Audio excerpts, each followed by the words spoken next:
Rich Dad, Poor Dad. What the rich teach their kids about money that the poor and middle class do not. By Robert T. Kiyosaki. To parents everywhere, a child's first and most important teachers, and to all those who educate, influence, and lead by example. Acknowledgements.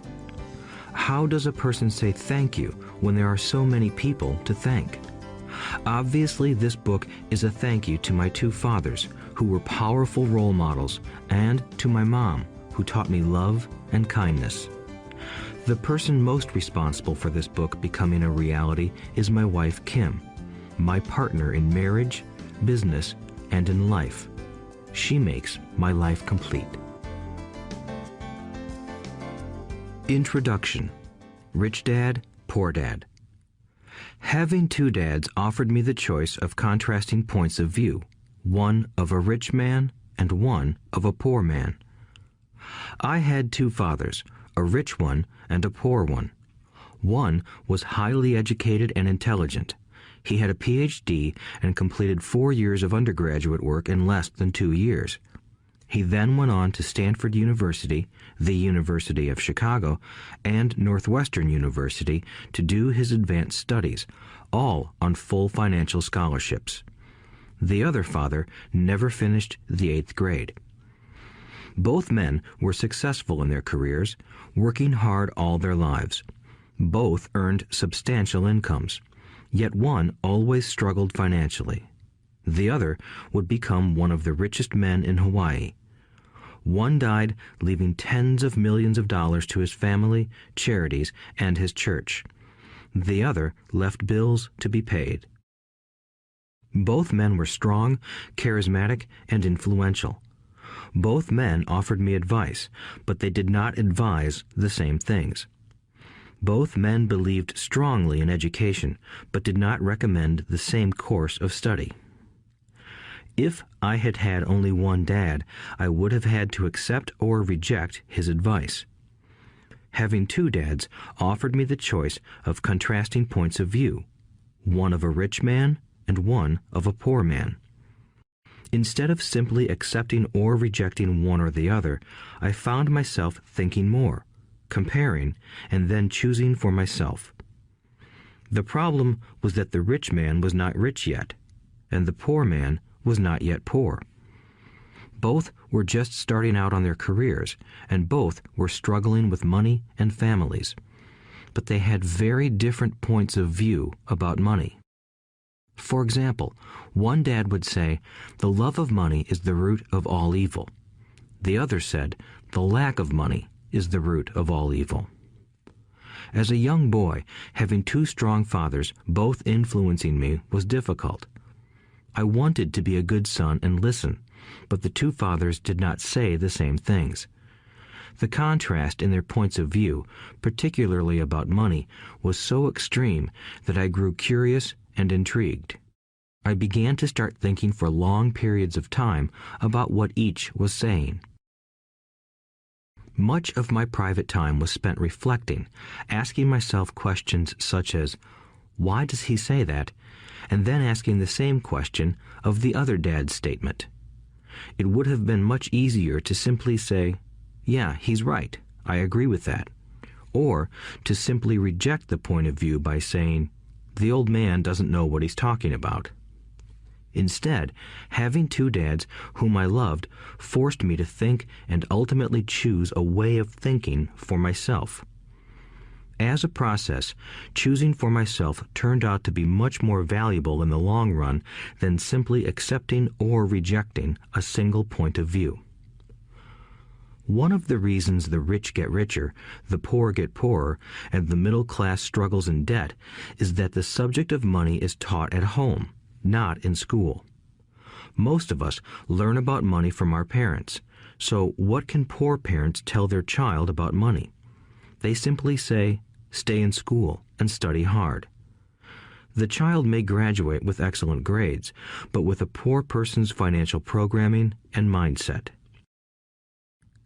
Sadly, money is not taught in schools. Schools focus on scholastic and professional skills, but not on financial skills. This explains how smart bankers, doctors, and accountants who earned excellent grades may struggle financially all of their lives. Our staggering national debt is due in large part to highly educated politicians and government officials making financial decisions with little or no training in the subject of money. Today, I often wonder what will soon happen when we have millions of people who need financial and medical assistance. They will be dependent upon their families or the government for financial support. What will happen when Medicare and Social Security run out of money? How will a nation survive if teaching children about money continues to be left to parents, most of whom will be, or already are, poor? Because I had two influential fathers, I learned from both of them. I had to think about each dad's advice, and in doing so, I gained valuable insight into the power and effect of one's thoughts on one's life.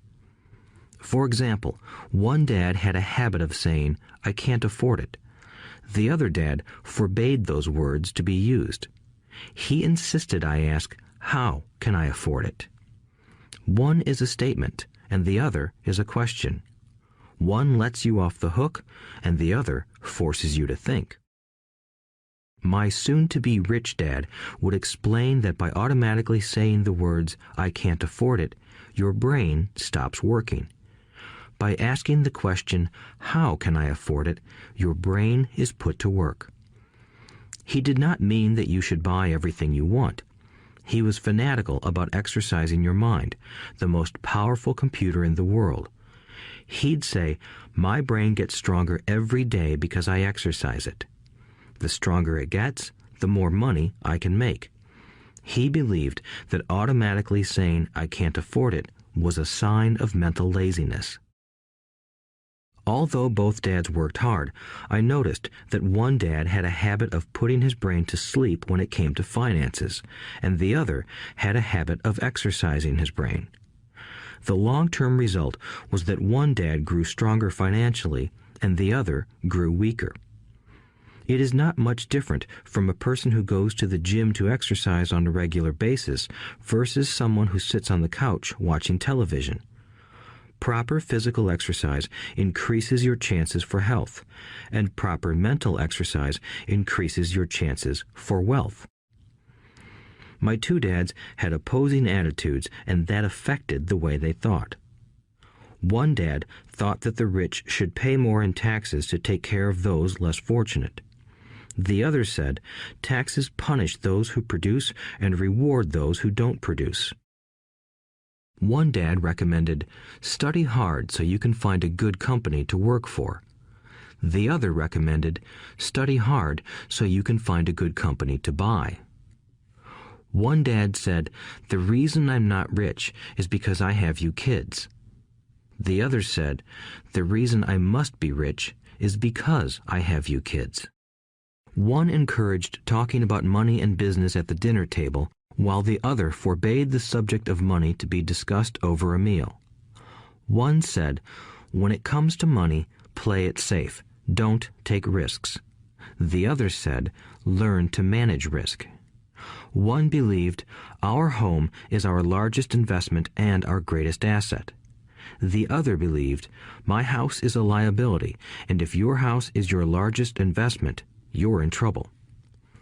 Both dads paid their bills on time, yet one paid his bills first while the other paid his bills last. One dad believed in a company or the government taking care of you and your needs. He was always concerned about pay raises, retirement plans, medical benefits, sick leave, vacation days, and other perks. He was impressed with two of his uncles who joined the military and earned a retirement and entitlement package for life after 20 years of active service. He loved the idea of medical benefits and PX privileges the military provided its retirees. He also loved the tenure system available through the university. The idea of job protection for life and job benefits seemed more important at times than the job. He would often say, I've worked hard for the government and I'm entitled to these benefits. The other believed in total financial self-reliance. He spoke out against the entitlement mentality and how it created weak and financially needy people. He was emphatic about being financially competent. One dad struggled to save a few dollars. The other created investments. One dad taught me how to write an impressive resume so I could find a good job. The other taught me how to write strong business and financial plans so I could create jobs. Being a product of two strong dads allowed me the luxury of observing the effects different thoughts have on one's life. I noticed that people really do shape their lives through their thoughts. For example, my poor dad always said, "I'll never be rich," and that prophecy became reality. My rich dad, on the other hand, always referred to himself as rich. He would say things like, "I'm a rich man and rich people don't do this." Even when he was flat broke after a major financial setback, he continued to refer to himself as a rich man. He would cover himself by saying, "There is a difference between being poor and being broke. Broke is temporary. Poor is eternal." My poor dad would say, "I'm not interested in money," or "money doesn't matter." My rich dad always said, "Money is power."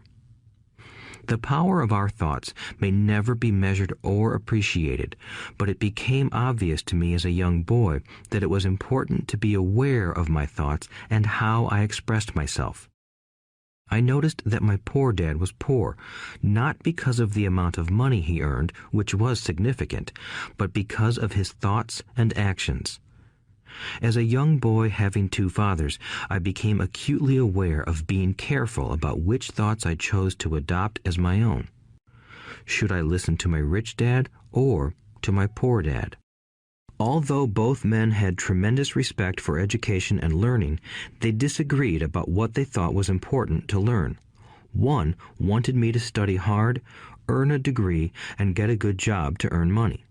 He wanted me to study to become a professional, an attorney or an accountant, and to go to business school for my MBA. The other encouraged me to study to be rich, to understand how money works, and to learn how to have it work for me.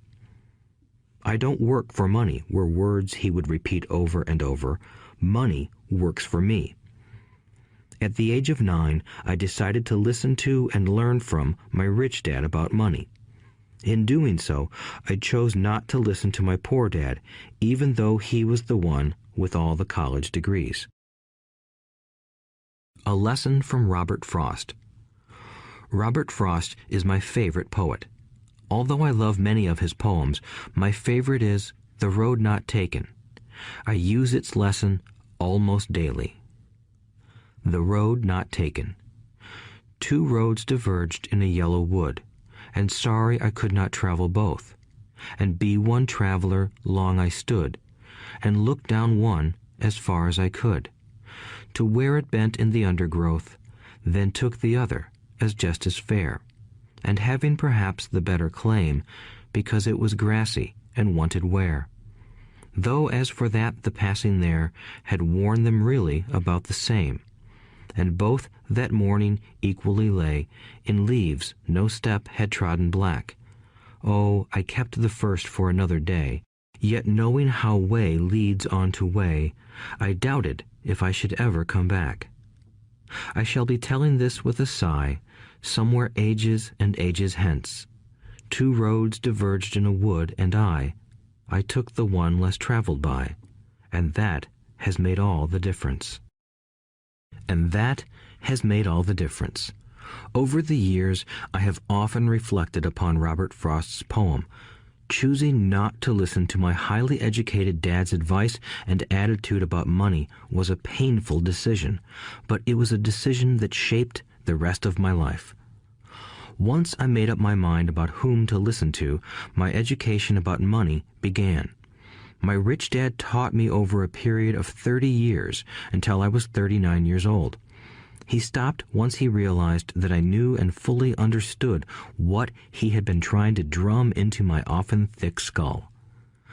Money is one form of power. But what is more powerful is financial education. Money comes and goes, but if you have the education about how money works, you gain power over it and can begin building wealth.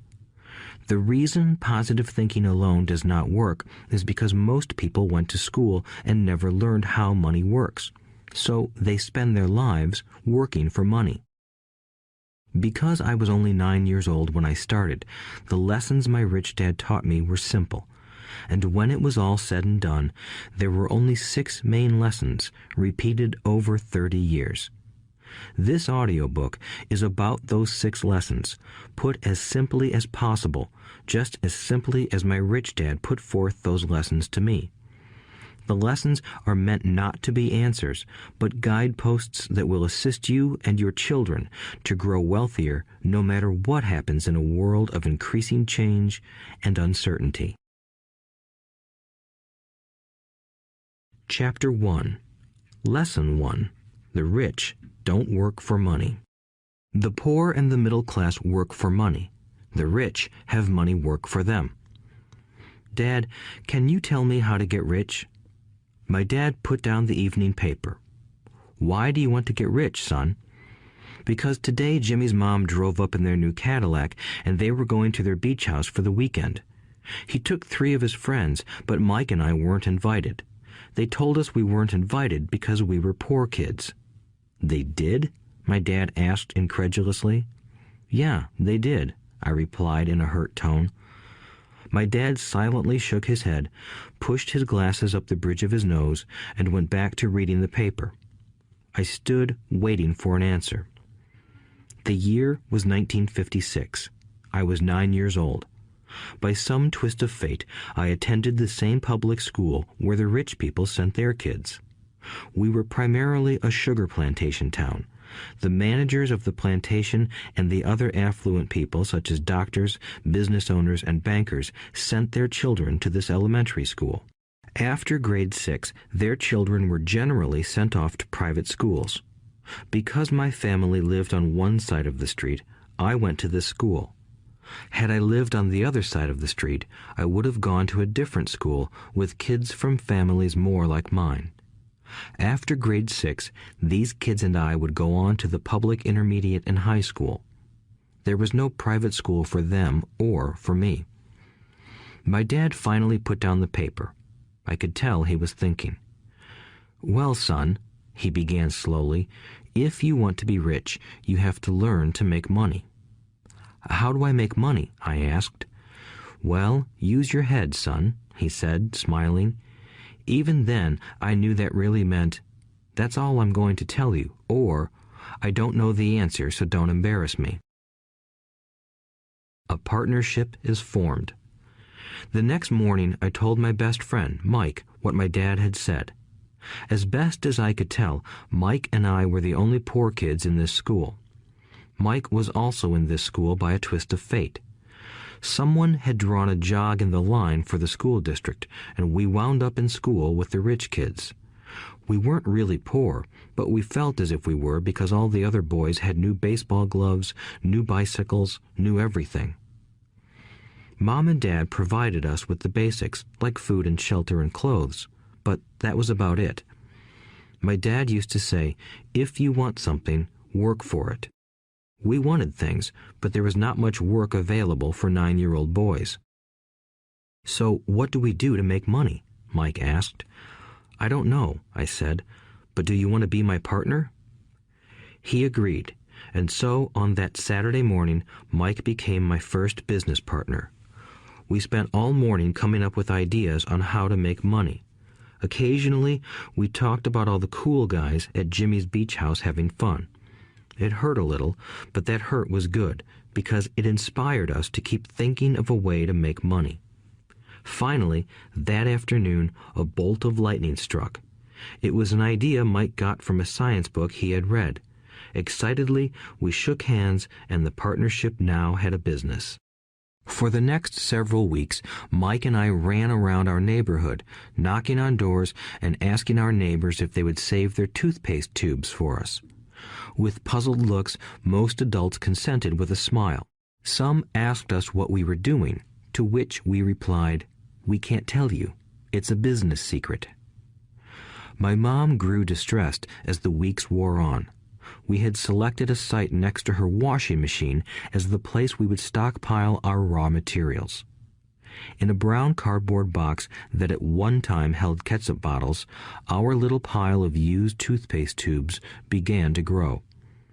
Finally, my mom put her foot down. The sight of her neighbor's messy, crumpled used toothpaste tubes had gotten to her. "What are you boys doing?" she asked, "and I don't want to hear again that it's a business secret. Do something with this mess or I'm going to throw it out." Mike and I pleaded and begged, explaining that we would soon have enough and then we would begin production. We informed her that we were waiting on a couple of neighbors to finish their toothpaste so we could have their tubes. Mom granted us a 1-week extension. The date to begin production was moved up, and the pressure was on. My first partnership was already being threatened with an eviction notice by my own mom. It became Mike's job to tell the neighbors to quickly use up their toothpaste, saying their dentist wanted them to brush more often anyway. I began to put together the production line.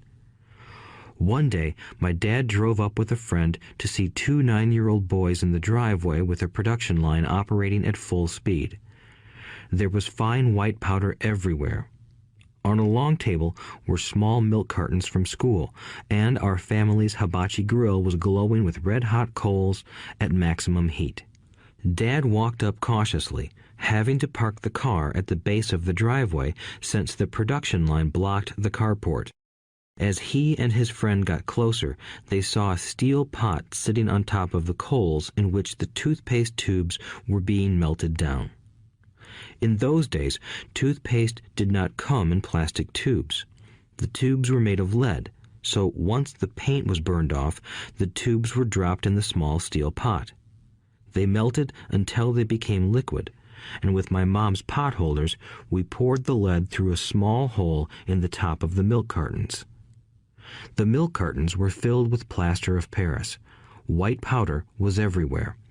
In my haste, I had knocked the bag over, and the entire area looked like it had been hit by a snowstorm. The milk cartons were the outer containers for plaster of Paris molds. My dad and his friend watched as we carefully poured the molten lead through a small hole in the top of the plaster of Paris cube. "Careful," my dad said. I nodded without looking up. Finally, once the pouring was through, I put the steel pot down and smiled at my dad. "What are you boys doing?" he asked with a cautious smile. "We're doing what you told me to do. We're going to be rich," I said. "Yup," said Mike, grinning and nodding his head. "We're partners." "And what is in those plaster molds?" my dad asked. "Watch," I said. "This should be a good batch." With a small hammer, I tapped at the seal that divided the cube in half. Cautiously, I pulled up the top half of the plaster mold, and a lead nickel fell out. "Oh my God," my dad said, "you're casting nickels out of lead." "That's right," Mike said. "We're doing as you told us to do. We're making money." My dad's friend turned and burst into laughter. My dad smiled and shook his head. Along with a fire and a box of spent toothpaste tubes, in front of him were 2 little boys covered with white dust, smiling from ear to ear. He asked us to put everything down and sit with him on the front step of our house. With a smile, he gently explained what the word counterfeiting meant. Our dreams were dashed. "You mean this is illegal?" asked Mike in a quivering voice. "Let them go," my dad's friend said. "They might be developing a natural talent." My dad glared at him. "Yes, it is illegal," my dad said gently, "but you boys have shown great creativity and original thought. Keep going. I'm really proud of you." Disappointed, Mike and I sat in silence for about 20 minutes before we began cleaning up our mess. The business was over on opening day. Sweeping the powder up, I looked at Mike and said, "I guess Jimmy and his friends are right. We are poor." My father was just leaving as I said that. "Boys," he said, "you're only poor if you give up. The most important thing is that you did something. Most people only talk and dream of getting rich. You've done something. I'm very proud of the two of you. I will say it again. Keep going. Don't quit." Mike and I stood there in silence. They were nice words, but we still did not know what to do. "So how come you're not rich, Dad?" I asked. "Because I chose to be a school teacher. School teachers really don't think about being rich. We just like to teach. I wish I could help you, but I really don't know how to make money." Mike and I turned and continued our cleanup. "I know," said my dad. "If you boys want to learn how to be rich, don't ask me. Talk to your dad, Mike." "My dad?" asked Mike with a scrunched-up face. "Yeah, your dad," repeated my dad with a smile. "Your dad and I have the same banker, and he raves about your father. He's told me several times that your father is brilliant when it comes to making money." "My dad?" Mike asked again in disbelief. "Then how come we don't have a nice car and a nice house like the rich kids at school?" "A nice car and a nice house don't necessarily mean you're rich or you know how to make money," my dad replied. "Jimmy's dad works for the sugar plantation. He's not much different from me. He works for a company and I work for the government. The company buys the car for him. The sugar company is in financial trouble, and Jimmy's dad may soon have nothing. Your dad is different, Mike. He seems to be building an empire, and I suspect in a few years he will be a very rich man." With that, Mike and I got excited again. With new vigor, we began cleaning up the mess caused by our now defunct first business. As we were cleaning, we made plans for how and when to talk to Mike's dad. The problem was that Mike's dad worked long hours and often did not come home until late. His father owned warehouses, a construction company, a chain of stores, and 3 restaurants. It was the restaurants that kept him out late. Mike caught the bus home after we had finished cleaning up. He was going to talk to his dad when he got home that night and ask him if he would teach us how to become rich. Mike promised to call as soon as he had talked to his dad, even if it was late. The phone rang at 8:30 p.m. "Okay," I said, "next Saturday." I put the phone down. Mike's dad had agreed to meet with us. On Saturday, I caught the 7:30 a.m. bus to the poor side of town. The lessons begin. Mike and I met with his dad that morning at 8 o'clock. He was already busy, having been at work for more than an hour. His construction supervisor was just leaving in his pickup truck as I walked up to his simple, small, and tidy home. Mike met me at the door. "Dad's on the phone, and he said to wait on the back porch," Mike said as he opened the door. The old wooden floor creaked as I stepped across the threshold of the aging house. There was a cheap mat just inside the door. The mat was there to hide the years of wear from countless footsteps that the floor had supported. Although clean, it needed to be replaced. I felt claustrophobic as I entered the narrow living room that was filled with old, musty, overstuffed furniture that today would be collector's items. Sitting on the couch were 2 women, both a little older than my mom. Across from the women sat a man in workman's clothes. He wore khaki slacks and a khaki shirt, neatly pressed but without starch, and polished work boots. He was about 10 years older than my dad. They smiled as Mike and I walked past them toward the back porch. I smiled back shyly. "Who are those people?" I asked. "Oh, they work for my dad. The older man runs his warehouses, and the women are the managers of the restaurants. And as you arrived, you saw the construction supervisor who was working on a road project about 50 miles from here. His other supervisor, who was building a track of houses, left before you got here." "Does this go on all the time?" I asked. "Not always, but quite often," said Mike, smiling as he pulled up a chair to sit down next to me. "I asked my dad if he would teach us to make money," Mike said. "Oh, and what did he say to that?" I asked with cautious curiosity. Well, he had a funny look on his face at first, and then he said he would make us an offer. "Oh," I said, rocking my chair back against the wall. I sat there, perched on two rear legs of the chair. Mike did the same thing. "Do you know what the offer is?" I asked. "No, but we'll soon find out." Suddenly, Mike's dad burst through the rickety screen door and onto the porch. Mike and I jumped to our feet, not out of respect, but because we were startled. "Ready, boys?" he asked as he pulled up a chair to sit down with us. We nodded our heads as we pulled our chairs away from the wall to sit in front of him. He was a big man, about 6 feet tall and 200 pounds. My dad was taller, about the same weight, and 5 years older than Mike's dad. They sort of looked alike, though not of the same ethnic makeup. Maybe their energy was similar. "Mike says you want to learn to make money. Is that correct, Robert?" I nodded my head quickly, but with a little trepidation. He had a lot of power behind his words and smile. "Okay, here's my offer. I'll teach you, but I won't do it classroom style. You work for me, I'll teach you. You don't work for me, I won't teach you. I can teach you faster if you work, and I'm wasting my time if you just want to sit and listen like you do in school. That's my offer. Take it or leave it."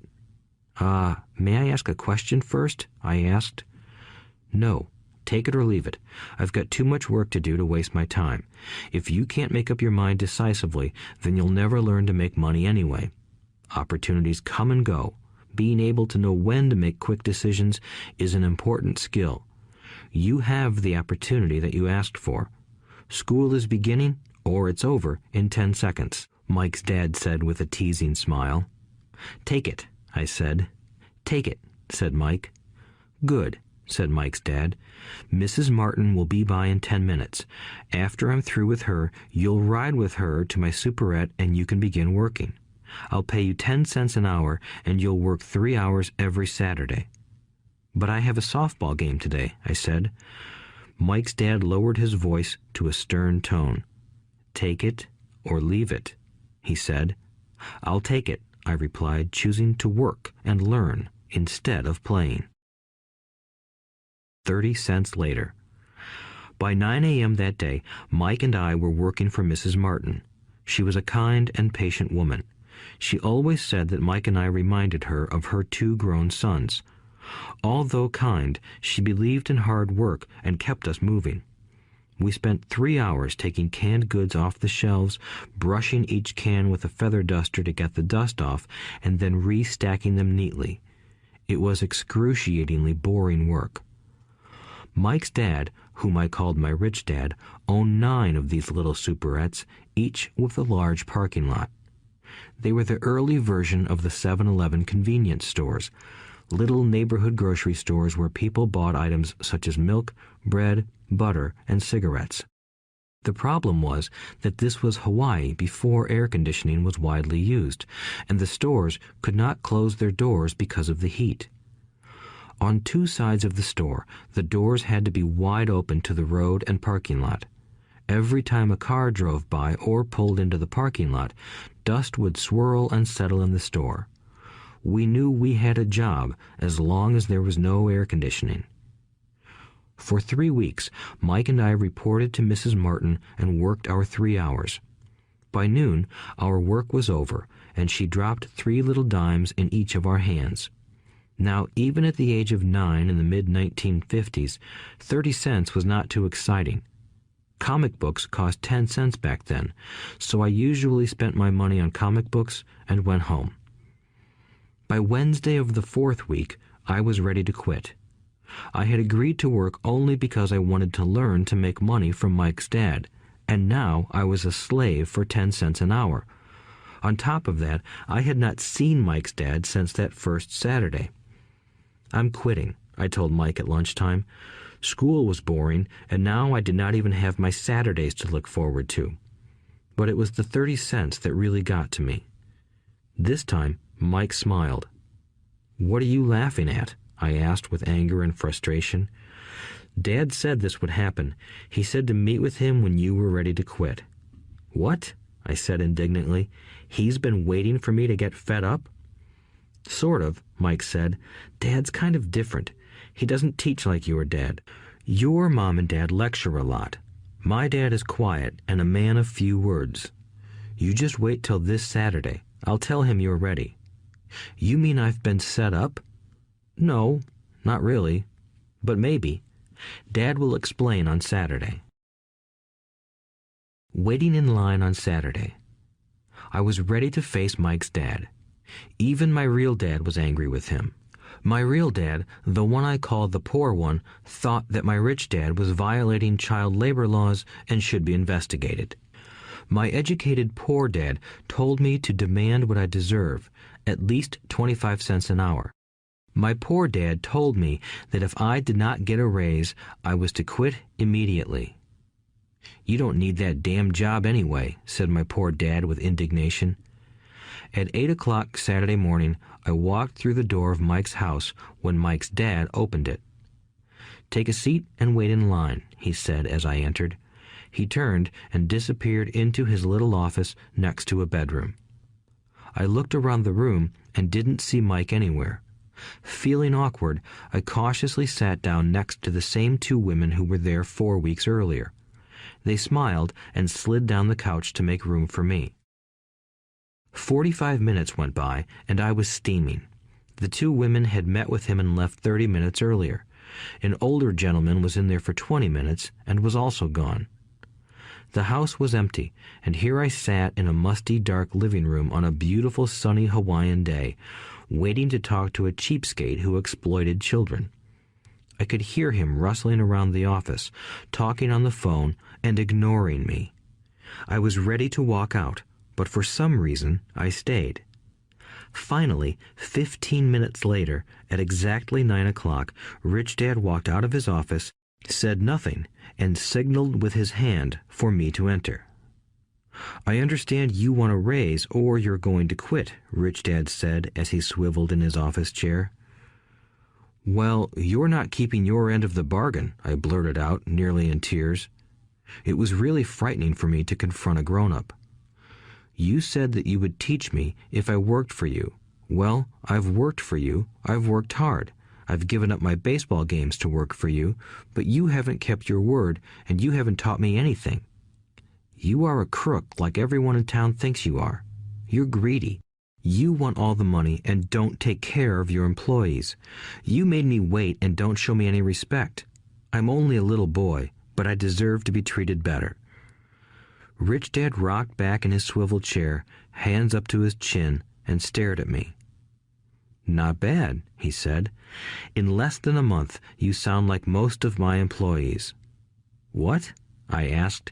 Not understanding what he was saying, I continued with my grievance. I thought you were going to keep your end of the bargain and teach me. Instead, you want to torture me? That's cruel. That's really cruel. I am teaching you, Rich Dad said quietly. What have you taught me? Nothing, I said angrily.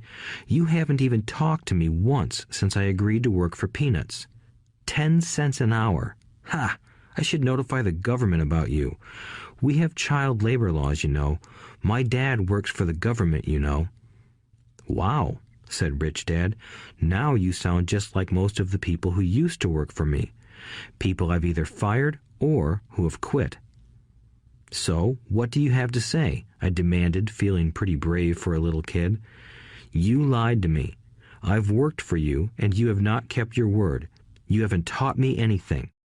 How do you know that I've not taught you anything? Asked Rich Dad calmly. Well, you've never talked to me. I've worked for 3 weeks, and you have not taught me anything, I said with a pout. Does teaching mean talking or a lecture? Rich Dad asked. Well, yes, I replied. That's how they teach you in school, he said, smiling. But that is not how life teaches you, and I would say that life is the best teacher of all. Most of the time, life does not talk to you. It just sort of pushes you around. Each push is life saying, wake up, there's something I want you to learn. What is this man talking about? I asked myself silently. Life pushing me around was life talking to me? Now I knew I had to quit my job. I was talking to someone who needed to be locked up. If you learn life's lessons, you will do well. If not, life will just continue to push you around. People do two things. Some just let life push them around. Others get angry and push back. But they push back against their boss, or their job, or their husband or wife. They do not know it's life that's pushing.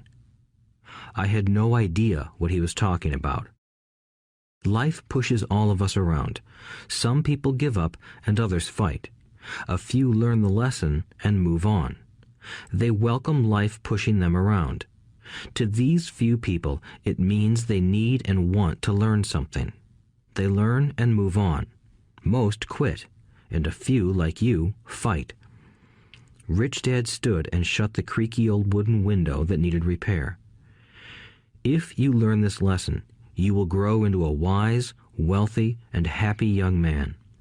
If you don't, you will spend your life blaming a job, low pay, or your boss for your problems. You'll live life always hoping for that big break that will solve all your money problems. Rich Dad looked over at me to see if I was still listening. His eyes met mine. We stared at each other, communicating through our eyes. Finally, I looked away once I had absorbed his message. I knew he was right. I was blaming him, and I did ask to learn. I was fighting. Rich Dad continued. Or, if you are the kind of person who has no guts, you just give up every time life pushes you. If you are that kind of person, you'll live all your life playing it safe, doing the right things, saving yourself for some event that never happens. Then you die a boring old man. You'll have lots of friends who really like you because you were such a nice, hard-working guy. But the truth is that you let life push you into submission. Deep down, you were terrified of taking risks. You really wanted to win, but the fear of losing was greater than the excitement of winning. Deep inside, you and only you will know you didn't go for it. You chose to play it safe. Our eyes met again. "You've been pushing me around?" I asked. "Some people might say that," smiled Rich Dad. "I would say that I just gave you a taste of life." "What taste of life?" I asked, still angry, but now curious and ready to learn. "You boys are the first people that have ever asked me to teach them how to make money. I have more than 150 employees, and not one of them has asked me what I know about money. They ask me for a job and a paycheck, but never to teach them about money. So most will spend the best years of their lives working for money, not really understanding what it is they are working for." I sat there listening intently. "So when Mike told me you wanted to learn how to make money, I decided to design a course that mirrored real life. I could talk until I was blue in the face, but you wouldn't hear a thing. So I decided to let life push you around a bit so you could hear me. That's why I only paid you 10 cents. "So what is the lesson I learned from working for only 10 cents an hour?" I asked. "That you're cheap and exploit your workers?" Rich Dad rocked back and laughed heartily. Finally, he said, "You'd best change your point of view. Stop blaming me and thinking I'm the problem. If you think I'm the problem, then you have to change me. If you realize that you're the problem, then you can change yourself, learn something, and grow wiser. Most people want everyone else in the world to change but themselves. Let me tell you, it's easier to change yourself than everyone else." "I don't understand," I said. "Don't blame me for your problems," Rich Dad said, growing impatient. "But you only pay me 10 cents. "So what are you learning?" Rich Dad asked, smiling. "That you're cheap," I said with a sly grin. "See, you think I'm the problem," said Rich Dad. "But you are. Well, keep that attitude and you'll learn nothing. Keep the attitude that I'm the problem, and what choices do you have?" "Well, if you don't pay me more or show me more respect and teach me, I'll quit." "Well put," Rich Dad said, "and that's exactly what most people do. They quit and go looking for another job, a better opportunity and higher pay, actually thinking that this will solve the problem. In most cases, it won't." "So what should I do?" I asked. "Just take this measly 10 cents an hour and smile?" Rich Dad smiled. "That's what the other people do. But that's all they do, waiting for a raise, thinking that more money will solve their problems. Most just accept it, and some take a second job working harder, but again, accepting a small paycheck." I sat staring at the floor, beginning to understand the lesson Rich Dad was presenting. I could sense it was a taste of life. Finally, I looked up and asked, "So what will solve the problem?" "This," he said, leaning forward in his chair and tapping me gently on the head. "This stuff between your ears." It was at that moment that Rich Dad shared the pivotal point of view that separated him from his employees and my poor dad, and led him to eventually become one of the richest men in Hawaii, while my highly educated but poor dad struggled financially all his life.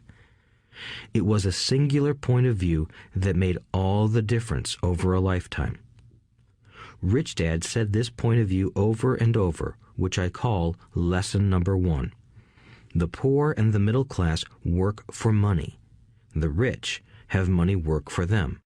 On that bright Saturday morning, I learned a completely different point of view from what I had been taught by my poor dad. At the age of 9, I understood that both dads wanted me to learn. Both dads encouraged me to study, but not the same things. My highly educated dad recommended that I do what he did. "Son, I want you to study hard, get good grades so you can find a safe, secure job with a big company, and make sure it has excellent benefits." My rich dad wanted me to learn how money works so I could make it work for me. These lessons I would learn through life with his guidance, not because of a classroom. My rich dad continued my first lesson. "I'm glad you got angry about working for 10 cents an hour. If you hadn't got angry and had simply accepted it, I would have to tell you that I could not teach you. You see, true learning takes energy, passion, and a burning desire. Anger is a big part of that formula, for passion is anger and love combined. When it comes to money, most people want to play it safe and feel secure, so passion does not direct them. Fear does." "So is that why they'll take jobs with low pay?" I asked. "Yes," said Rich Dad. "Some people say I exploit people because I don't pay as much as the sugar plantation or the government. I say the people exploit themselves. It's their fear, not mine." "But don't you feel you should pay them more?" I asked. "I don't have to. And besides, more money will not solve their problems. Just look at your dad. He makes a lot of money, and he still can't pay his bills. Most people, given more money, only get into more debt." "So that's why the 10 cents an hour," I said, smiling. "It's part of the lesson." "That's right," smiled Rich Dad. "You see, your dad went to school and got an excellent education so he could get a high-paying job. But he still has money problems because he never learned anything about money in school. On top of that, he believes in working for money." "And you don't?" I asked. "No, not really," said Rich Dad. "If you want to learn to work for money, then stay in school. That is a great place to learn to do that.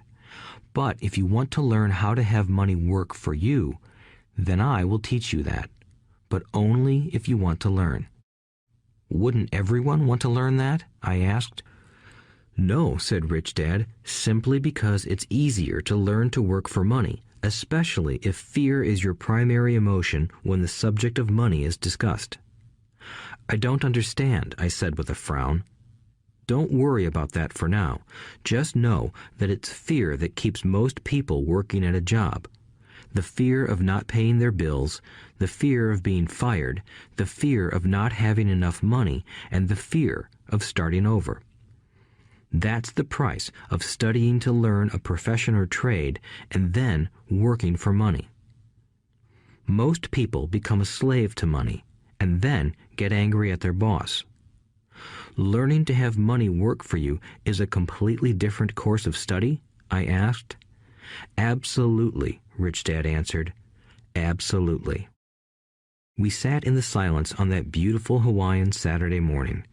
My friends had just started their Little League baseball game, but for some reason I was now thankful I had decided to work for 10 cents an hour.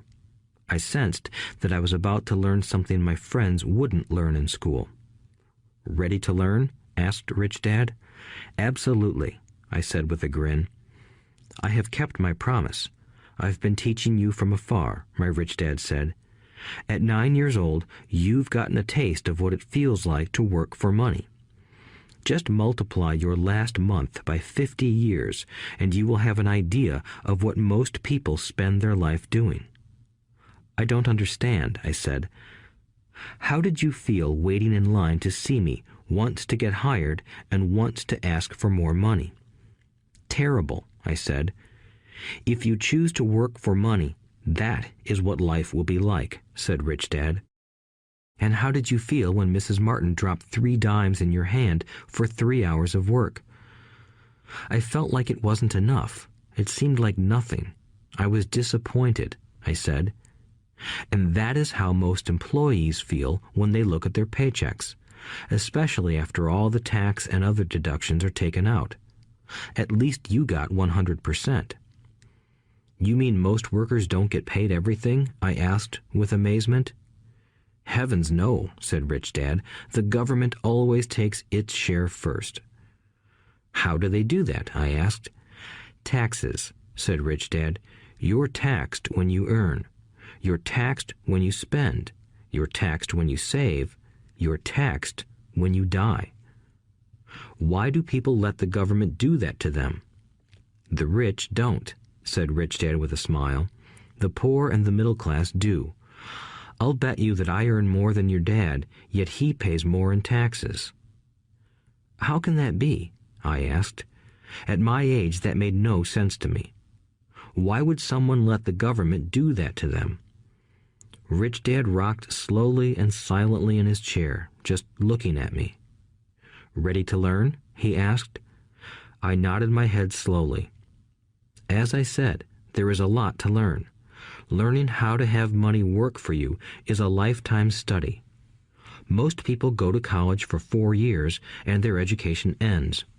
I already know that my study of money will continue over my lifetime, simply because the more I find out I need to know.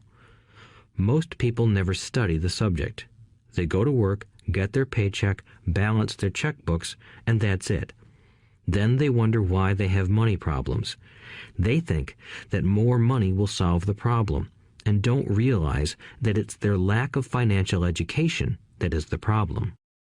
So my dad has tax problems because he doesn't understand money? I asked, confused. Look, said Rich Dad, taxes are just one small section on learning how to have money work for you. Today, I just wanted to find out if you still have the passion to learn about money. Most people don't. They want to go to school, learn a profession, have fun at their work, and earn lots of money. One day they wake up with big money problems, and then they can't stop working. That's the price of only knowing how to work for money instead of studying how to have money work for you. So, do you still have the passion to learn? Asked Rich Dad. I nodded my head. Good, said Rich Dad. Now get back to work. This time, I will pay you nothing. What? I asked in amazement. You heard me. Nothing. You will work the same 3 hours every Saturday, but this time you will not be paid 10 cents per hour. You said you wanted to learn to not work for money, so I'm not going to pay you anything. I couldn't believe what I was hearing. I've already had this conversation with Mike, and he's already working, dusting and stacking canned goods for free. You better hurry and get back there. "That's not fair," I shouted. "You've got to pay something." "You said you wanted to learn. If you don't learn this now, you'll grow up to be like the two women and the older man sitting in my living room, working for money and hoping I don't fire them. Or, like your dad, earning lots of money only to be in debt up to his eyeballs, hoping more money will solve the problem. If that's what you want, I'll go back to our original deal of 10 cents an hour. Or you can do what most adults do. Complain that there is not enough pay, quit, and go looking for another job." "But what do I do?" I asked. Rich Dad tapped me on the head. "Use this," he said. "If you use it well, you will soon thank me for giving you an opportunity, and you will grow into a rich man." I stood there, still not believing what a raw deal I was handed. I came to ask for a raise, and somehow I was instead working for nothing. Rich Dad tapped me on the head again and said, "Use this. Now, get out of here and get back to work." Lesson number 1. The rich don't work for money. I didn't tell my poor dad I wasn't being paid. He wouldn't have understood, and I didn't want to try to explain something I didn't understand myself. For 3 more weeks, Mike and I worked 3 hours every Saturday for nothing. The work didn't bother me, and the routine got easier. But it was the missed baseball games and not being able to afford to buy a few comic books that got to me. Rich Dad stopped by at noon on the 3rd week. We heard his truck pull up in the parking lot and sputter when the engine was turned off. He entered the store and greeted Mrs. Martin with a hug.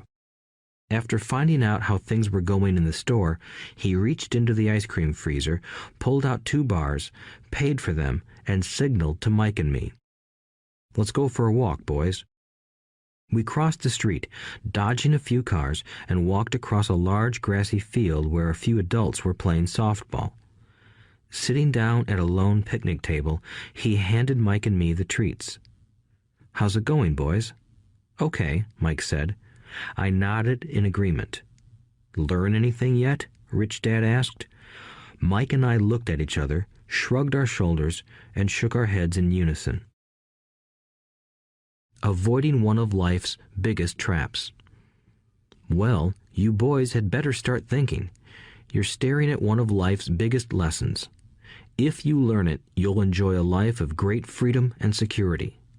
If you don't, you'll wind up like Mrs. Martin and most of the people playing softball in this park.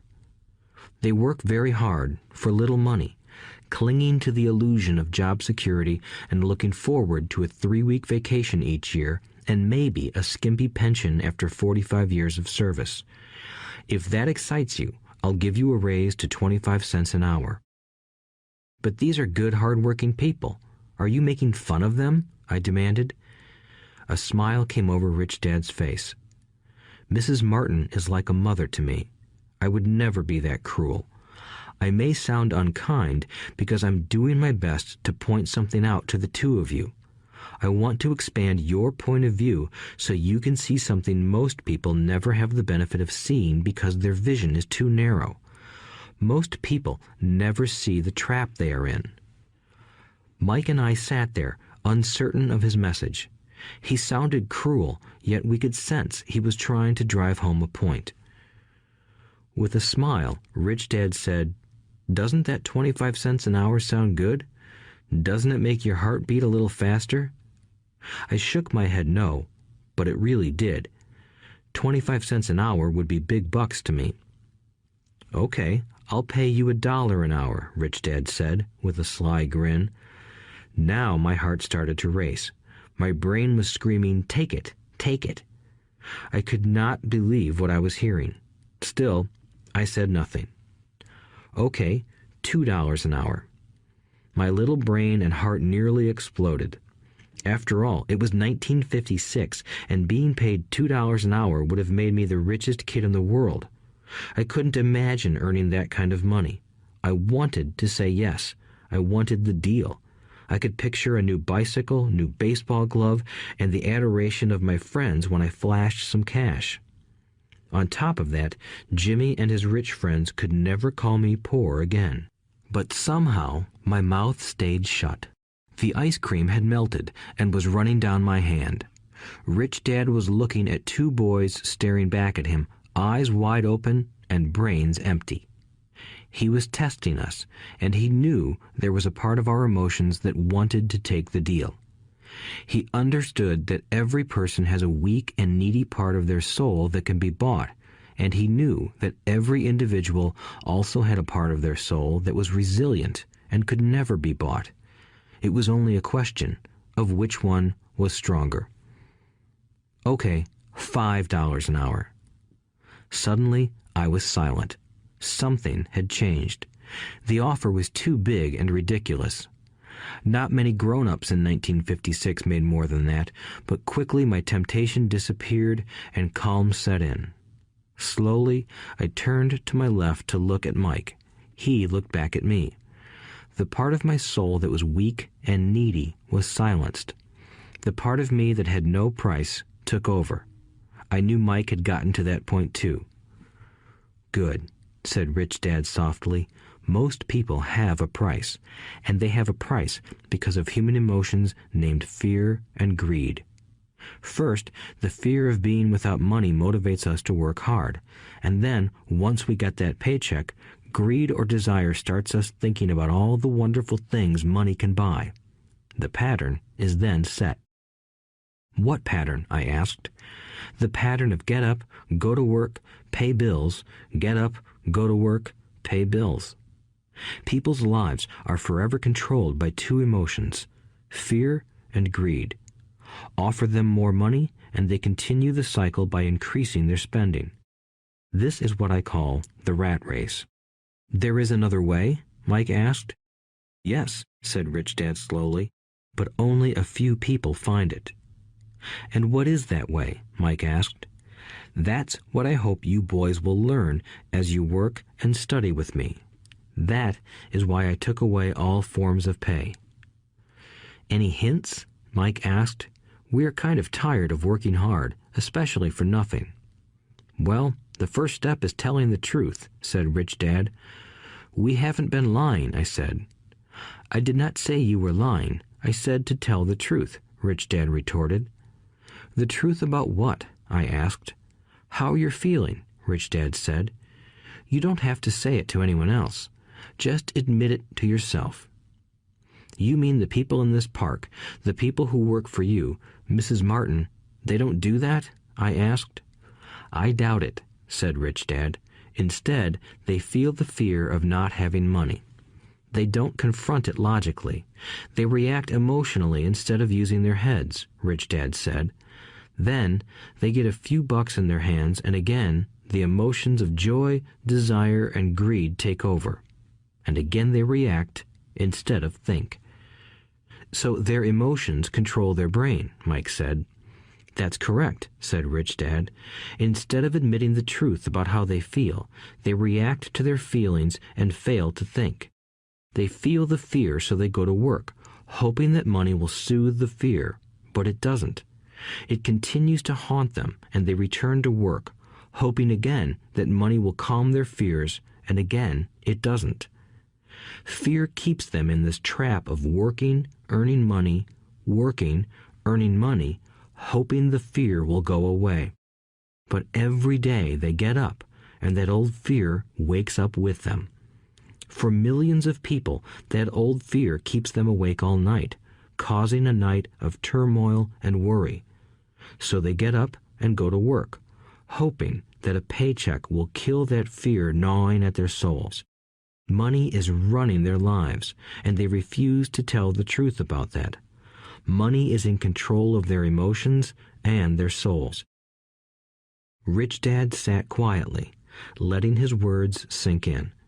Mike and I had heard what he said, but didn't understand fully what he was talking about. I just knew that I often wondered why grown-ups hurried off to work. It did not seem like much fun, and they never looked that happy, but something kept them going. Realizing we had absorbed as much as possible of what he was talking about, Rich Dad said, "I want you boys to avoid that trap. That is really what I want to teach you.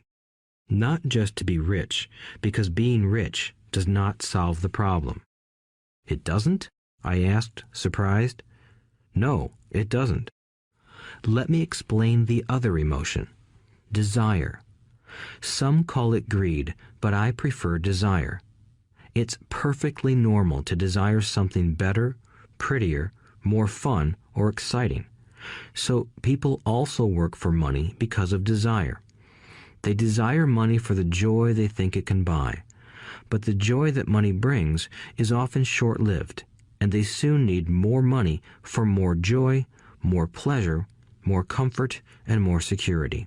So they keep working, thinking money will soothe their souls that are troubled by fear and desire. But money can't do that. Even rich people do this? Mike asked. Rich people included, said Rich Dad. In fact, the reason many rich people are rich isn't because of desire, but because of fear. They believe that money can eliminate the fear of being poor, so they amass tons of it, only to find the fear gets worse. Now they fear losing the money. I have friends who keep working even though they have plenty. I know people who have millions who are more afraid now than when they were poor. They're terrified of losing it all. The fears that drove them to get rich got worse. That weak and needy part of their soul is actually screaming louder. They don't want to lose the big houses, the cars, and the high life money has bought them. They worry about what their friends would say if they lost all their money. Many are emotionally desperate and neurotic, although they look rich and have more money. So, is a poor man happier? I asked. No, I don't think so, replied Rich Dad. The avoidance of money is just as psychotic as being attached to money. As if on cue, the town derelict went past our table, stopping by the large rubbish can and rummaging around in it. The three of us watched him with great interest, when before we probably would have just ignored him. Rich Dad pulled $1 out of his wallet and gestured to the older man. Seeing the money, the derelict came over immediately, took the bill, thanked Rich Dad profusely, and hurried off, ecstatic with his good fortune. He's not much different from most of my employees, said Rich Dad. I've met so many people who say, "Oh, I'm not interested in money," yet they'll work at a job for 8 hours a day. That's a denial of truth. If they weren't interested in money, then why are they working? That kind of thinking is probably more psychotic than a person who hoards money. As I sat there listening to my Rich Dad, my mind flashed back to the countless times my own dad said, "I'm not interested in money." He said those words often. He also covered himself by always saying, "I work because I love my job."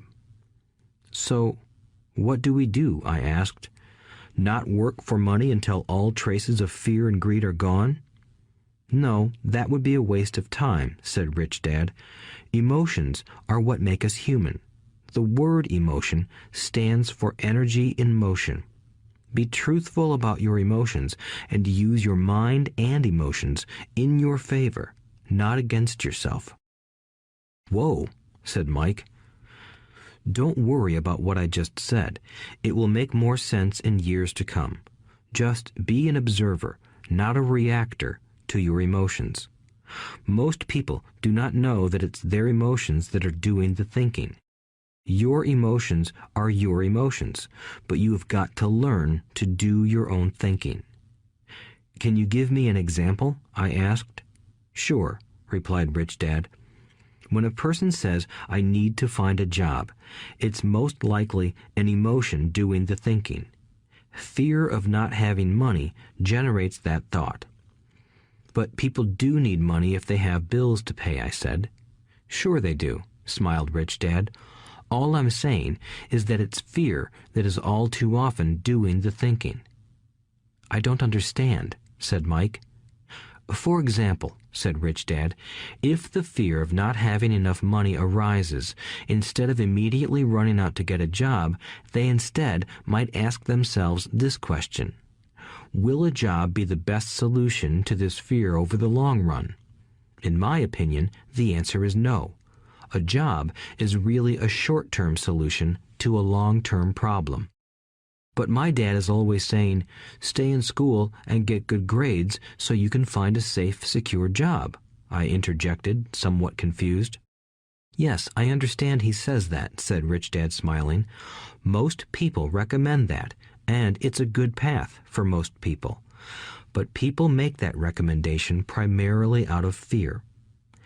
You mean my dad says that because he's afraid? Yes, said Rich Dad. He's terrified that you won't earn enough money and won't fit into society. Don't get me wrong. He loves you and wants the best for you. I, too, believe an education and a job are important, but it won't handle the fear. You see, that same fear that makes him get up in the morning to earn a few bucks is the fear that is causing him to be so fanatical about your going to school. So what do you recommend? I asked. I want to teach you to master the power of money instead of being afraid of it. They don't teach that in school, and if you don't learn it, you become a slave to money. It was finally making sense. He wanted us to widen our views and to see what the Mrs. Martins of this world couldn't see. He used examples that sounded cruel at the time, but I've never forgotten them. My vision widened that day, and I began to see the trap that lay ahead for most people. You see, we're all employees ultimately. We just work at different levels, said Rich Dad. I just want you boys to have a chance to avoid the trap caused by those two emotions, fear and desire. Use them in your favor, not against you. That's what I want to teach you. I'm not interested in just teaching you to make a pile of money. That won't handle the fear or desire. If you don't first handle fear and desire, and you get rich, you'll only be a highly paid slave. So how do we avoid the trap? I asked. The main cause of poverty or financial struggle is fear and ignorance, not the economy or the government or the rich. It's self-inflicted fear and ignorance that keep people trapped. So you boys go to school and get your college degrees, and I'll teach you how to stay out of the trap. The pieces of the puzzle were appearing. My highly educated dad had a great education and a great career, but school never told him how to handle money or his fear of it. It became clear that I could learn different and important things from two fathers. So you've been talking about the fear of not having money. How does the desire for money affect our thinking? Mike asked. How did you feel when I tempted you with a pay raise? Did you notice your desires rising? We nodded our heads. By not giving in to your emotions, you were able to delay your reactions and think. That is important. We will always have emotions of fear and greed. From here on in, it's imperative for you to use those emotions to your advantage, and for the long term to not let your emotions control your thinking. Most people use fear and greed against themselves. That's the start of ignorance. Most people live their lives chasing paychecks, pay raises, and job security because of the emotions of desire and fear, not really questioning where those emotion-driven thoughts are leading them. It's just like the picture of a donkey dragging a cart with its owner dangling a carrot just in front of its nose. The donkey's owner may be going where he wants to, but the donkey is chasing an illusion. Tomorrow, there will only be another carrot for the donkey. You mean the moment I pictured a new baseball glove, candy, and toys, that's like a carrot to a donkey? Mike asked. Yes, and as you get older, your toys get more expensive. A new car, a boat, and a big house to impress your friends, said Rich Dad with a smile. Fear pushes you out the door, and desire calls to you. That's the trap. So what's the answer? Mike asked. What intensifies fear and desire is ignorance. That is why rich people with lots of money often have more fear the richer they get. Money is the carrot, the illusion. If the donkey could see the whole picture, it might rethink its choice to chase the carrot. Rich Dad went on to explain that a human's life is a struggle between ignorance and illumination. He explained that once a person stops searching for information and self-knowledge, ignorance sets in. That struggle is a moment-to-moment decision to learn to open or close one's mind. Look, school is very important. You go to school to learn a skill or profession to become a contributing member of society. Every culture needs teachers, doctors, mechanics, artists, cooks, business people, police officers, firefighters, and soldiers. Schools train them so society can thrive and flourish, said Rich Dad. Unfortunately, for many people, school is the end, not the beginning. There was a long silence. Rich Dad was smiling. I didn't comprehend everything he said that day, but, as with most great teachers, his words continued to teach for years. "I've been a little cruel today," said Rich Dad, "but I want you to always remember this talk. I want you to always think of Mrs. Martin, and I want you always to remember that donkey. Never forget that fear and desire can lead you into life's biggest trap if you are not aware of them controlling your thinking. To spend your life living in fear, never exploring your dreams, is cruel. To work hard for money, thinking that it will buy you things that will make you happy, is also cruel. To wake up in the middle of the night terrified about paying bills is a horrible way to live. To live a life dictated by the size of a paycheck is not really living a life. Thinking that a job makes you secure is lying to yourself. That's cruel, and that's the trap I want you to avoid. I've seen how money runs people's lives. Don't let that happen to you. Please, don't let money run your life." A softball rolled under our table. Rich Dad picked it up and threw it back. "So what does ignorance have to do with greed and fear?" I asked. "Because it is ignorance about money that causes so much greed and fear," said Rich Dad. "Let me give you some examples. A doctor, wanting more money to better provide for his family, raises his fees. By raising his fees, it makes healthcare more expensive for everyone.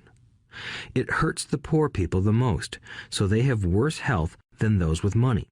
Because the doctors raise their fees, the attorneys raise their fees. Because the attorneys' fees have gone up, school teachers want a raise, which raises our taxes, and on and on and on. Soon, there will be such a horrifying gap between the rich and the poor that chaos will break out and another great civilization will collapse. History proves that great civilizations collapse when the gap between the haves and have-nots is too great. Sadly, America is on that same course because we haven't learned from history. We only memorize historical dates and names, not the lesson." "Aren't prices supposed to go up?" I asked. "In an educated society with a well-run government, prices should actually come down. Of course, that is often only true in theory.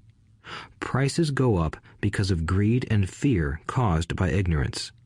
If schools taught people about money, there would be more money and lower prices. But schools focus only on teaching people to work for money, not how to harness money's power." "But don't we have business schools?" Mike asked.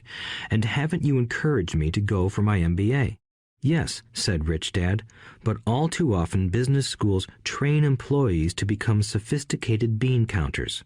Heaven forbid a bean counter takes over a business. All they do is look at the numbers, fire people, and kill the business. I know this because I hire bean counters. All they think about is cutting costs and raising prices, which cause more problems. Bean counting is important. I wish more people knew it, but it, too, is not the whole picture," added Rich Dad angrily. "So, is there an answer?" asked Mike. "Yes," said Rich Dad.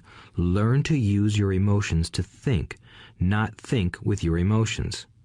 When you boys mastered your emotions by agreeing to work for free, I knew there was hope.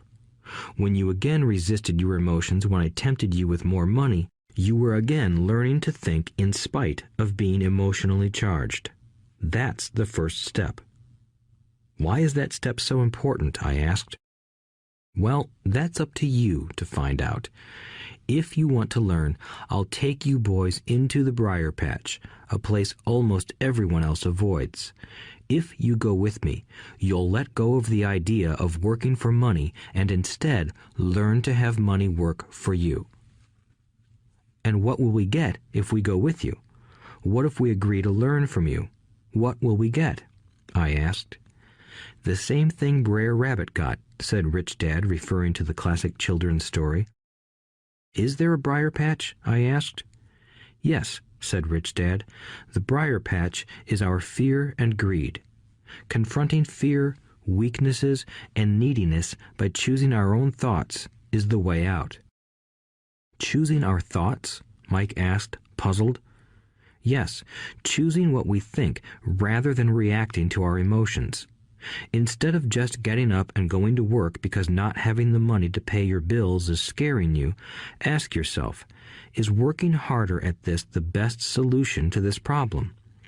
Most people are too afraid to rationally think things through and instead run out the door to a job they hate. The tar baby is in control. That's what I mean by choosing your thoughts. And how do we do that? Mike asked. That's what I will teach you. I'll teach you to have a choice of thoughts rather than a knee-jerk reaction, like gulping down your morning coffee and running out the door. Remember what I said before. A job is only a short-term solution to a long-term problem. Most people have only one problem in mind, and it's short-term. It's the bills at the end of the month, the tar baby. Money controls their lives, or should I say the fear and ignorance about money controls it. So they do as their parents did. They get up every day and go work for money, not taking the time to ask the question, is there another way? Their emotions now control their thinking, not their heads. Can you tell the difference between emotions thinking and the head thinking? Mike asked. Oh yes, I hear it all the time, said Rich Dad. I hear things like, well, everyone has to work, or the rich are crooks, or I'll get another job, I deserve this raise, you can't push me around, or I like this job because it's secure. No one asks, is there something I'm missing here? Which would break through the emotional thought and give you time to think clearly. As we headed back to the store, Rich Dad explained that the rich really did make money. They did not work for it. He went on to explain that when Mike and I were casting 5-cent pieces out of lead, thinking we were making money, we were very close to thinking the way the rich think. The problem was that creating money is legal for the government and banks to do, but illegal for us to do. There are legal ways to create money from nothing, he told us. Rich Dad went on to explain that the rich know that money is an illusion, truly like the carrot for the donkey. It's only out of fear and greed that the illusion of money is held together by billions of people who believe that money is real. It's not. Money is really made up. It is only because of the illusion of confidence and the ignorance of the masses that this house of cards stands. He talked about the gold standard that America was on, and that each dollar bill was actually a silver certificate. What concerned him was the rumor that we would someday go off the gold standard and our dollars would no longer be backed by something tangible. If that happens, boys, all hell will break loose. The poor, the middle class, and the ignorant will have their lives ruined simply because they will continue to believe that money is real and that the company they work for, or the government, will look after them. We really did not understand what he was saying that day, but over the years, it made more and more sense. Seeing what others miss. As he climbed into his pickup truck outside his convenience store, Rich Dad said, "Keep working, boys, but the sooner you forget about needing a paycheck, the easier your adult life will be. Keep using your brain, work for free, and soon your mind will show you ways of making money far beyond what I could ever pay you. You will see things that other people never see. Most people never see these opportunities because they're looking for money and security, so that's all they get. The moment you see one opportunity, you'll see them for the rest of your life. The moment you do that, I'll teach you something else. Learn this, and you'll avoid one of life's biggest traps. Mike and I picked up our things from the store and waved goodbye to Mrs. Martin. We went back to the park, to the same picnic bench, and spent several more hours thinking and talking. We spent the next week at school thinking and talking too. For 2 more weeks, we kept thinking, talking, and working for free. At the end of the second Saturday, I was again saying goodbye to Mrs. Martin and looking at the comic book stand with a longing gaze. The hard thing about not even getting 30 cents every Saturday was that I didn't have any money to buy comic books. Suddenly, as Mrs. Martin said goodbye to Mike and me, I saw her do something I'd never seen her do before. Mrs. Martin was cutting the front page of the comic book in half. She kept the top half of the comic book cover and threw the rest of the book into a large cardboard box. When I asked her what she did with the comic books, she said, "I throw them away. I give the top half of the cover back to the comic book distributor for credit when he brings in the new comics. He's coming in an hour." Mike and I waited for an hour. Soon the distributor arrived, and I asked him if we could have the comic books. To my delight, he said, "You can have them if you work for this store and do not resell them." Remember our old business partnership? Well, Mike and I revived it. Using a spare room in Mike's basement, we began piling hundreds of comic books in that room. Soon, our comic book library was open to the public. We hired Mike's younger sister, who loved to study, to be head librarian. She charged each child 10 cents admission to the library, which was open from 2:30 p.m. to 4:30 p.m. every day after school. The customers, the children of the neighborhood, could read as many comics as they wanted in 2 hours. It was a bargain for them since a comic cost 10 cents each, and they could read 5 or 6 in 2 hours. Mike's sister would check the kids as they left to make sure they weren't borrowing any comic books. She also kept the books, logging in how many kids showed up each day, who they were, and any comments they might have. Mike and I averaged $9.50 per week over a 3-month period. We paid his sister $1 a week and allowed her to read the comics for free, which she rarely did since she was always studying. Mike and I kept our agreement by working in the store every Saturday and collecting all the comic books from the different stores. We kept our agreement to the distributor by not selling any comic books. We burned them once they got too tattered.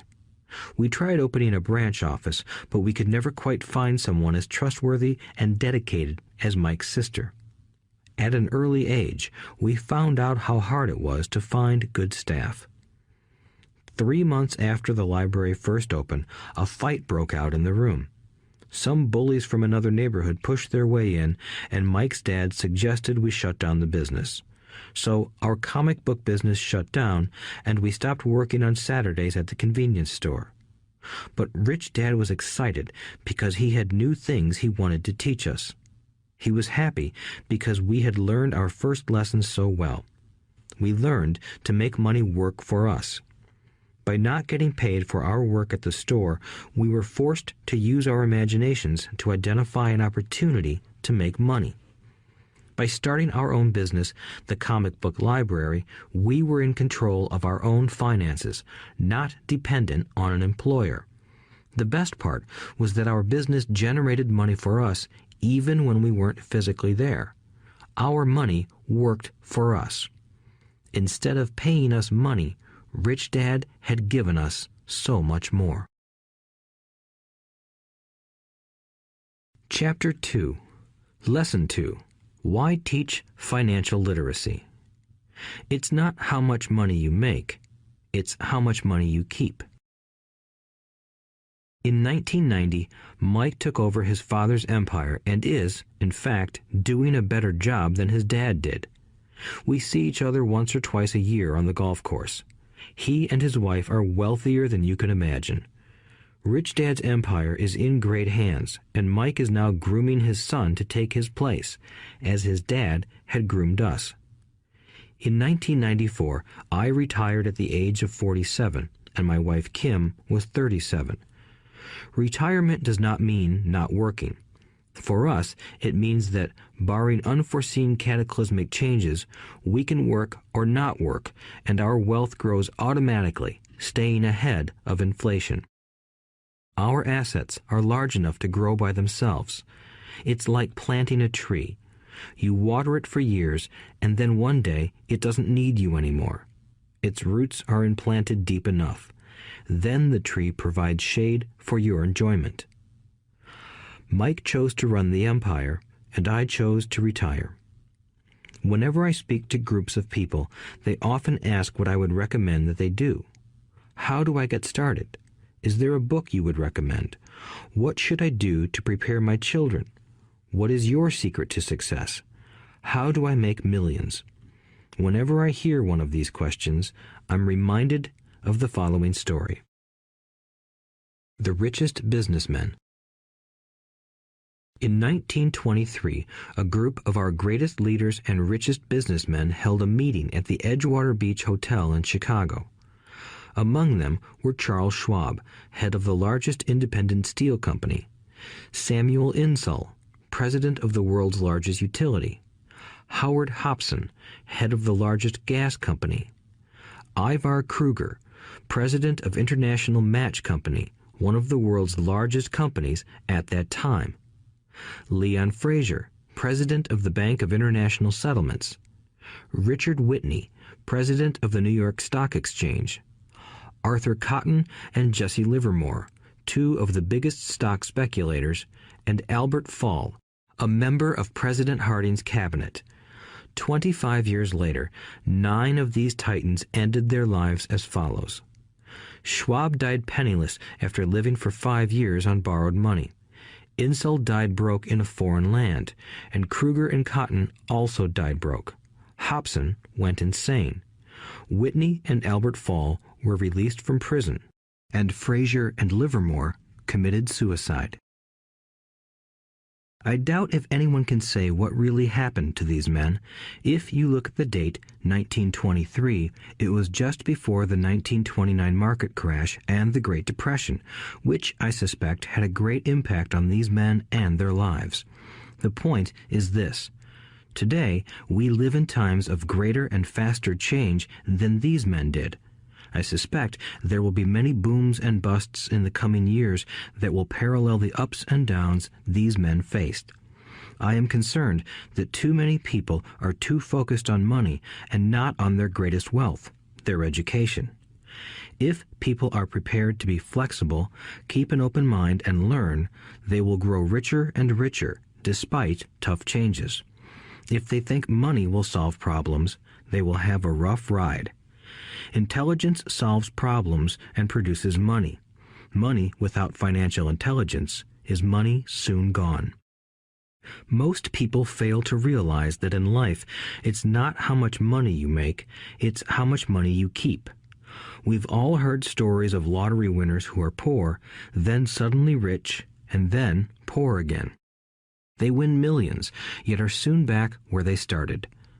Or stories of professional athletes who at the age of 24 are earning millions, but are sleeping under a bridge 10 years later. I remember a story of a young basketball player who a year ago had millions. Today, at just 29, he claims his friends, attorney, and accountant took his money, and he was forced to work at a car wash for minimum wage. He was fired from the car wash because he refused to take off his championship ring as he was wiping off the cars. His story made national news, and he is appealing his termination, claiming hardship and discrimination. He claims that the ring is all he has left, and if it was stripped away, he'll crumble. I know so many people who became instant millionaires, and while I am glad some people have become richer and richer, I caution them that in the long run, it's not how much money you make, it's how much you keep and how many generations you keep it. So when people ask, "Where do I get started?" or tell me how to get rich quick, they often are greatly disappointed with my answer. I simply say to them what my rich dad said to me when I was a little kid. If you want to be rich, you need to be financially literate. That idea was drummed into my head every time we were together. As I said, my educated dad stressed the importance of reading books, while my rich dad stressed the need to master financial literacy. If you are going to build the Empire State Building, the first thing you need to do is dig a deep hole and pour a strong foundation. If you are going to build a home in the suburbs, all you need to do is pour a 6-inch slab of concrete. Most people, in their drive to get rich, are trying to build an Empire State Building on a 6-inch slab. Our school system, created in the agrarian age, still believes in homes with no foundation. Dirt floors are still the rage, so kids graduate from school with virtually no financial foundation. One day, sleepless and deep in debt in suburbia, living the American dream, they decide that the answer to their financial problems is to find a way to get rich quick. Construction on the skyscraper begins. It goes up quickly, and soon, instead of the Empire State Building, we have the Leaning Tower of suburbia. The sleepless nights return. As for Mike and me in our adult years, both of our choices were possible because we were taught to pour a strong financial foundation when we were just kids. Accounting is possibly the most confusing, boring subject in the world, but if you want to be rich long term, it could be the most important subject. For Rich Dad, the question was how to take a boring and confusing subject and teach it to kids. The answer he found was to make it simple by teaching it in pictures. My rich dad poured a strong financial foundation for Mike and me. Since we were just kids, he created a simple way to teach us. For years, he only drew pictures and used few words. Mike and I understood the simple drawings, the jargon, the movement of money, and then in later years, Rich Dad began adding numbers. Today, Mike has gone on to master much more complex and sophisticated accounting analysis because he had to in order to run his empire.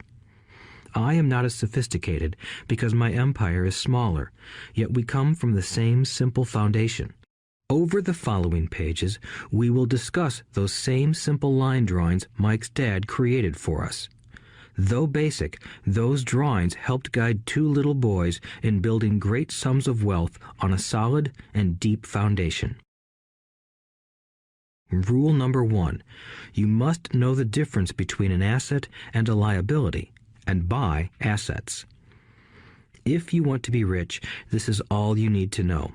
It is rule number 1. It is the only rule. This may sound absurdly simple, but most people have no idea how profound this rule is.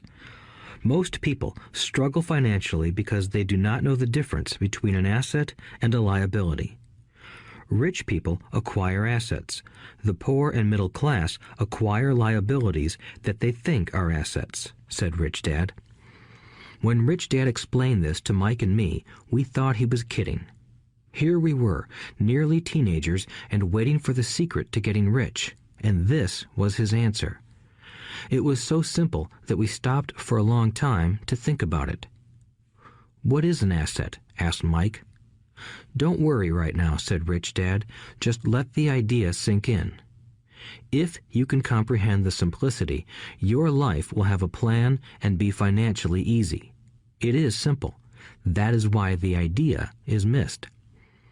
"You mean all we need to know is what an asset is, acquire them, and we'll be rich?" I asked.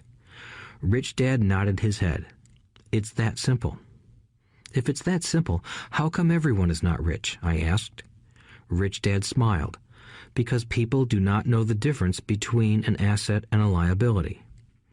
I remember asking, how could adults be so misguided? If it is that simple, if it is that important, why would everyone not want to find out?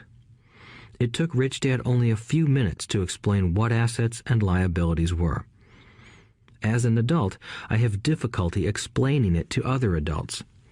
The simplicity of the idea escapes them because they have been educated differently. They were taught by other educated professionals, such as bankers, accountants, real estate agents, financial planners, and so forth. The difficulty comes in asking adults to unlearn or become children again. An intelligent adult often feels it is demeaning to pay attention to simplistic definitions. Rich Dad believed in the KISS principle: keep it simple, stupid, or keep it super simple. So he kept it simple for us, and that made our financial foundation strong. So what causes the confusion? How could something so simple be so screwed up? Why would someone buy an asset that was really a liability? The answer is found in basic education. We focus on the word literacy and not financial literacy. What defines something to be an asset or a liability are not words. In fact, if you really want to be confused, look up the words asset and liability in the dictionary. I know the definition may sound good to a trained accountant, but for the average person, it makes no sense. But we adults are often too proud to admit that something does not make sense. To us young boys, Rich Dad said, "What defines an asset are not words, but numbers. And if you can't read the numbers, you can't tell an asset from a hole in the ground." In accounting, Rich Dad would say, it's not the numbers, but what the numbers are telling you. It's just like words. It's not the words, but the story the words are telling you. If you want to be rich, you've got to read and understand numbers. If I heard that once, I heard it 1,000 times from my rich dad. And I also heard the rich acquire assets and the poor and middle class acquire liabilities. Here is how to tell the difference between an asset and a liability. Most accountants and financial professionals do not agree with the definitions, but these simple drawings were the start of strong financial foundations for two young boys. An asset is something that puts money in my pocket. A liability is something that takes money out of my pocket. This is really all you need to know. If you want to be rich, simply spend your life buying assets. If you want to be poor or middle class, spend your life buying liabilities. Illiteracy, both in words and numbers, is the foundation of financial struggle. If people are having difficulties financially, there is something that they don't understand, either in words or numbers. The rich are rich because they are more literate in different areas than people who struggle financially. So if you want to be rich and maintain your wealth, it's important to be financially literate in words as well as numbers. Numbers alone mean little, just as words out of context mean little. It's the story that counts. In financial reporting, reading numbers is looking for the plot, the story of where the cash is flowing. In 80% of most families, the financial story paints a picture of hard work to get ahead. However, this effort is for naught because they spend their lives buying liabilities instead of assets. Everyone has living expenses, the need for food, shelter, and clothing. It is the cash flow that tells the story of how a person handles their money. The reason I started with the story of the richest men in America is to illustrate the flaw in believing that money will solve all problems. That is why I cringe whenever I hear people ask me how to get rich quicker or where they should start. I often hear, "I'm in debt, so I need to make more money." But more money will often not solve the problem. In fact, it may compound the problem. Money often makes obvious our tragic human flaws, putting a spotlight on what we don't know. That is why, all too often, a person who comes into a sudden windfall of cash, let's say an inheritance, a pay raise, or lottery winnings, soon returns to the same financial mess, if not worse than the mess they were in before. Money only accentuates the cash flow pattern running in your head. If your pattern is to spend everything you get, most likely an increase in cash will just result in an increase in spending. Thus the saying, "A fool and his money is one big party." I have said many times that we go to school to gain scholastic and professional skills, both of which are important. We learn to make money with our professional skills. In the 1960s, when I was in high school, if someone did well academically, people assumed this bright student would go on to be a medical doctor because it was the profession with the promise of the greatest financial reward. Today, doctors face financial challenges I wouldn't wish on my worst enemy. Insurance companies taking control of the business, managed health care, government intervention, and malpractice suits. Today, kids want to be famous athletes, movie stars, rock stars, beauty queens, or CEOs because that is where the fame, money, and prestige are. That is the reason it is so hard to motivate kids in school today. They know that professional success is no longer solely linked to academic success, as it once was. Because students leave school without financial skills, millions of educated people pursue their profession successfully, but later find themselves struggling financially. They work harder, but don't get ahead. What is missing from their education is not how to make money, but how to manage money. It's called financial aptitude, what you do with the money once you make it, how to keep people from taking it from you, how to keep it longer, and how to make that money work hard for you. Most people don't understand why they struggle financially because they don't understand cash flow. A person can be highly educated, professionally successful, and financially illiterate. These people often work harder than they need to because they learned how to work hard, but not how to have their money work hard for them. The story of how the quest for a financial dream turns into a financial nightmare. The classic story of hardworking people has set a pattern. Recently married, the happy, highly educated young couple moves into one of their cramped, rented apartments. Immediately, they realize that they are saving money because two can live as cheaply as one. The problem is the apartment is cramped. They decide to save money to buy their dream home so they can have kids. They now have two incomes, and they begin to focus on their careers. Their incomes begin to increase. As their incomes go up, their expenses go up as well. The number one expense for most people is taxes. Many people think it's income tax, but for most Americans, their highest tax is Social Security. As an employee, it appears as if the Social Security tax combined with the Medicare tax rate is roughly 7.5%, but it's really 15% since the employer must match the Social Security amount. In essence, it is money the employer can't pay you. On top of that, you still have to pay income tax on the amount deducted from your wages for Social Security tax. Income you never received because it went directly to Social Security through withholding. Going back to the young couple, as a result of their incomes increasing, they decide to buy the house of their dreams. Once in their house, they have a new tax called property tax. Then they buy a new car, new furniture, and new appliances to match their new house. All of a sudden, they wake up and their liabilities column is full of mortgage and credit card debt. Their liabilities go up. They're now trapped in the rat race. Pretty soon, a baby comes along and they work harder. The process repeats itself. Higher incomes cause higher taxes, also called bracket creep. A credit card comes in the mail. They use it. It maxes out. A loan company calls and says their greatest asset, their home, has appreciated in value. Because their credit is so good, the company offers a bill consolidation loan and tells them the intelligent thing to do is clear off the high-interest consumer debt by paying off their credit card. And besides, interest on their home is a tax deduction. They go for it and pay off those high-interest credit cards. They breathe a sigh of relief.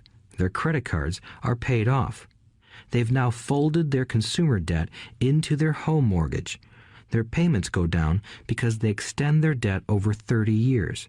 It is the smart thing to do. Their neighbor calls to invite them to go shopping.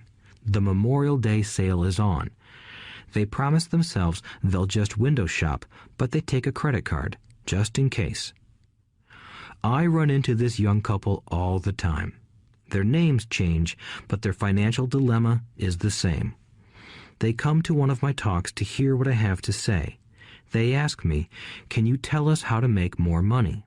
They don't understand that their trouble is really how they choose to spend the money they do have. It is caused by financial illiteracy and not understanding the difference between an asset and a liability. More money seldom solves someone's money problems. Intelligence solves problems. There is a saying a friend of mine says over and over to people in debt. If you find you have dug yourself into a hole, stop digging. As a child, my dad often told us that the Japanese were aware of 3 powers: the power of the sword, the jewel, and the mirror. The sword symbolizes the power of weapons. America has spent trillions of dollars on weapons, and because of this is a powerful military presence in the world. The jewel symbolizes the power of money. There is some degree of truth to the saying, "Remember the golden rule. He who has the gold makes the rules." The mirror symbolizes the power of self-knowledge. This self-knowledge, according to Japanese legend, was the most treasured of the 3.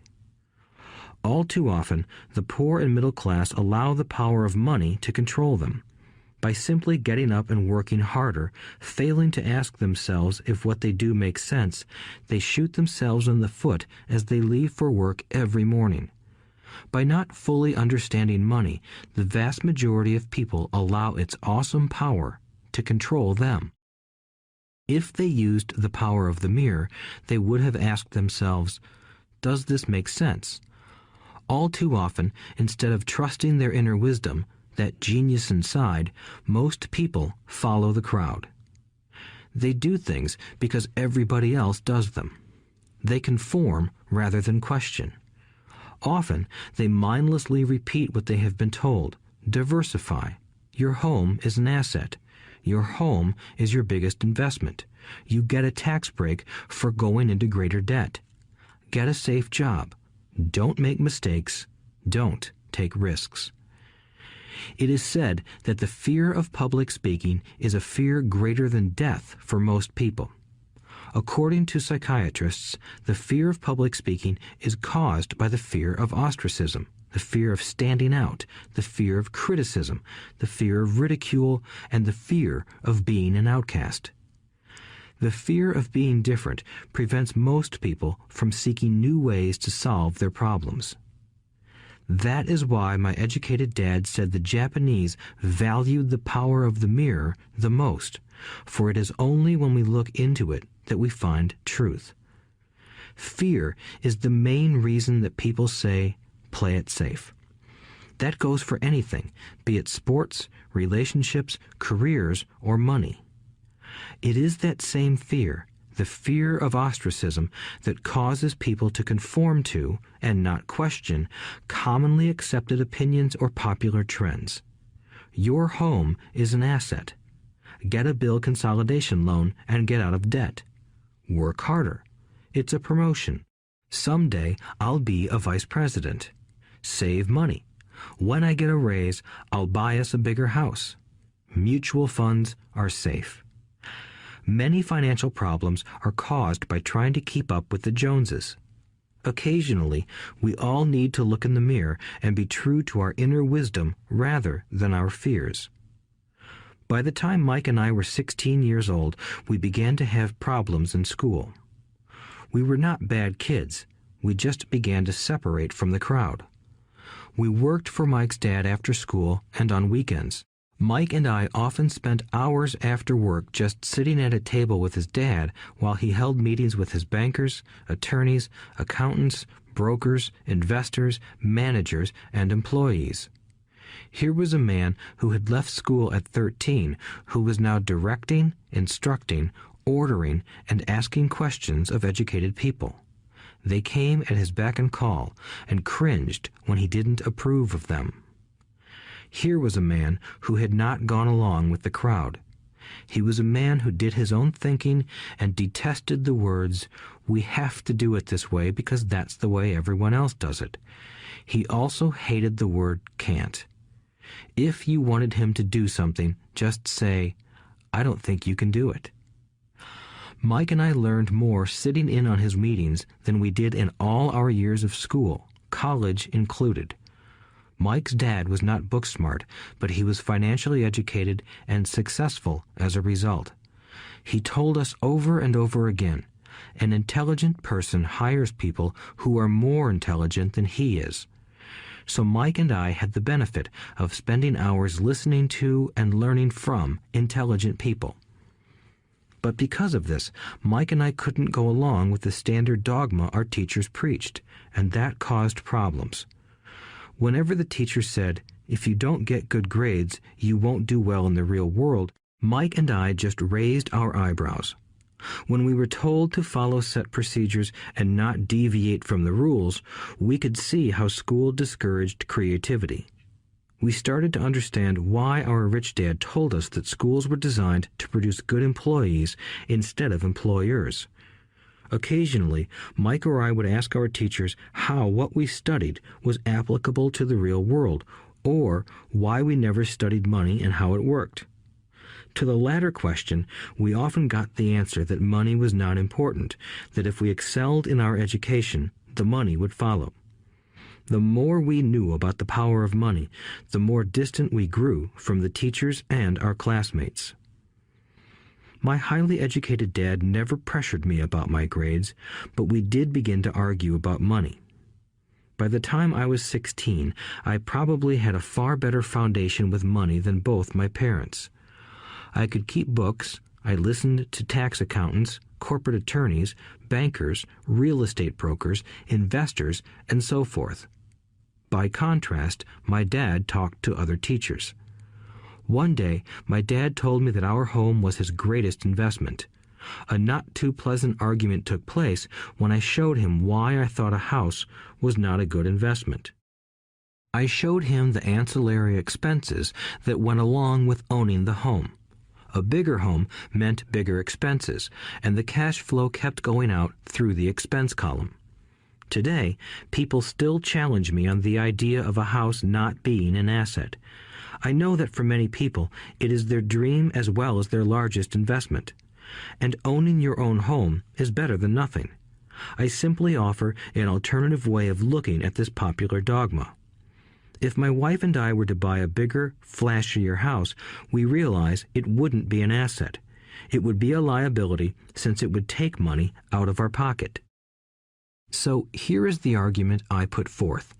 I really don't expect most people to agree with it because your home is an emotional thing, and when it comes to money, high emotions tend to lower financial intelligence. I know from personal experience that money has a way of making every decision emotional. 1. When it comes to houses, most people work all their lives paying for a home they never own. In other words, most people buy a new house every few years, each time incurring a new 30-year loan to pay off the previous one. 2. Even though people receive a tax deduction for interest on mortgage payments, they pay for all their other expenses with after-tax dollars, even after they pay off their mortgage. 3. My wife's parents were shocked when the property taxes on their home increased to $1,000 a month. This was after they had retired, so the increase put a strain on their retirement budget and they felt forced to move. 4. Houses do not always go up in value. I have friends who owe $1 million for a home that today would sell for far less. 5. The greatest losses of all are those from missed opportunities. If all your money is tied up in your house, you may be forced to work harder because your money continues blowing out of the expense column instead of adding to the asset column, the classic middle-class cash flow pattern. If a young couple would put more money into their asset column early on, their later years would be easier. Their assets would have grown and would be available to help cover expenses. All too often, a house only serves as a vehicle for incurring a home equity loan to pay for mounting expenses. In summary, the end result in making a decision to own a house that is too expensive in lieu of starting an investment portfolio impacts an individual in at least the following 3 ways. 1. Loss of time during which other assets could have grown in value. 2. Loss of additional capital which could have been invested instead of paying for high-maintenance expenses related directly to the home. 3. Loss of education. Too often, people count their house and savings and retirement plans as all they have in their asset column. Because they have no money to invest, they simply don't invest. This costs them investment experience. Most never become what the investment world calls a sophisticated investor. And the best investments are usually first sold to sophisticated investors, who then turn around and sell them to the people playing it safe. I am not saying don't buy a house. What I'm saying is that you should understand the difference between an asset and a liability. When I want a bigger house, I first buy assets that will generate the cash flow to pay for the house. My educated dad's personal financial statement best demonstrates the life of someone caught in the rat race. His expenses match his income, never allowing him enough left over to invest in assets. As a result, his liabilities are larger than his assets. Why the rich get richer. A review of my rich dad's financial statement shows why the rich get richer. The asset column generates more than enough income to cover expenses, with the balance reinvested into the asset column. The asset column continues to grow, and therefore the income it produces grows with it. The result is that the rich get richer. Why the middle class struggle. The middle class finds itself in a constant state of financial struggle. Their primary income is through their salary. As their wages increase, so do their taxes. Their expenses tend to increase in proportion to their salary increase, hence the phrase, the rat race. They treat their home as their primary asset instead of investing in income-producing assets. This pattern of treating your home as an investment and the philosophy that a pay raise means you can buy a larger home or spend more is the foundation of today's debt-ridden society. Increased spending throws families into greater debt and into more financial uncertainty, even though they may be advancing in their jobs and receiving raises on a regular basis. This is high-risk living caused by weak financial education. The massive loss of jobs in recent times proves how shaky the middle class really is financially. Company pension plans are being replaced by 401k plans. Social Security is obviously in trouble and can't be relied upon as a source for retirement. Panic has set in for the middle class. Today, mutual funds are popular because they supposedly represent safety. Average mutual fund buyers are too busy working to pay taxes and mortgages, save for their children's college, and pay off credit cards. They do not have time to study investing, so they rely on the expertise of the manager of a mutual fund. Also, because the mutual fund includes many different types of investments, they feel their money is safer because it is diversified. This educated middle class subscribes to the dogma put out by mutual fund brokers and financial planners. Play it safe, avoid risk. The real tragedy is that the lack of early financial education is what creates the risk faced by average middle class people. The reason they have to play it safe is because their financial positions are tenuous at best. Their balance sheets are not balanced. Instead, they are loaded with liabilities and have no real assets that generate income. Typically, their only source of income is their paycheck. Their livelihood becomes entirely dependent on their employer. So when genuine deals of a lifetime come along, these people can't take advantage of them because they are working so hard, are taxed to the max, and are loaded with debt. As I said at the start of this section, the most important rule is to know the difference between an asset and a liability. Once you understand the difference, concentrate your efforts on buying income-generating assets. That's the best way to get started on a path to becoming rich. Keep doing that and your asset column will grow. Keep liabilities and expenses down so more money is available to continue pouring into the asset column. Soon, the asset base will be so deep that you can afford to look at more speculative investments. Investments that may have returns of 100% to infinity. $5,000 investments that are soon turned into $1 million or more. Investments that the middle class calls too risky. The investment is not risky for the financially literate. As an employee who is also a homeowner, your working efforts are generally as follows. 1. You work for the company. Employees make their business owner or the shareholders rich, not themselves. Your efforts and success will help provide for the owner's success and retirement. 2. You work for the government. The government takes its share from your paycheck before you even see it. By working harder, you simply increase the amount of taxes taken by the government. Most people work from January to May just for the government. 3. You work for the bank. After taxes, your next largest expense is usually your mortgage and credit card debt. The problem with simply working harder is that each of these 3 levels takes a greater share of your increased efforts. You need to learn how to have your increased efforts benefit you and your family directly.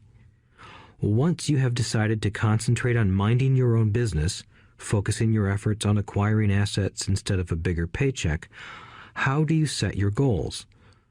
Most people must keep their job and rely on their wages to fund their acquisition of assets. As their assets grow, how do they measure the extent of their success?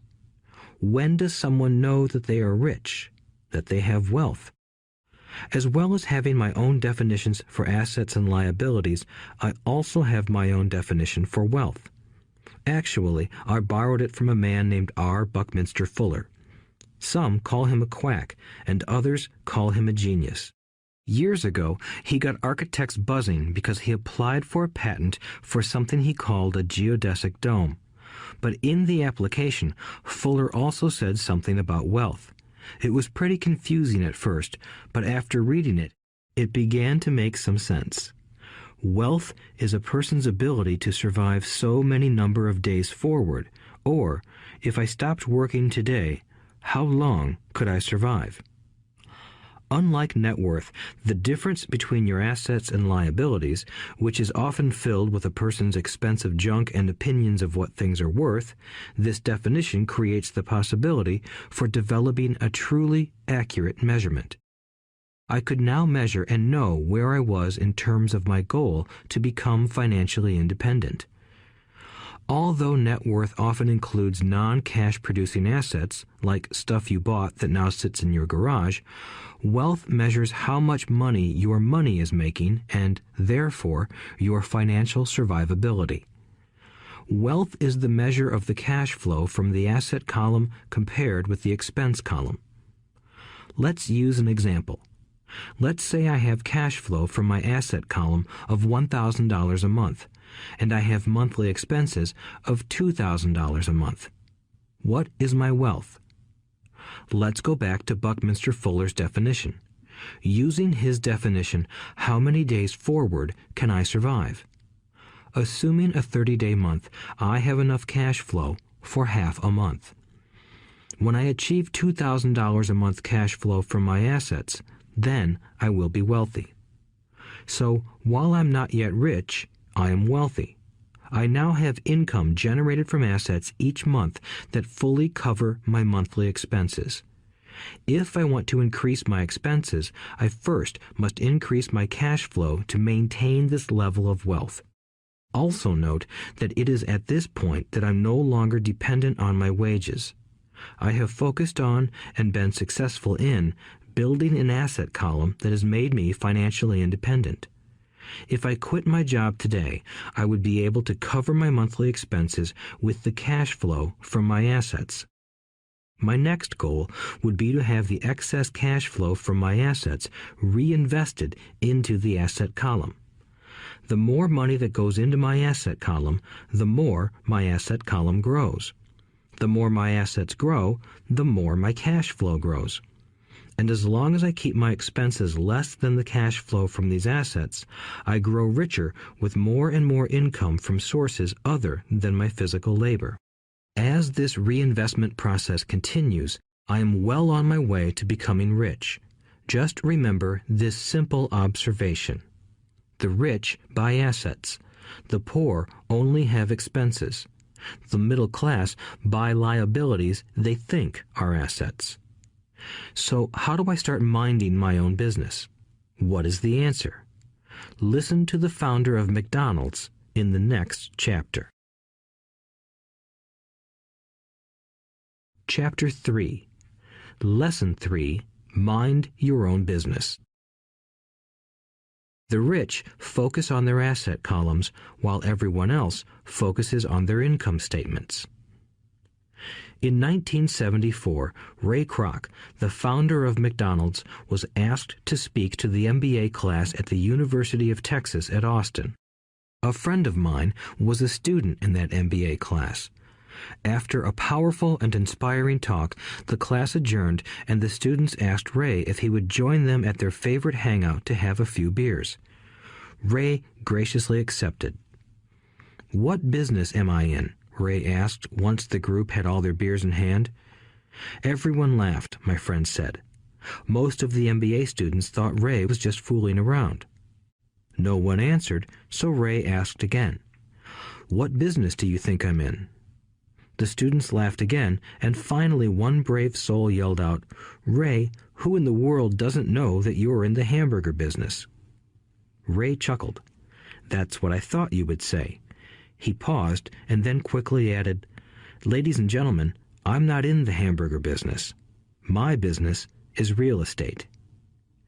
As my friend tells the story, Ray spent a good amount of time explaining his viewpoint. In his business plan, Ray knew that the primary business focus was to sell hamburger franchises, but what he never lost sight of was the location of each franchise. He knew that the land and its location were the most significant factors in the success of each franchise. Basically, the person who bought the franchise was also buying the real estate under the franchise for Ray Kroc's organization. Today, McDonald's is the largest single owner of real estate in the world, owning even more than the Catholic Church. McDonald's owns some of the most valuable intersections and street corners in America and around the globe. My friend considers this as one of the most important lessons in his life. Today, he owns car washes, but his business is the real estate under those car washes. The previous chapter presented that most people work for everyone but themselves. They work first for the owners of the company, then for the government through taxes, and finally for the bank that owns their mortgage. When I was a young boy, we did not have a McDonald's nearby.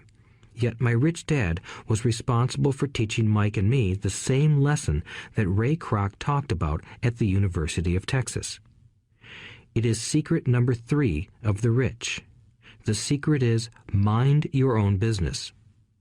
Financial struggle is often directly the result of people working all their lives for someone else. Many people will simply have nothing at the end of their working days to show for their efforts.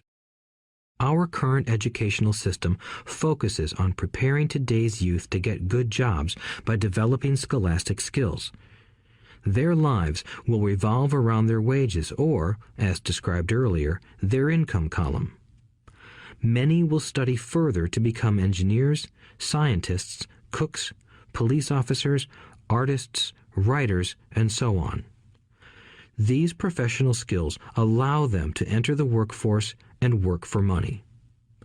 But there is a big difference between your profession and your business. Often I ask people, "What is your business?" And they will say, "Oh, I'm a banker." Then I ask them if they own the bank, and they usually respond, "No, I work there." In that instance, they have confused their profession with their business. Their profession may be a banker, but they still need their own business. A problem with school is that you often become what you study. So if you study cooking, you become a chef. If you study the law, you become an attorney. And a study of auto mechanics makes you a mechanic. The mistake in becoming what you study is that too many people forget to mind their own business. They spend their lives minding someone else's business and making that person rich. To become financially secure, a person needs to mind their own business. Your business revolves around your asset column, not your income column. As stated earlier, the number one rule is to know the difference between an asset and a liability and to buy assets. The rich focus on their asset columns, while everyone else focuses on their income statements. That is why we hear so often, "I need a raise. If only I had a promotion. I am going back to school to get more training so I can get a better job.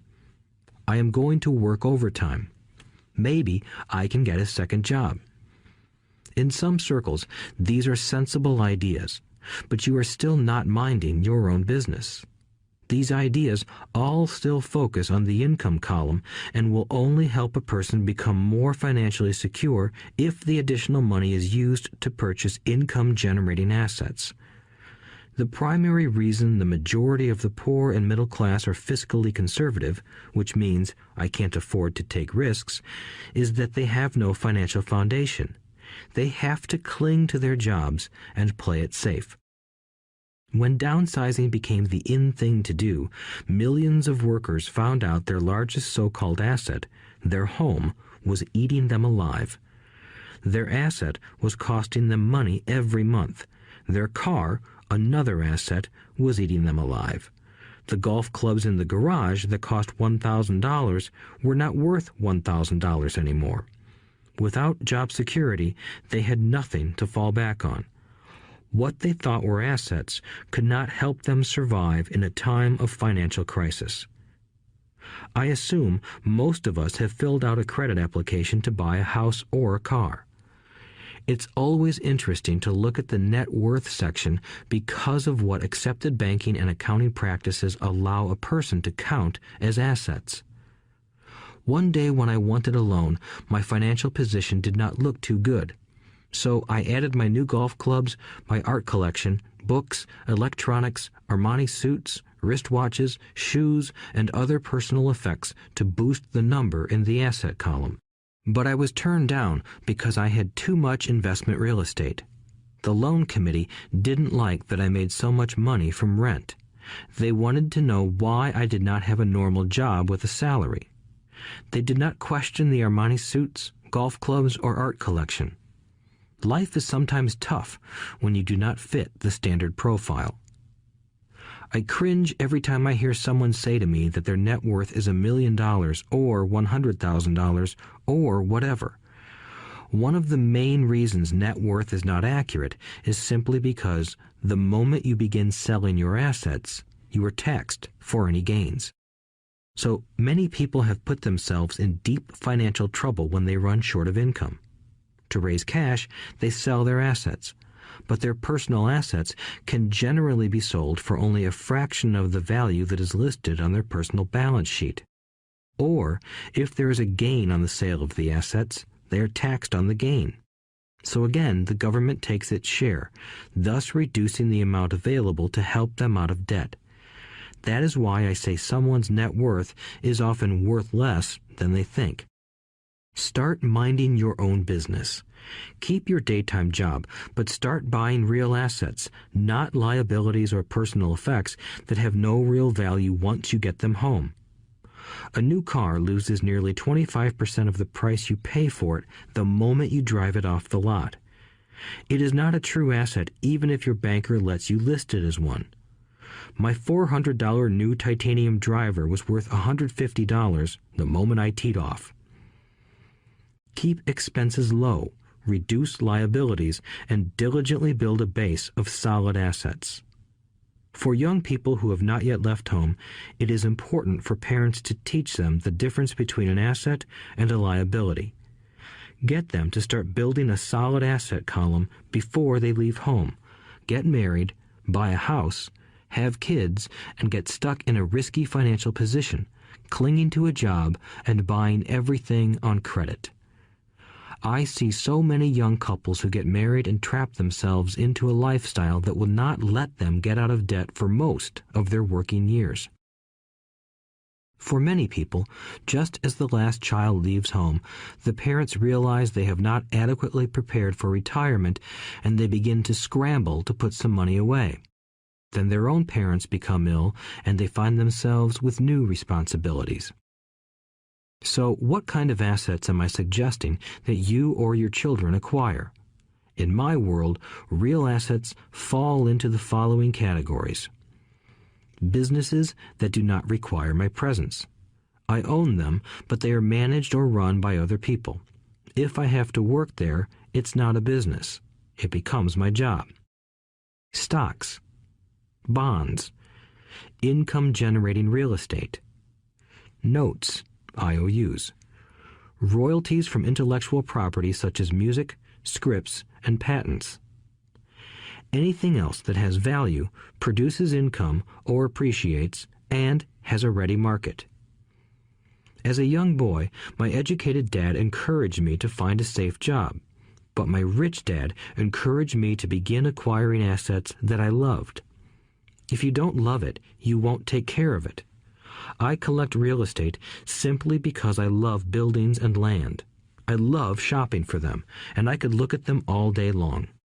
When problems arise, the problems aren't so bad that it changes my love for real estate.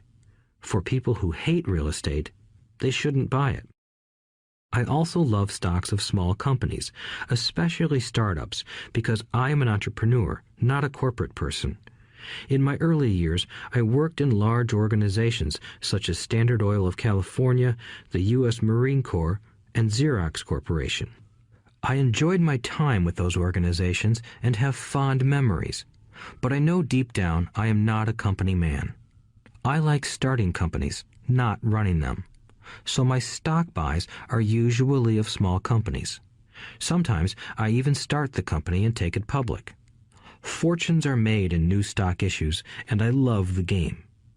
Many people are afraid of small-cap companies and call them risky, and they are. But that risk is diminished if you love what the investment is, understand it, and know the game. With small companies, my investment strategy is to be out of the stock in a year. On the other hand, my real estate strategy is to start small and keep trading up for bigger properties, and, therefore, delay paying taxes on the gain. This allows the value to increase dramatically. I generally hold real estate less than 7 years. For years, even while I was with the Marine Corps and Xerox, I did what my rich dad recommended. I kept my day job, but I still minded my own business. I was active in my asset column trading real estate and small stocks. Rich Dad always stressed the importance of financial literacy. The better I was at understanding the accounting and cash management, the better I would be at analyzing investments and eventually starting and building my own company. I don't encourage anyone to start a company unless they really want to. Knowing what I know about running a company, I wouldn't wish that task on anyone. There are times when people can't find employment and starting a company seems like the best solution. But the odds are against success. 9 out of 10 companies fail in 5 years. Of those that survive the first 5 years, 9 out of every 10 of those eventually fail as well. So only if you really have the desire to own your own company do I recommend it. Otherwise, keep your day job and mind your own business. When I say mind your own business, I mean to build and keep your asset column strong. Once a dollar goes into it, never let it come out. Think of it this way. Once a dollar goes into your asset column, it becomes your employee. The best thing about money is that it works 24 hours a day and can work for generations. Keep your day job, Be a great hard-working employee, but keep building that asset column. As your cash flow grows, you can indulge in some luxuries. An important distinction is that rich people buy luxuries last, while the poor and middle class tend to buy luxuries first. The poor and the middle class often buy luxury items like big houses, diamonds, furs, jewelry, or boats because they want to look rich. They look rich, but in reality they just get deeper in debt on credit. The old money people, the long-term rich, build their asset column first.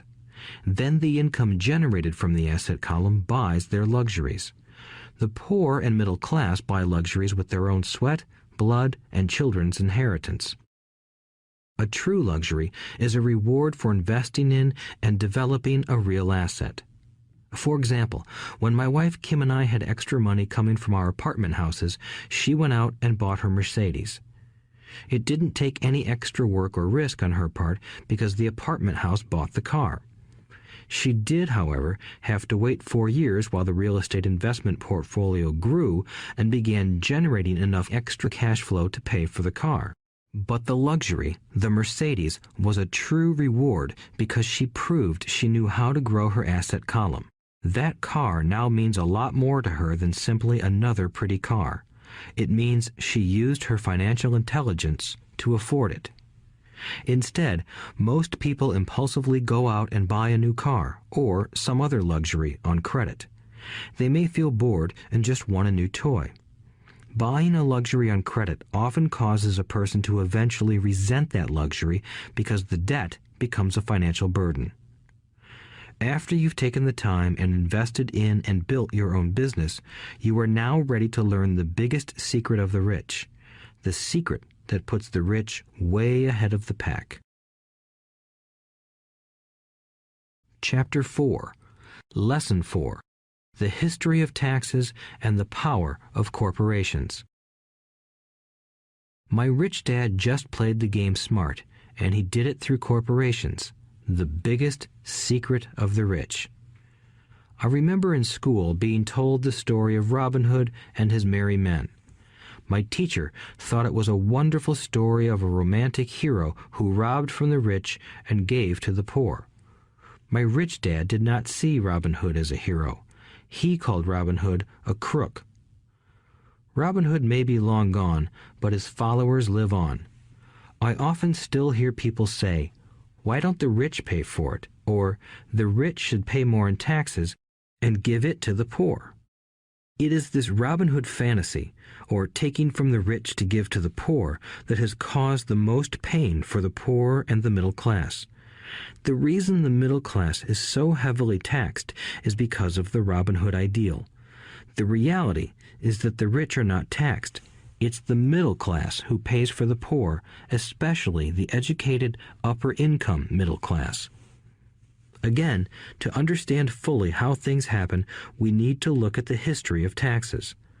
Although my highly educated dad was an expert on the history of education, my rich dad fashioned himself an expert on the history of taxes.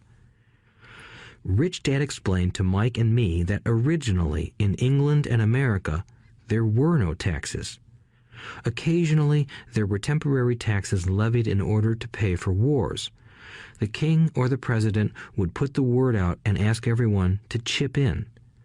Taxes were levied in Britain for the fight against Napoleon from 1799 to 1816, and in America to pay for the Civil War from 1861 to 1865. In 1874, England made income tax a permanent levy on its citizens. In 1913, an income tax became permanent in the United States with the adoption of the 16th Amendment to the U.S. Constitution. At one time, Americans were anti-tax. It had been the tax on tea that led to the famous Tea Party in Boston Harbor, an incident that helped ignite the Revolutionary War. It took approximately 50 years in both England and the United States to sell the idea of a regular income tax. What these historical dates fail to reveal is that both of these taxes were initially levied against only the rich. It was this point that Rich Dad wanted Mike and me to understand. He explained that the idea of taxes was made popular and accepted by the majority by telling the poor and the middle class that taxes were created only to punish the rich. This is how the masses voted for the law, and it became constitutionally legal. Although it was intended to punish the rich, in reality it wound up punishing the very people who voted for it, the poor and middle class. Once government got a taste of money, its appetite grew, said Rich Dad. Your dad and I are exactly opposite. He's a government bureaucrat, and I am a capitalist. We get paid, and our success is measured on opposite behaviors. He gets paid to spend money and hire people. The more he spends and the more people he hires, the larger his organization becomes. In the government, a large organization is a respected organization. On the other hand, within my organization, the fewer people I hire and the less money I spend, the more I am respected by my investors. That's why I don't like government people. They have different objectives than most business people. As the government grows, more and more tax dollars are needed to support it.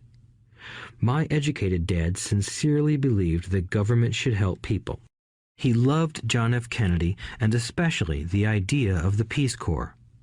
He loved the idea so much that both he and my mom worked for the Peace Corps, training volunteers to go to Malaysia, Thailand, and the Philippines. He always strived for additional grants and budget increases so he could hire more people, both in his job with the Education Department and in the Peace Corps. From the time I was about 10 years old, I would hear from my rich dad that government workers were a pack of lazy thieves, and from my poor dad I would hear how the rich were greedy crooks who should be made to pay more taxes. Both sides had valid points. It was difficult to go to work for one of the biggest capitalists in town and come home to a father who was a prominent government leader. It was not easy to know which dad to believe. Yet, when you study the history of taxes, an interesting perspective emerges. As I said, the passage of taxes was only possible because the masses believed in the Robin Hood theory of economics. Take from the rich and give to everyone else. The problem was that the government's appetite for money was so great that taxes soon needed to be levied on the middle class, and from there it kept trickling down. However, the rich saw an opportunity because they don't play by the same set of rules. The rich knew about corporations, which became popular in the days of sailing ships. The rich created the corporation as a vehicle to limit their risk to the assets of each voyage. The rich put their money into a corporation to finance the voyage. The corporation would then hire a crew to sail to the New World to look for treasure. If the ship was lost, the crew lost their lives, but the loss to the rich would be limited only to the money they invested for that particular voyage. It is the knowledge of the legal corporate structure that really gives the rich a vast advantage over the poor and middle class. Having two fathers teaching me, one a socialist and the other a capitalist, I quickly began to realize that the philosophy of the capitalist made more financial sense to me. It seemed to me that the socialists ultimately penalized themselves due to their lack of financial education. No matter what the take from the rich crowd came up with, the rich always found a way to outsmart them. That is how taxes were eventually levied on the middle class. The rich outsmarted the intellectuals solely because they understood the power of money, a subject not taught in schools. How did the rich outsmart the intellectuals? Once the take from the rich tax was passed, cash started flowing into government coffers. Initially, people were happy. Money was handed out to government workers and the rich. It went to government workers in the form of jobs and pensions, and it went to the rich via their factories receiving government contracts. The government received a large pool of money, but the problem was the fiscal management of that money. The government ideal is to avoid having excess money. If you fail to spend your allotted funds, you risk losing it in the next budget. You would certainly not be recognized for being efficient. Business people, on the other hand, are rewarded for having excess money and are applauded for their efficiency. As this cycle of growing government spending continued, the demand for money increased, and the tax the rich idea was adjusted to include lower income levels down to the very people who voted it in, the poor and the middle class. True capitalists used their financial knowledge to simply find an escape. They headed back to the protection of a corporation. But what many people who have never formed a corporation don't know is that a corporation is not really a thing. A corporation is merely a file folder with some legal documents in it, sitting in some attorney's office and registered with a state government agency. It's not a big building or a factory or a group of people. A corporation is merely a legal document that creates a legal body without a soul. Using it, the wealth of the rich was once again protected. It was popular because the income tax rate of a corporation is less than the individual income tax rates. In addition, certain expenses could be paid by a corporation with pre-tax dollars. This war between the haves and have-nots has raged for hundreds of years. The battle is waged whenever and wherever laws are made, and it will go on forever. The problem is that the people who lose are the uninformed, the ones who get up every day and diligently go to work and pay taxes.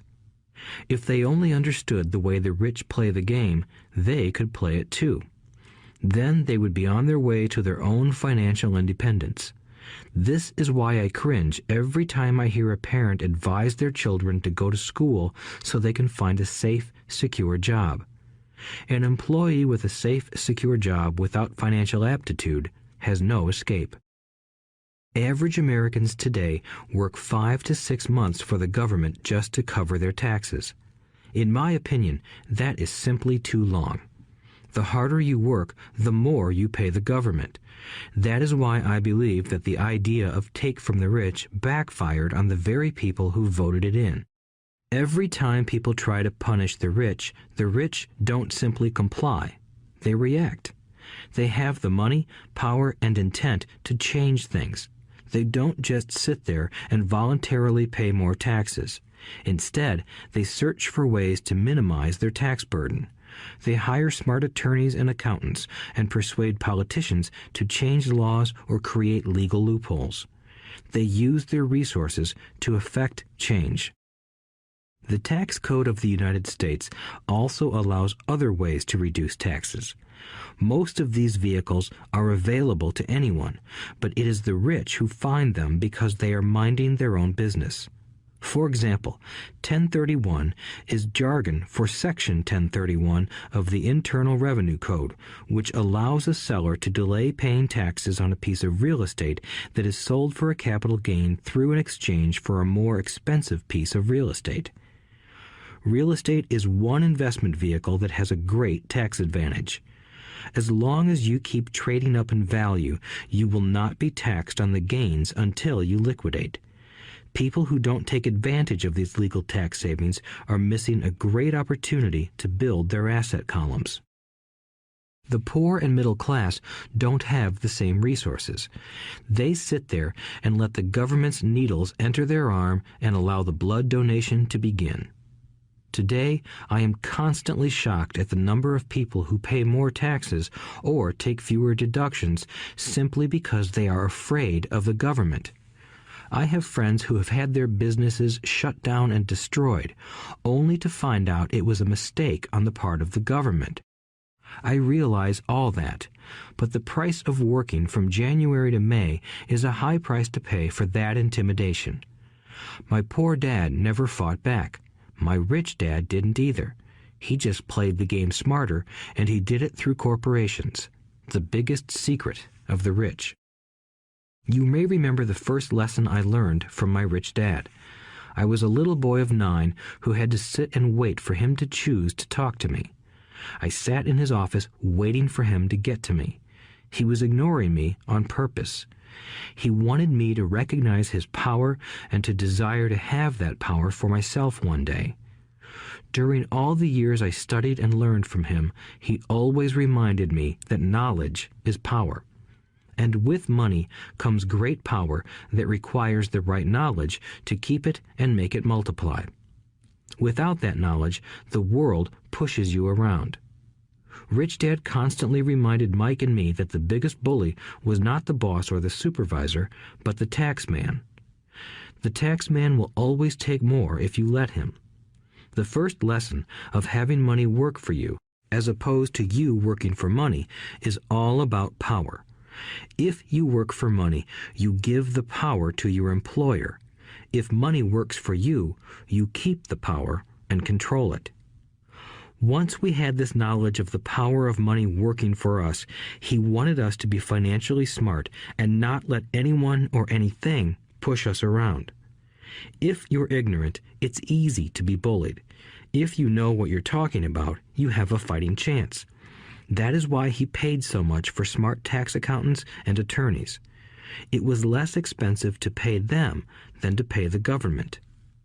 His best lesson to me was, be smart and you won't be pushed around as much. He knew the law because he was a law-abiding citizen and because it was expensive to not know the law. If you know you're right, you're not afraid of fighting back, even if you are taking on Robin Hood and his band of merry men. My highly educated dad always encouraged me to land a good job with a strong corporation. He spoke of the virtues of working your way up the corporate ladder. He didn't understand that, by relying solely on a paycheck from a corporate employer, I would be a docile cow ready for milking. When I told my rich dad of my father's advice, he only chuckled. "Why not own the ladder?" was all he said. As a young boy, I did not understand what Rich Dad meant by owning my own corporation. It was an idea that seemed impossible and intimidating. Although I was excited by the idea, my inexperience wouldn't let me envision the possibility that grown-ups would someday work for a company I would own. The point is that, if not for my rich dad, I would have probably followed my educated dad's advice. It was merely the occasional reminder of my rich dad that kept the idea of owning my own corporation alive and kept me on a different path. By the time I was 15 or 16, I knew I wasn't going to continue down the path my educated dad recommended. I didn't know how I was going to do it, but I was determined not to head in the direction most of my classmates were heading. That decision changed my life.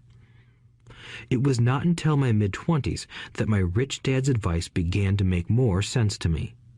I was just out of the Marine Corps and working for Xerox.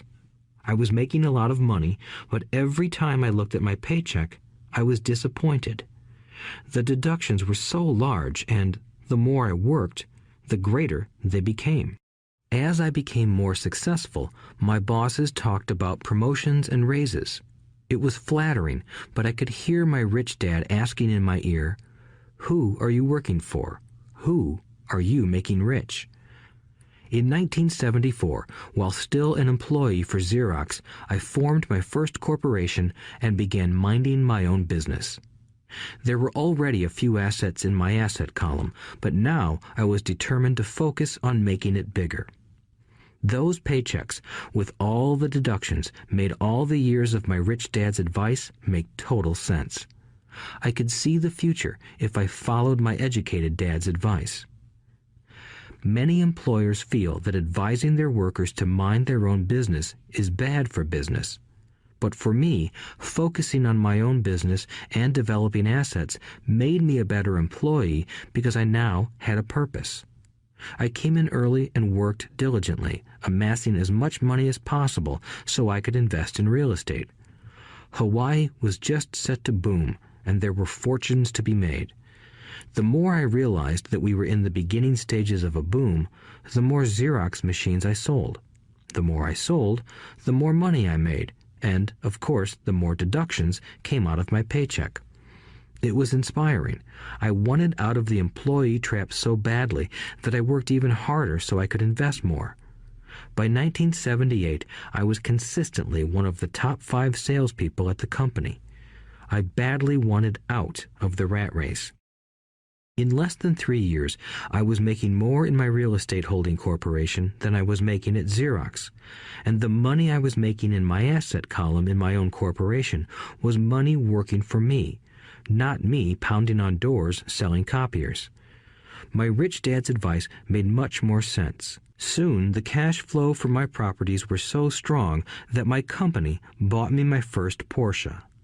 My fellow Xerox salespeople thought I was spending my commissions. I wasn't. I was investing my commissions in assets. My money was working hard to make more money. Each dollar in my asset column was a great employee, working hard to make more employees and buy the boss a new Porsche with before-tax dollars. I began to work harder for Xerox. The plan was working, and my Porsche was the proof. By using the lessons I learned from my rich dad, I was able to get out of the proverbial rat race at an early age. It was made possible because of the strong financial knowledge I had acquired through Rich Dad's lessons. Without this financial knowledge, which I call financial intelligence or financial IQ, my road to financial independence would have been much more difficult. I now teach others in the hope that I may share my knowledge with them. I remind people that financial IQ is made up of knowledge from 4 broad areas of expertise. 1. Accounting. Accounting is financial literacy or the ability to read numbers. This is a vital skill if you want to build an empire. The more money you are responsible for, the more accuracy is required, or the house comes tumbling down. This is the left brain side, or the details. Financial literacy is the ability to read and understand financial statements, which allows you to identify the strengths and weaknesses of any business. 2. Investing. Investing is the science of money making money. This involves strategies and formulas which use the creative right brain side. 3. Understanding markets. Understanding markets is the science of supply and demand. You need to know the technical aspects of the market, which are emotion-driven, in addition to the fundamental or economic aspects of an investment. Does an investment make sense or does it not make sense based on current market conditions? 4. The law. A corporation wrapped around the technical skills of accounting, investing, and markets can contribute to explosive growth. A person who understands the tax advantages and protections provided by a corporation can get rich so much faster than someone who is an employee or a small business sole proprietor. It's like the difference between someone walking and someone flying. The difference is profound when it comes to long-term wealth. Tax advantages. A corporation can do many things that an employee cannot, like pay expenses before paying taxes. That is a whole area of expertise that is very exciting. Employees earn and get taxed, and then try to live on what is left. A corporation earns, spends everything it can, and is taxed on anything that is left. It's one of the biggest legal tax loopholes that the rich use. They're easy to set up and are not expensive if you own investments that are producing good cash flow. For example, by owning your own corporation, your vacations can be board meetings in Hawaii. Car payments, insurance, repairs, and health club memberships are company expenses. Most restaurant meals are partial expenses, and on. But it's done legally with pre-tax dollars. Protection from lawsuits. We live in a litigious society. Everybody wants a piece of your action. The rich hide much of their wealth using vehicles such as corporations and trusts to protect their assets from creditors. When someone sues a wealthy individual, they are often met with layers of legal protection and often find that the wealthy person actually owns nothing. They control everything, but own nothing. The poor and middle class try to own everything and lose it to the government or to fellow citizens who like to sue the rich. They learned it from the Robin Hood story. Take from the rich and give it to the poor. It is not the purpose of this audiobook to go into the specifics of owning a corporation. But I will say that if you own any kind of legitimate assets, I would consider finding out more about the benefits and protection offered by a corporation as soon as possible. There are many books written on the subject that will detail the benefits and even walk you through the steps necessary to set up a corporation. Garrett Sutton's books on corporations provide wonderful insight into the power of personal corporations. Financial IQ is actually the synergy of many skills and talents. I would say it is the combination of the 4 technical skills listed above that make up basic financial intelligence. If you aspire to great wealth, it is the combination of these skills that will greatly amplify your financial intelligence. In summary, business owners with corporations 1. Earn, 2. Spend, 3. Pay taxes. Employees who work for corporations 1. Earn, 2. Pay taxes, 3. Spend. As part of your overall financial strategy, I recommend that you learn about the protection that legal entities can provide for businesses and assets. Chapter 5. Lesson 5. The rich invent money. Often in the real world, it's not the smart who get ahead, but the bold. Last night, I took a break from writing and watched a TV program on the history of a young man named Alexander Graham Bell. Bell had just patented his telephone and was having growing pains because the demand for his new invention was so strong. Needing a bigger company, he then went to the giant at that time, Western Union, and asked them if they would buy his patent and his tiny company. He wanted $100,000 for the whole package. The president of Western Union scoffed at him and turned him down, saying the price was ridiculous. The rest is history. A multi-billion-dollar industry emerged, and AT&T was born. The evening news came on right after the story of Alexander Graham Bell. On the news was a story of another downsizing at a local company. The workers were angry and complained that the company ownership was unfair. A terminated manager of about 45 years of age had his wife and 2 babies at the plant and was begging the guards to let him talk to the owners to ask if they would reconsider his termination. He had just bought a house and was afraid of losing it. The camera focused in on his pleading for all the world to see. Needless to say, it held my attention. I have been teaching professionally since 1984. It has been a great experience and a rewarding one. It is also a disturbing profession, for I have taught thousands of individuals, and I see one thing in common in all of us, myself included. We all have tremendous potential, and we all are blessed with gifts. Yet the one thing that holds all of us back is some degree of self-doubt. It is not so much the lack of technical information that holds us back, but more the lack of self-confidence. Some are more affected than others. Once we leave school, most of us know that it is not so much a matter of college degrees or good grades that count. In the real world, outside of academics, something more than just grades is required. I have heard it called many things: guts, chutzpah, balls, audacity, bravado, cunning, daring, tenacity, and brilliance. This factor, whatever it is labeled, ultimately decides one's future much more than school grades do. Inside each of us is one of these brave, brilliant, and daring characters. There is also the flip side of that character, people who could get down on their knees and beg if necessary. After a year in Vietnam as a Marine Corps pilot, I got to know both of those characters inside of me intimately. One is not better than the other. Yet, as a teacher, I recognized that it was excessive fear and self-doubt that were the greatest detractors of personal genius. It broke my heart to see students know the answers, yet lack the courage to act on the answer. Often in the real world, it's not the smart who get ahead, but the bold. In my personal experience, your financial genius requires both technical knowledge as well as courage. If fear is too strong, the genius is suppressed. In my classes, I strongly urge students to learn to take risks, to be bold, and to let their genius convert that fear into power and brilliance.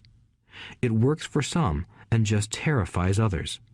I have come to realize that for most people, when it comes to the subject of money, they would rather play it safe. I have had to field questions such as, why take risks? Why should I bother developing my financial IQ? Why should I become financially literate? And I answer, just to have more options. There are huge changes up ahead. In the coming years, there will be more people just like the young inventor Alexander Graham Bell.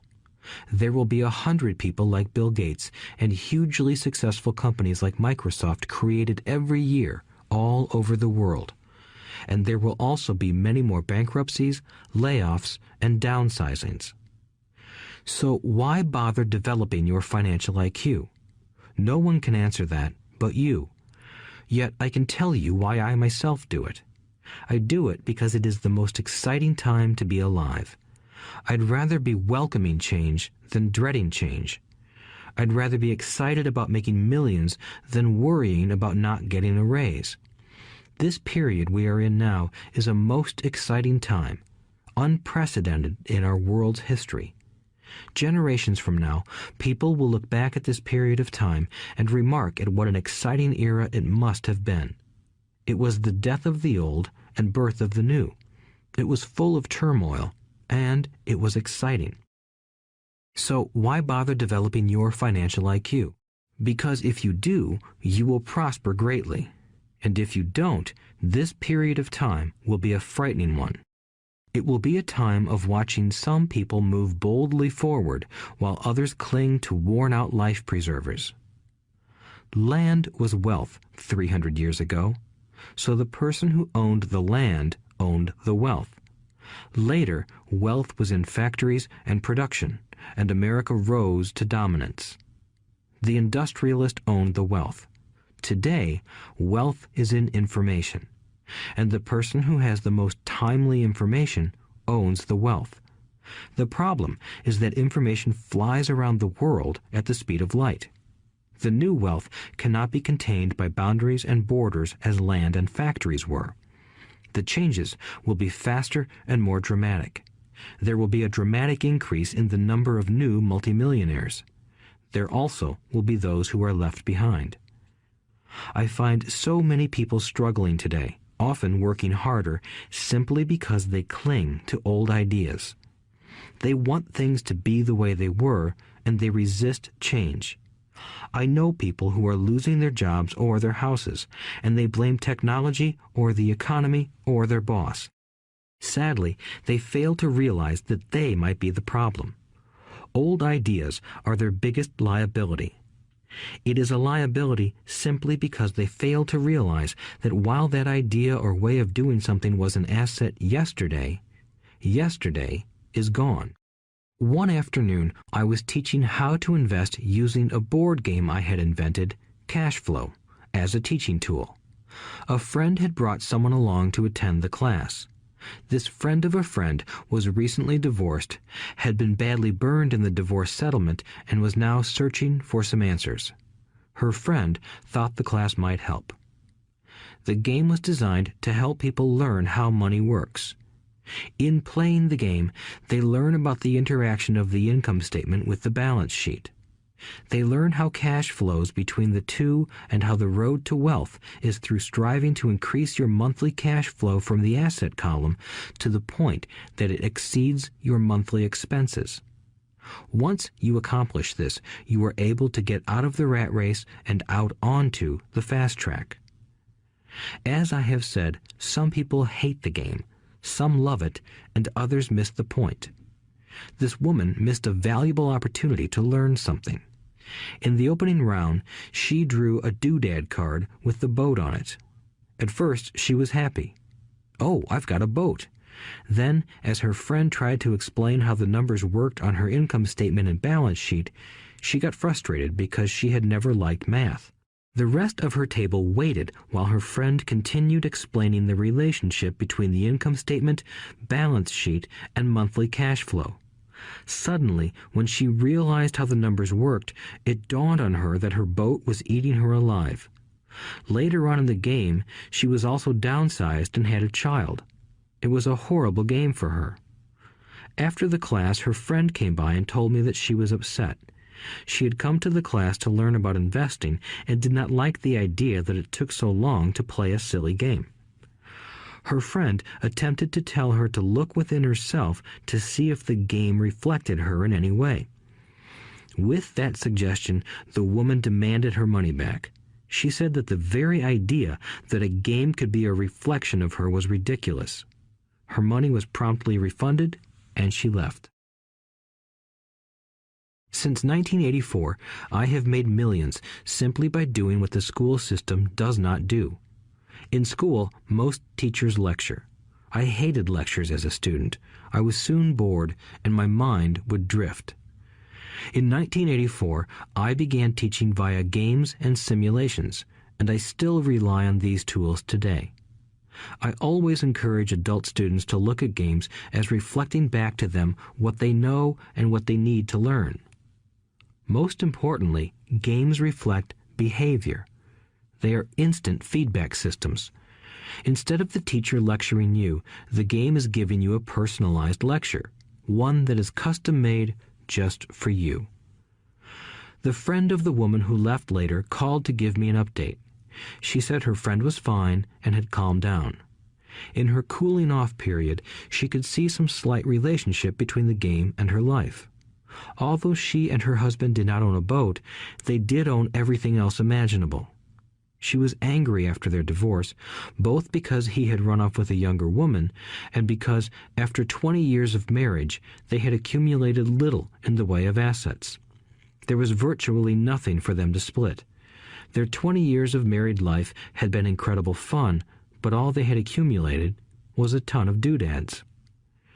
She realized that her anger at doing the numbers, the income statement and balance sheet, came from her embarrassment about not understanding them. She believed that finances were the man's job. She maintained the house and did the entertaining, and he handled the finances. She was now quite certain that in the last 5 years of their marriage, he had hidden money from her. She was angry at herself for not being more aware of where the money was going, as well as for not knowing about the other woman. Just like a board game, the world is always providing us with instant feedback. We could learn a lot if we tuned in more. One day, not long ago, I complained to my wife that the cleaners must have shrunk my pants. My wife gently smiled and poked me in the stomach to inform me that the pants had not shrunk. Something else had expanded. Me. The cash flow game was designed to give every player personal feedback. Its purpose is to give you options. If you draw the boat card and it puts you into debt, the question is, now what can you do? How many different financial options can you come up with? That is the purpose of the game, to teach players to think and create new and various financial options. Thousands of people throughout the world have played this game. The players who get out of the rat race the quickest are the people who understand numbers and have creative financial minds. They recognize different financial options. Rich people are often creative and take calculated risks. People who take the longest are people who are not familiar with numbers and often do not understand the power of investing. Some people playing cash flow gain lots of money in the game, but they don't know what to do with it. Even though they have money, everyone else seems to be getting ahead of them. And that is true in real life. There are a lot of people who have a lot of money and do not get ahead financially. Limiting your options is the same as hanging on to old ideas. I have a friend from high school who now works at 3 jobs. Years ago, he was the richest of all my classmates. When the local sugar plantation closed, the company he worked for went down with the plantation.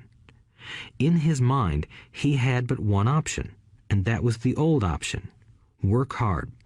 The problem was that he couldn't find an equivalent job that recognized his seniority from the old company.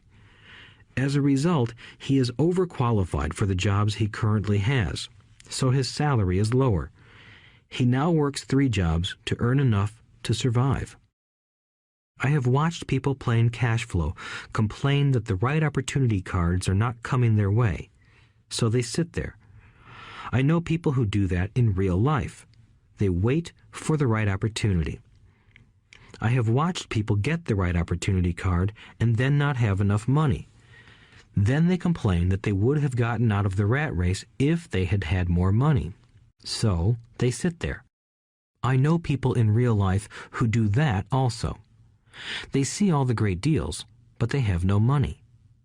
And I have seen people pull a great opportunity card, read it out loud, and have no idea that it is a great opportunity. They have the money, the time is right, they have the card, but they can't see the opportunity staring them in the face. They fail to see how it fits into their financial plan for escaping the rat race. And I know more people like that than all the others combined. Most people have an opportunity of a lifetime flash right in front of them, and they fail to see it. A year later, they find out about it, after everyone else got rich. Financial intelligence is simply having more options. If the opportunities aren't coming your way, what else can you do to improve your financial position? If an opportunity lands in your lap and you have no money and the bank won't talk to you, what else can you do to get the opportunity to work in your favor? If your hunch is wrong and what you've been counting on doesn't happen, how can you turn a lemon into millions? That is financial intelligence.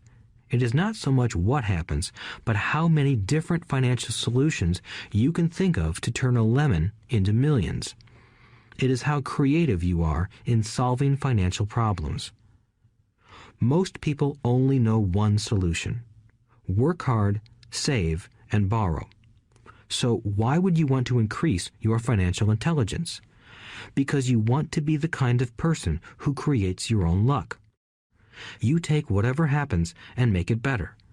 Few people realize that luck is created, just as money is. And if you want to be luckier and create money instead of working hard, then your financial intelligence is important. If you are the kind of person who is waiting for the right thing to happen, you might wait for a long time. It's like waiting for all the traffic lights to be green for 5 miles before you'll start your trip. As young boys, Mike and I were constantly told by my rich dad that money is not real. Rich Dad occasionally reminded us of how close we came to the secret of money on that first day we got together and began making money out of plaster of Paris. The poor and middle class work for money, he would say. The rich make money. The more real you think money is, the harder you will work for it. If you can grasp the idea that money is not real, you will grow richer faster. What is it? Was a question Mike and I often came back with. What is money if it is not real? What we agree it is, was all Rich Dad would say. The single most powerful asset we all have is our mind. If it is trained well, it can create enormous wealth seemingly instantaneously. An untrained mind can also create extreme poverty that can crush a family for generations. In the information age, money is increasing exponentially. A few individuals are getting ridiculously rich from nothing, just ideas and agreements. If you ask many people who trade stocks or other investments for a living, they see it done all the time. Often, millions can be made instantaneously from nothing. And by nothing, I mean no money was exchanged. It is done via agreement, a hand signal in a trading pit, a blip on a trader's screen in Lisbon from a trader's screen in Toronto and back to Lisbon, a call to my broker to buy and a moment later to sell. Money did not change hands. Agreements did. So why develop your financial genius? Only you can answer that. I can tell you why I have been developing this area of my intelligence. I do it because I want to make money fast. Not because I need to, but because I want to. It is a fascinating learning process. I develop my financial IQ because I want to participate in the fastest game and biggest game in the world. And, in my own small way, I would like to be part of this unprecedented evolution of humanity, the era where humans work purely with their minds and not with their bodies. Besides, it is where the action is. It is what is happening. It's hip, it's scary, and it's fun. That is why I invest in my financial intelligence, developing the most powerful asset I have. I want to be with people moving boldly forward. I do not want to be with those left behind. I will give you a simple example of creating money. In the early 1990s, the economy of Phoenix, Arizona was horrible. I was watching a TV show when a financial planner came on and began forecasting doom and gloom. His advice was to save money. Put $100 away every month, he said. In 40 years, you will be a multimillionaire. Well, putting money away every month is a sound idea. It is one option, the option most people subscribe to. The problem is this. It blinds the person to what is really going on. It causes them to miss major opportunities for much more significant growth of their money. The world is passing them by. As I said, the economy was terrible at that time. For investors, this is the perfect market condition. A chunk of my money was in the stock market and in apartment houses. I was short of cash. Because people were giving properties away, I was buying. I was not saving money. I was investing. Kim and I had more than $1 million in cash working in a market that was rising fast. It was the best opportunity to invest. The economy was terrible. I just could not pass up these small deals. Houses that were once $100,000 were now $75,000. But instead of shopping with local real estate agents, I began shopping at the bankruptcy attorney's office or the courthouse steps. In these shopping places, a $75,000 house could sometimes be bought for $20,000 or less. For $2,000, which was loaned to me from a friend for 90 days for $200, I gave an attorney a cashier's check as a down payment. While the acquisition was being processed, I ran an ad advertising a $75,000 house for only $60,000 and no money down. The phone rang hard and heavy. Prospective buyers were screened, and once the property was legally mine, all the prospective buyers were allowed to look at the house. It was a feeding frenzy. The house sold in a few minutes. I asked for a $2,500 processing fee, which they gladly handed over, and the escrow and title company took over from there. I returned the $2,000 to my friend with an additional $200. He was happy, the home buyer was happy, the attorney was happy, and I was happy. I had sold a house for $60,000 that cost me $20,000. The $40,000 was created from money in my asset column in the form of a promissory note from the buyer. Total working time, 5 hours. So, now that you are on your way to becoming more financially literate and skilled at reading numbers, I will tell you why this is an example of money being invented. During this depressed market, Kim and I were able to do 6 of these simple transactions in our spare time.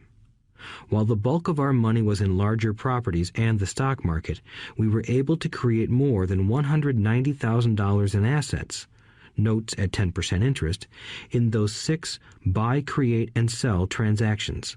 That comes to approximately $19,000 a year income, much of it sheltered through our private corporation. Much of that $19,000 a year goes to pay for our company cars, gas, trips, insurance, dinners with clients, and other things. By the time the government gets a chance to tax that income, it's been spent on legally allowed pre-tax expenses. This was a simple example of how money is invented, created, and protected using financial intelligence. Ask yourself, how long would it take to save $190,000? Would the bank pay you 10% interest on your money? And the promissory note is good for 30 years. I hope they never pay me the $190,000. I have to pay a tax if they pay me the principal, and besides, $19,000 paid over 30 years is a little over $500,000 in income. I have people ask what happens if the person doesn't pay. That does happen, and it's good news. That $60,000 home could be taken back and resold for $70,000 and another $2,500 collected as a loan processing fee. It would still be a zero-down transaction in the mind of the new buyer, and the process would go on. The first time I sold the house, I paid back the $2,000, so technically I have no money in the transaction. My return on investment, ROI, is infinity. It's an example of no money making a lot of money. In the second transaction, when resold, I would have put $2,000 in my pocket and re-extended the loan to 30 years. What would my ROI be if I got paid money to make money? I do not know, but it sure beats saving $100 a month, which actually starts out as $150 because it's after-tax income for 40 years earning low interest. And again, you're taxed on the interest. That is not too intelligent. It may be safe, but it's not smart.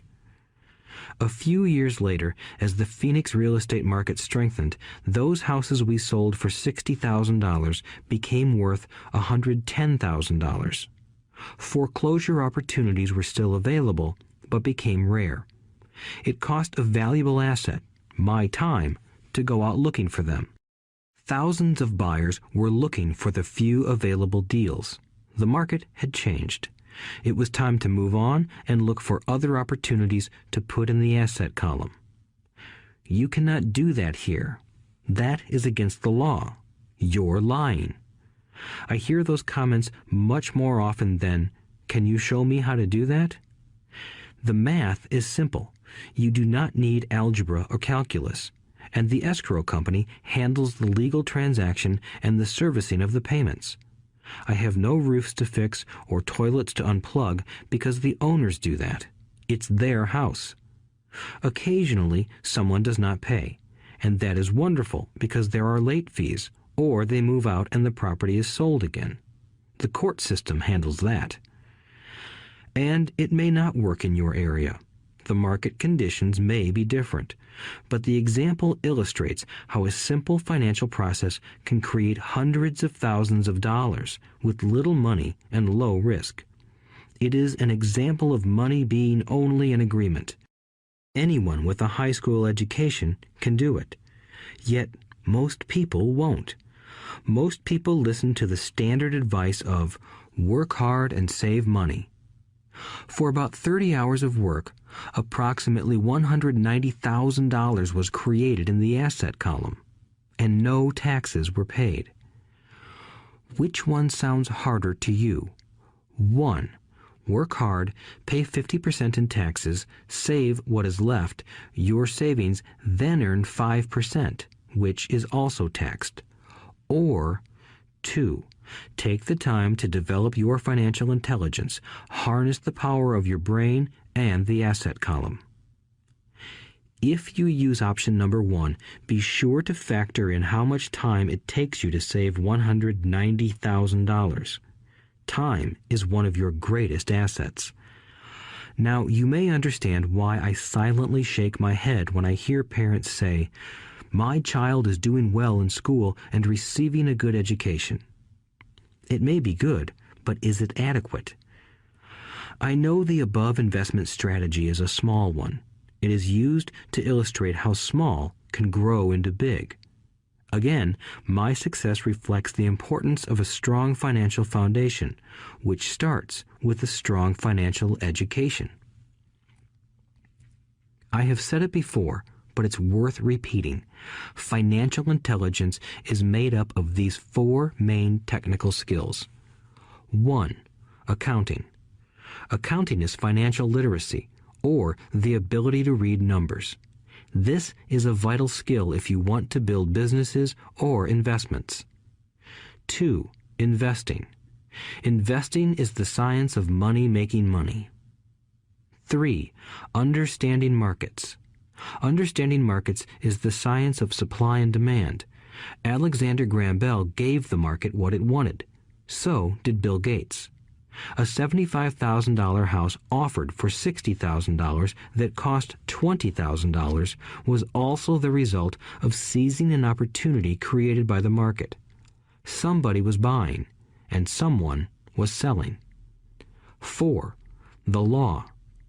The law is the awareness of accounting, corporate, state, and federal regulations.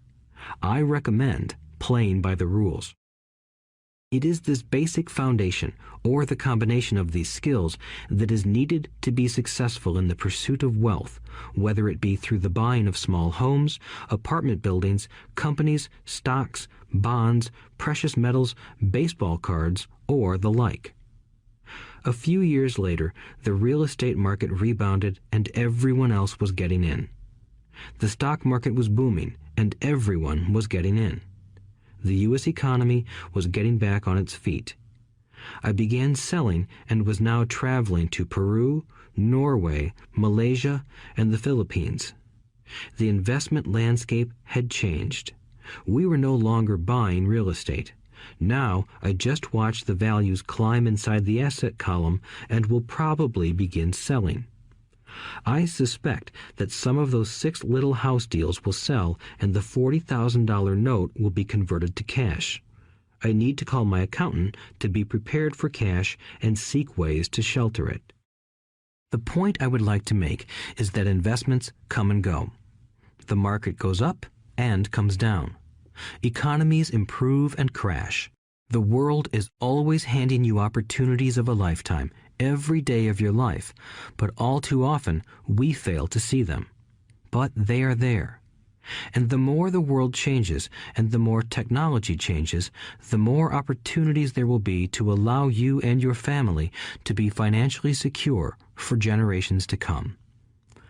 So why bother developing your financial intelligence? Again, only you can answer that. I know why I continue to learn and develop. I do it because I know there are changes coming. I'd rather welcome change than cling to the past. I know there will be market booms and market crashes. I want to continually develop my financial intelligence because at each market change, some people will be on their knees begging for their jobs. Others, meanwhile, will take the lemons that life hands them, and we are all handed lemons occasionally, and turn them into millions. That's financial intelligence. I am often asked about the lemons I have turned into millions. I hesitate using many more examples of personal investments because I am afraid it comes across as bragging or tooting my own horn. That is not my intention. I use the examples only as numerical and chronological illustrations of actual and simple cases. I use the examples because I want you to know that it is easy. And the more familiar you become with the 4 pillars of financial intelligence, the easier it becomes. Personally, I use 2 main vehicles to achieve financial growth: real estate and small cap stocks. I use real estate as my foundation. Day in and day out, my properties provide cash flow and occasional spurts of growth and value. The small cap stocks are used for fast growth. I do not recommend anything that I do. The examples are just that, examples. If the opportunity is too complex and I do not understand the investment, I don't do it. Simple math and common sense are all you need to do well financially. There are 5 reasons for using examples. 1. To inspire people to learn more. 2. To let people know it is easy if the foundation is strong. 3. To show that anyone can achieve great wealth. 4. To show that there are millions of ways to achieve your goals. 5. To show that it's not rocket science. In 1989, I used to jog through a lovely neighborhood in Portland, Oregon. It was a suburb that had little gingerbread houses. They were small and cute. I almost expected to see Little Red Riding Hood skipping down the sidewalk on her way to Granny's. There were for sale signs everywhere. The timber market was terrible. The stock market had just crashed, and the economy was depressed. On one street, I noticed a for sale sign that was up longer than most. It looked old. Jogging past it one day, I ran into the owner, who looked troubled. "What are you asking for your house?" I asked. The owner turned and smiled weakly. "Make me an offer," he said. "It's been for sale for over a year. Nobody even comes by anymore to look at it." "I'll look," I said, and I bought the house a half hour later for $20,000 less than his asking price. It was a cute little 2-bedroom home with gingerbread trim on all the windows. It was light blue with gray accents and had been built in 1930. Inside, there was a beautiful rock fireplace, as well as 2 tiny bedrooms. It was a perfect rental house. I gave the owner $5,000 down for a $45,000 house that was really worth $65,000, except that no one wanted to buy it. The owner moved out in a week, happy to be free, and my first tenant moved in, a local college professor. After the mortgage, expenses, and management fees were paid, I put a little less than $40 in my pocket at the end of each month. Hardly exciting. A year later, the depressed Oregon real estate market had begun to pick up. California investors, flush with money from their still booming real estate market, were moving north and buying up Oregon and Washington.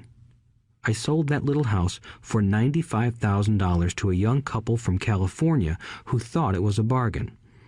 My capital gains of approximately $40,000 were placed into a 1031 tax-deferred exchange, and I went shopping for a place to put my money. In about a month, I found a 12-unit apartment house right next to the Intel plant in Beaverton, Oregon. The owners lived in Germany, had no idea what the place was worth, and again, just wanted to get out of it. I offered $275,000 for a $450,000 building. They agreed to $300,000. I bought it and held it for 2 years. Utilizing the same 1031 exchange process, we sold the building for $495,000 and bought a 30-unit apartment building in Phoenix, Arizona.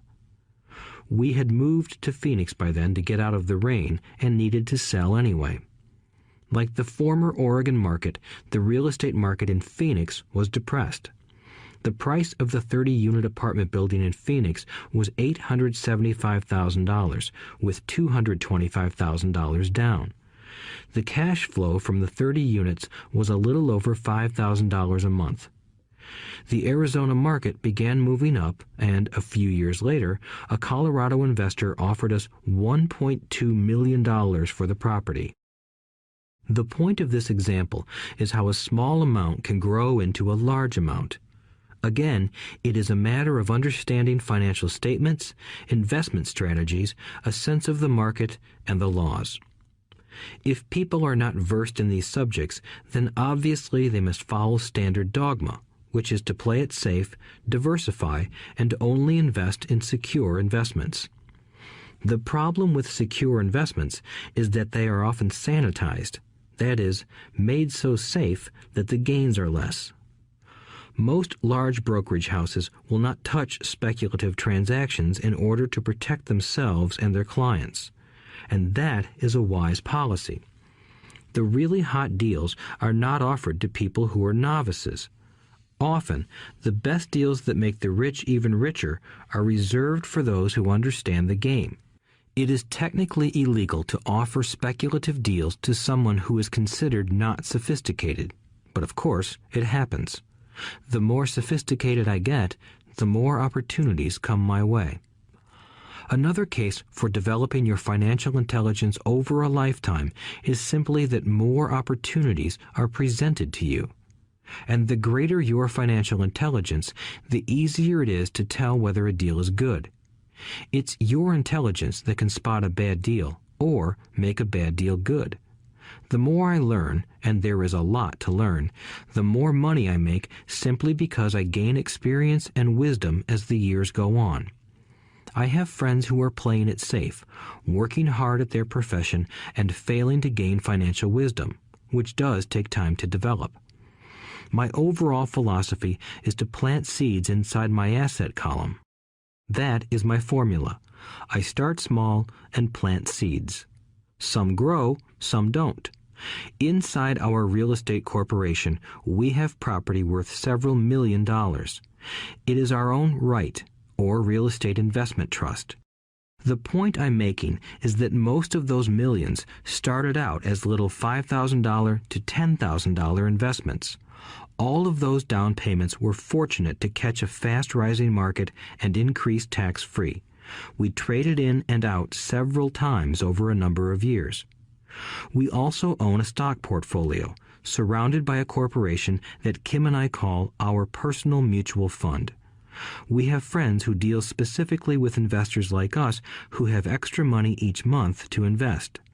We buy high-risk, speculative private companies that are just about to go public on a stock exchange in the United States or Canada. An example of how fast gains can be made are 100,000 shares purchased for 25 cents each before the company goes public. 6 months later, the company is listed, and the 100,000 shares now are worth $2 each. If the company is well managed, the price keeps going up, and the stock may go to $20 or more per share. There are years when our $25,000 has gone to $1 million in less than a year. It is not gambling if you know what you're doing. It is gambling if you're just throwing money into a deal and praying. The idea in anything is to use your technical knowledge, wisdom, and love of the game to cut the odds down, to lower the risk. Of course, there is always risk. It is financial intelligence that improves the odds. Thus, what is risky for one person is less risky to someone else. That is the primary reason I constantly encourage people to invest more in their financial education than in stocks, real estate, or other markets. The smarter you are, the better chance you have of beating the odds. The stock plays I personally invested in were extremely high risk for most people and absolutely not recommended. I have been playing that game since 1979 and have paid more than my share in dues. But if you will review why investments such as these are high risk for most people, you may be able to set your life up differently, so that the ability to take $25,000 and turn it into $1 million in a year is low risk for you. As stated earlier, nothing I have written is a recommendation. It is only used as an example of what is simple and possible. What I do is small potatoes in the grand scheme of things. Yet, for the average individual, a passive income of more than $100,000 a year is nice and not hard to achieve. Depending on the market and how smart you are, it could be done in 5 to 10 years. If you keep your living expenses modest, $100,000 coming in as additional income is pleasant, regardless of whether you work. You can work if you like, or take time off if you choose, and use the government tax system in your favor rather than against you. My personal basis is real estate. I love real estate because it's stable and slow-moving. I keep the base solid. The cash flow is fairly steady and, if properly managed, has a good chance of increasing in value. The beauty of a solid base of real estate is that it allows me to take greater risks, as I do with speculative stocks. If I make great profits in the stock market, I pay my capital gains tax on the gain and then reinvest what's left in real estate, again further securing my asset foundation. A last word on real estate. I have traveled all over the world and taught investing. In every city, I hear people say you cannot buy real estate cheap. That is not my experience. Even in New York or Tokyo, or just on the outskirts of the city, prime bargains are overlooked by most people. In Singapore, with their high real estate prices, there are still bargains to be found within a short driving distance. So whenever I hear someone say, "You can't do that here," pointing at me, I remind them that maybe the real statement is, "I don't know how to do that here. Yet." Great opportunities are not seen with your eyes. They are seen with your mind. Most people never get wealthy simply because they are not trained financially to recognize opportunities right in front of them. I am often asked, how do I start? In the final chapter of this audiobook, I offer 10 steps that I followed on the road to my financial freedom. But always remember to have fun. When you learn the rules and the vocabulary of investing and begin to build your asset column, I think you'll find that it's as fun a game as you've ever played. Sometimes you win, and sometimes you learn. But have fun. Most people never win because they're more afraid of losing. That is why I found school so silly. In school, we learn that mistakes are bad, and we are punished for making them. Yet if you look at the way humans are designed to learn, we learn by making mistakes. We learn to walk by falling down. If we never fell down, we would never walk. The same is true for learning to ride a bike. I still have scars on my knees, but today I can ride a bike without thinking. The same is true for getting rich. Unfortunately, the main reason most people are not rich is because they are terrified of losing. Winners are not afraid of losing, but losers are. Failure is part of the process of success. People who avoid failure also avoid success. I look at money much like my game of tennis. I play hard, make mistakes, correct, make more mistakes, correct, and I get better. If I lose the game, I reach across the net, shake my opponent's hand, smile, and say, "See you next Saturday." There are two kinds of investors. One, the first and most common type is a person who buys a packaged investment. They call a retail outlet, such as a real estate company, a stockbroker, or a financial planner, and they buy something. It could be a mutual fund, a right, a stock, or bond. It is a clean and simple way of investing. An analogy would be a shopper who goes to a computer store and buys a computer right off the shelf. 2. The second type is an investor who creates investments. This investor usually assembles a deal in the same way a person who buys components builds a computer. I do not know the first thing about putting components of a computer together, but I do know how to put pieces of opportunities together, or know people who know how. It is this second type of investor who is the more professional investor. Sometimes it may take years for all the pieces to come together. And sometimes they never do. It is this second type of investor that my rich dad encouraged me to be. It is important to learn how to put the pieces together, because that is where the huge wins reside, and sometimes some huge losses if the tide goes against you. If you want to be the second type of investor, you need to develop 3 main skills. These skills are in addition to those required to become financially intelligent. 1. Find an opportunity that everyone else missed. You see with your mind what others miss with their eyes. For example, a friend bought this run-down old house. It was spooky to look at. Everyone wondered why he bought it. What he saw that we did not was that the house came with 4 extra empty lots. He discovered that after going to the title company. After buying the house, he tore the house down and sold the 5 lots to a builder for 3 times what he paid for the entire package. He made $75,000 for 2 months of work. It's not a lot of money, but it sure beats minimum wage, and it's not technically difficult. 2. Raise money. The average person only goes to the bank. This second type of investor needs to know how to raise capital, and there are many ways that don't require a bank. To get started, I learned how to buy houses without a bank. It was the learned skill of raising money more than the houses themselves that was priceless. All too often, I hear people say, "The bank won't lend me money," or "I don't have the money to buy it." If you want to be a Type 2 investor, you need to learn how to do that which stops most people. In other words, a majority of people let their lack of money stop them from making a deal. If you can avoid that obstacle, you will be millions ahead of those who don't learn those skills. There have been many times I have bought a house, a stock, or an apartment building without a penny in the bank. I once bought an apartment house for $1.2 million.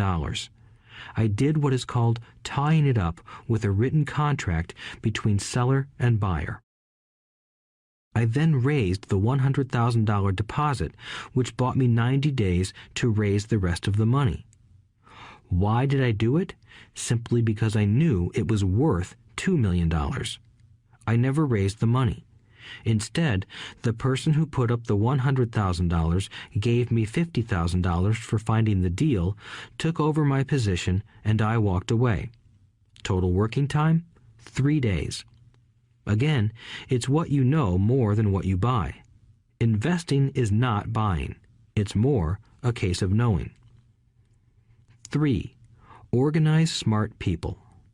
Intelligent people are those who work with or hire a person who is more intelligent than they are. When you need advice, make sure you choose your advisor wisely.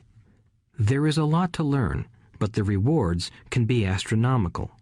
If you do not want to learn those skills, then being a Type 1 investor is highly recommended. It is what you know that is your greatest wealth. It is what you do not know that is your greatest risk. There is always risk, so learn to manage risk instead of avoiding it.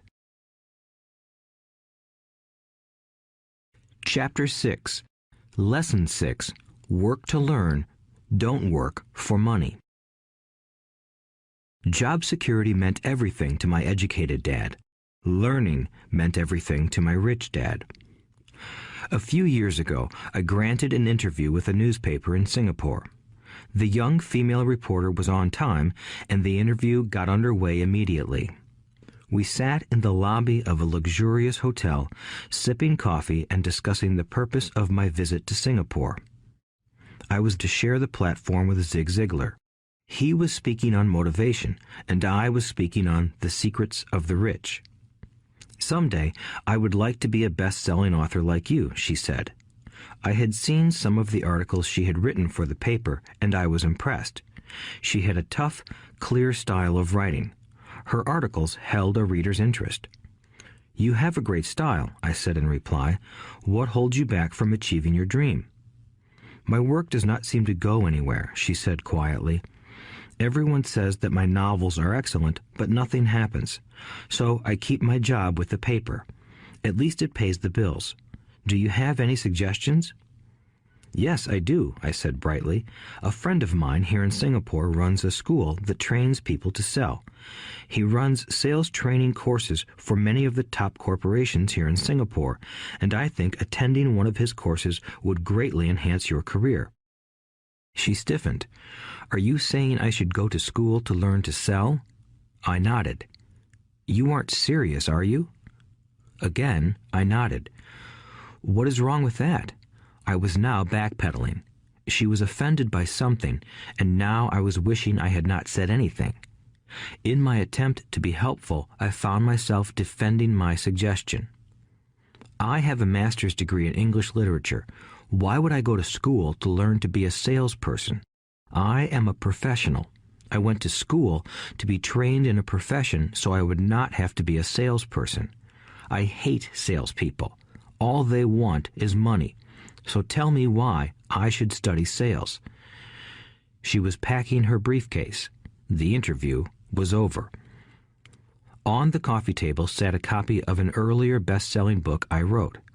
I picked it up as well as the notes she had jotted down on her legal pad.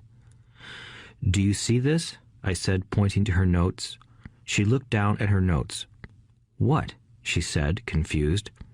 Again, I pointed deliberately to her notes. On her pad she had written, Robert Kiyosaki, best-selling author. It says best-selling author, not best-writing author, I said quietly. Her eyes widened. I am a terrible writer, I said. You are a great writer. I went to sales school. You have a master's degree. put them together, and you get a best-selling author and a best-writing author. Anger flared from her eyes. I'll never stoop so low as to learn how to sell. People like you have no business writing. I'm a professionally trained writer, and you are a salesman. It is not fair, she fumed.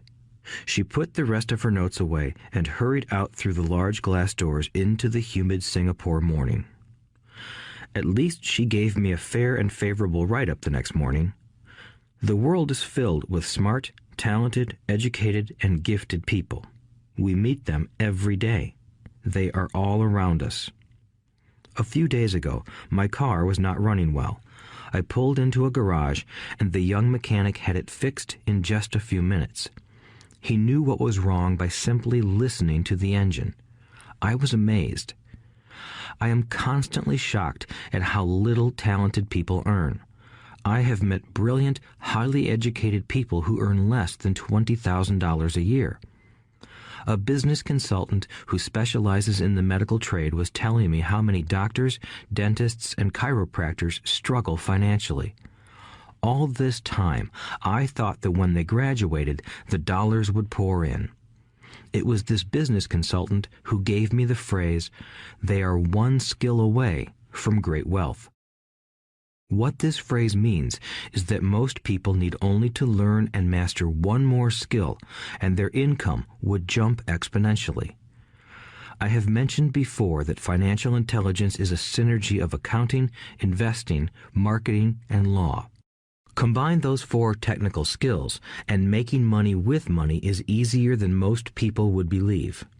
When it comes to money, the only skill most people know is to work hard.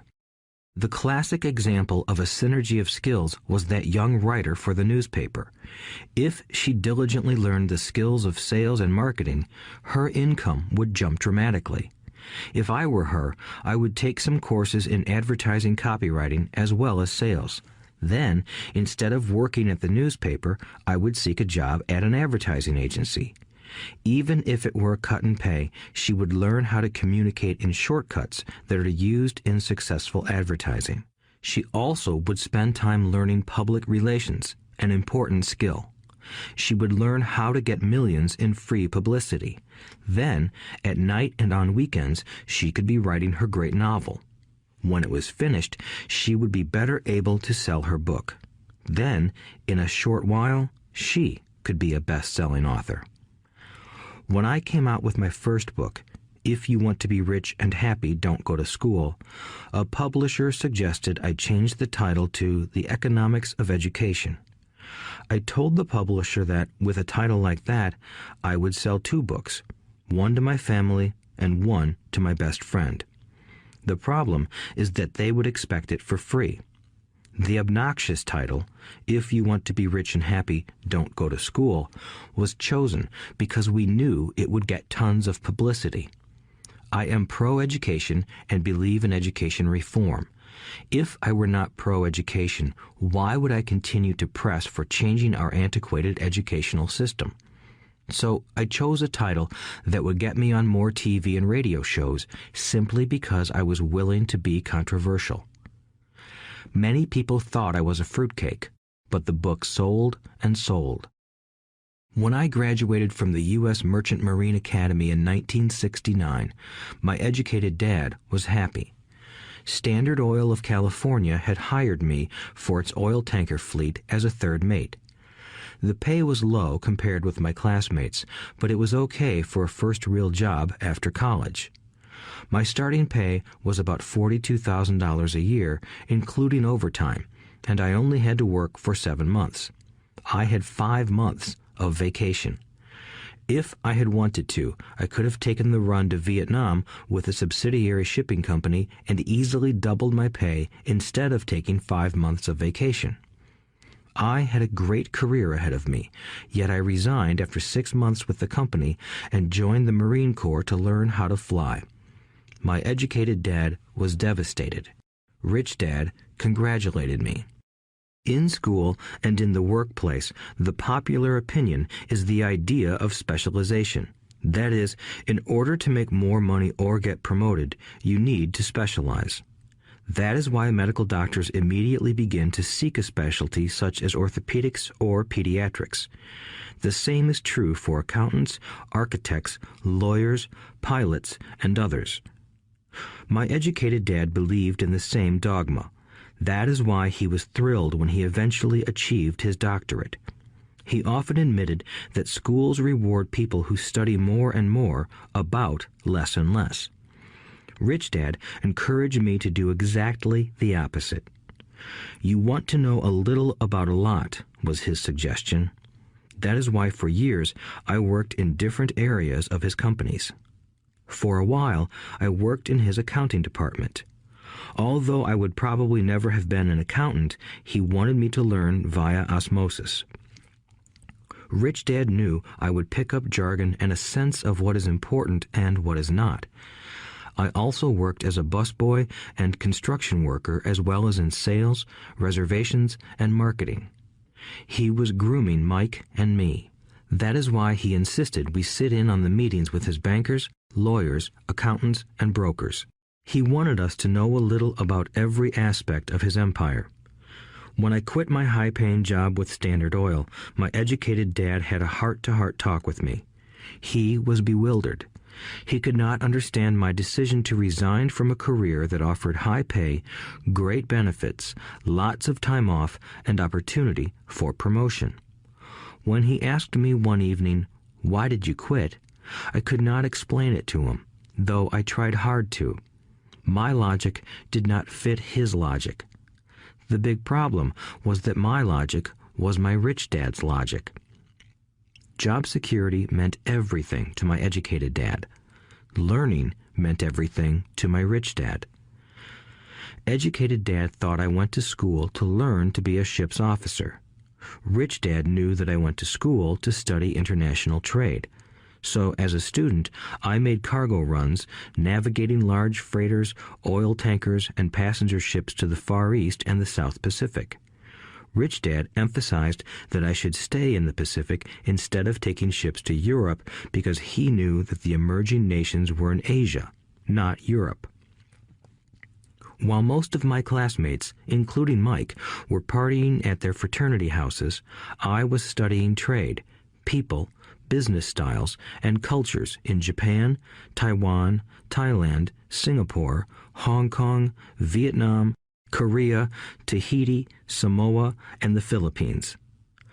I was partying also, but it was not in any frat house. I grew up rapidly. Educated Dad just could not understand why I decided to quit and join the Marine Corps. I told him I wanted to learn to fly, but really I wanted to learn to lead troops. Rich Dad explained to me that the hardest part of running a company is managing people. He had spent 3 years in the Army. My educated dad was draft exempt. Rich Dad valued learning to lead men into dangerous situations. Leadership is what you need to learn next, he said. If you are not a good leader, you'll get shot in the back, just like they do in business. Returning from Vietnam in 1973, I resigned my commission, even though I loved flying. I found a job with Xerox Corporation. I joined it for one reason, and it was not for the benefits. I was a shy person, and the thought of selling was the most frightening subject in the world. Xerox has one of the best sales trainings programs in America. Rich Dad was proud of me. My educated dad was ashamed. Being an intellectual, he thought that salespeople were below him. I worked with Xerox for 4 years until I overcame my fear of knocking on doors and being rejected. Once I could consistently be in the top 5 in sales, I again resigned and moved on, leaving behind another great career with an excellent company. In 1977, I formed my first company. Rich Dad had groomed Mike and me to take over companies, so I now had to learn to form them and put them together. My first product, the nylon and Velcro wallet, was manufactured in the Far East and shipped to a warehouse in New York, near where I had gone to school. My formal education was complete, and it was time to test my wings. If I failed, I would go broke. Rich Dad thought it best to go broke before 30. You still have time to recover, was his advice. On the eve of my 30th birthday, my first shipment left Korea for New York. Today, I still do business internationally, and as my rich dad encouraged me to do, I keep seeking the emerging nations. Today, my investment company invests in South American countries and Asian countries, as well as in Norway and Russia. There is an old cliche that goes, "Job is an acronym for just over broke." Unfortunately, I would say that applies to millions of people. Because school does not think financial intelligence is an intelligence, most workers live within their means. They work and they pay bills. There is another horrible management theory that goes, workers work hard enough to not be fired, and owners pay just enough so that workers won't quit. And if you look at the pay scales of most companies, again, I would say there is a degree of truth to that statement. The net result is that most workers never get ahead. They do what they've been taught to do, get a secure job. Most workers focus on working for pay and benefits that reward them in the short term, but are often disastrous in the long run. Instead, I recommend to young people to seek work for what they will learn, more than what they will earn. Look down the road at what skills they want to acquire before choosing a specific profession and before getting trapped in the rat race. Once people are trapped in the lifelong process of bill paying, they become like those little hamsters running around in those metal wheels. Their little furry legs are spinning furiously, the wheel is turning furiously, but come tomorrow morning, they'll still be in the same cage. Great job.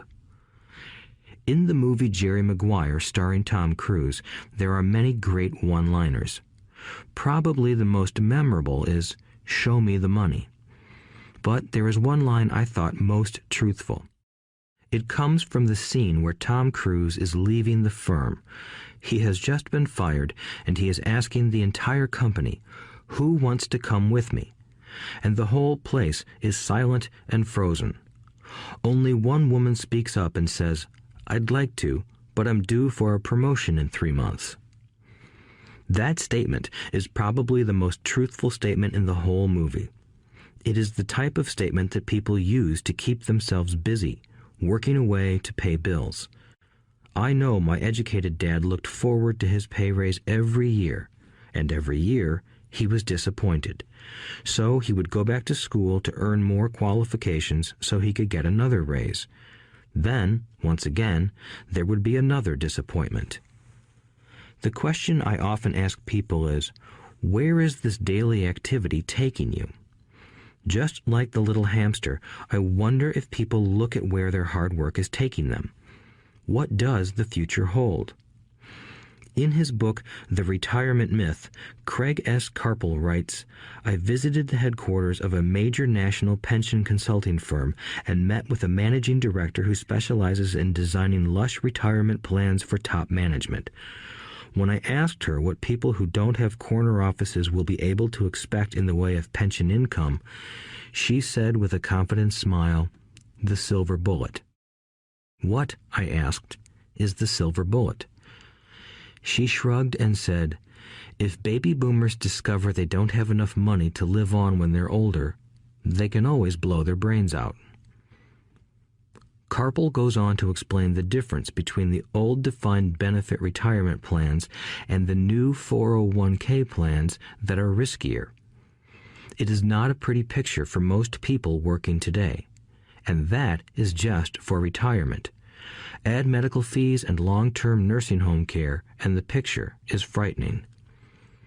Already, many hospitals in countries with socialized medicine need to make tough decisions such as who will live and who will die. They make those decisions purely on how much money they have and how old the patients are. If the patient is old, they often will give the medical care to someone younger. The older, poor patient gets put to the back of the line. Just as the rich can afford better education, the rich will be able to keep themselves alive, while those who have little wealth will die. So I wonder, are workers looking into the future or just until their next paycheck, never questioning where they are headed? When I speak to adults who want to earn more money, I always recommend the same thing. I suggest taking a long view of their life. Instead of simply working for the money and security, which I admit are important, I suggest they take a second job that will teach them a second skill. Often I recommend joining a network marketing company, also called multi-level marketing, if they want to learn sales skills. Some of these companies have excellent training programs that help people get over their fear of failure and rejection, which are the main reasons people are unsuccessful. Education is more valuable than money in the long run. When I offer this suggestion, I often hear in response, "Oh, that is too much hassle," or "I only want to do what I am interested in." If they say it's too much of a hassle, I ask, so you would rather work all your life giving 50% of what you earn to the government? If they tell me, I only do what I am interested in, I say, I'm not interested in going to the gym, but I go because I want to feel better and live longer. Unfortunately, there is some truth to the old statement, you can't teach an old dog new tricks. Unless a person is used to changing, it's hard to change. But for those of you who might be on the fence when it comes to the idea of working to learn something new, I offer this word of encouragement. Life is much like going to the gym.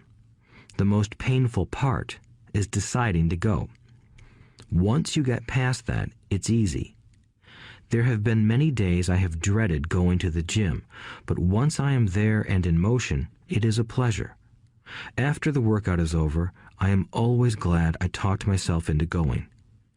If you are unwilling to work to learn something new and instead insist on becoming highly specialized within your field, make sure the company you work for is unionized. Labor unions are designed to protect specialists. My educated dad, after falling from grace with the governor, became the head of the teachers' union in Hawaii. He told me that it was the hardest job he ever held. My rich dad, on the other hand, spent his life doing his best to keep his companies from becoming unionized. He was successful. Although the unions came close, Rich Dad was always able to fight them off. Personally, I take no sides because I can see the need for and the benefits of both sides. If you do as school recommends, become highly specialized, then seek union protection. For example, had I continued with my flying career, I would have sought a company that had a strong pilots union. Why? Because my life would be dedicated to learning a skill that was valuable in only one industry. If I were pushed out of that industry, my life's skills would not be as valuable to another industry. A displaced senior pilot with 100,000 hours of heavy airline transport time, earning $150,000 a year, would have a hard time finding an equivalent high-paying job teaching in school. Skills do not necessarily transfer from industry to industry. Skills the pilots are paid for in the airline industry are not as important in, say, the school system. The same is true even for doctors today. With all the changes in medicine, many medical specialists are needing to conform to medical organizations such as HMOs. School teachers definitely need to be union members. Today in America, the teachers' union is the largest and the richest labor union of all. The NEA, the National Education Association, has tremendous political clout. Teachers need the protection of their union because their skills are also of limited value to an industry outside of education. So the rule of thumb is highly specialized, then unionize. It's the smart thing to do. When I ask the classes I teach, how many of you can cook a better hamburger than McDonald's, almost all the students raise their hands. I then ask, so if most of you can cook a better hamburger, how come McDonald's makes more money than you? The answer is obvious. McDonald's is excellent at business systems. The reason so many talented people are poor is because they focus on building a better hamburger and know little to nothing about business systems. A friend of mine in Hawaii is a great artist. He makes a sizable amount of money.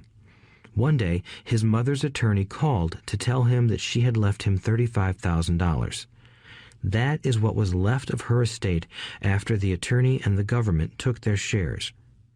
Immediately, he saw an opportunity to increase his business by using some of this money to advertise.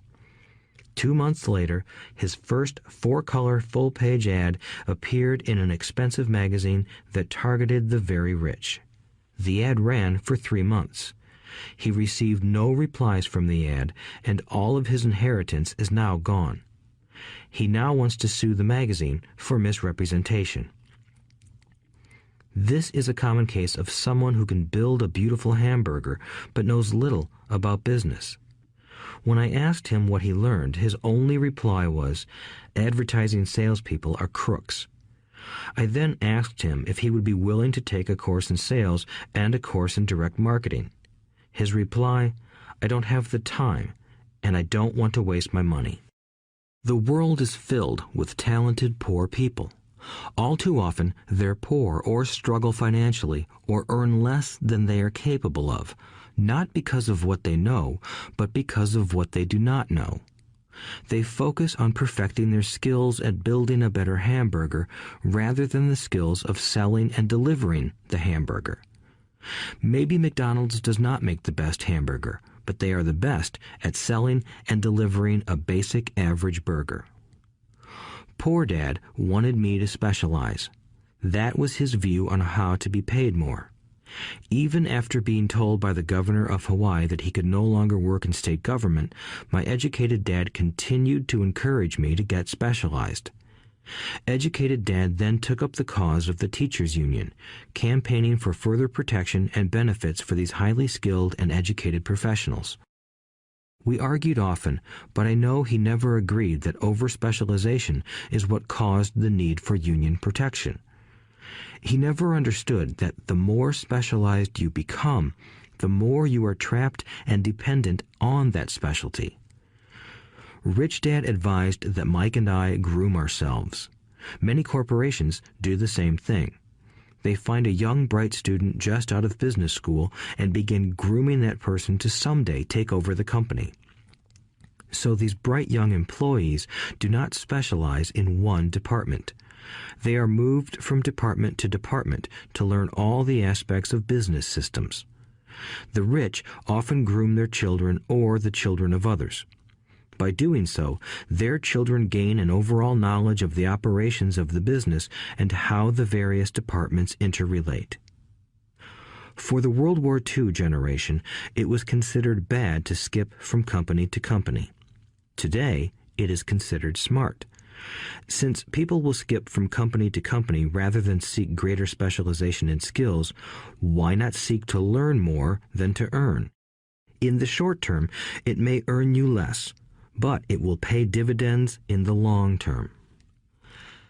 The main management skills needed for success are 1. Management of cash flow, 2. Management of systems, 3. Management of people.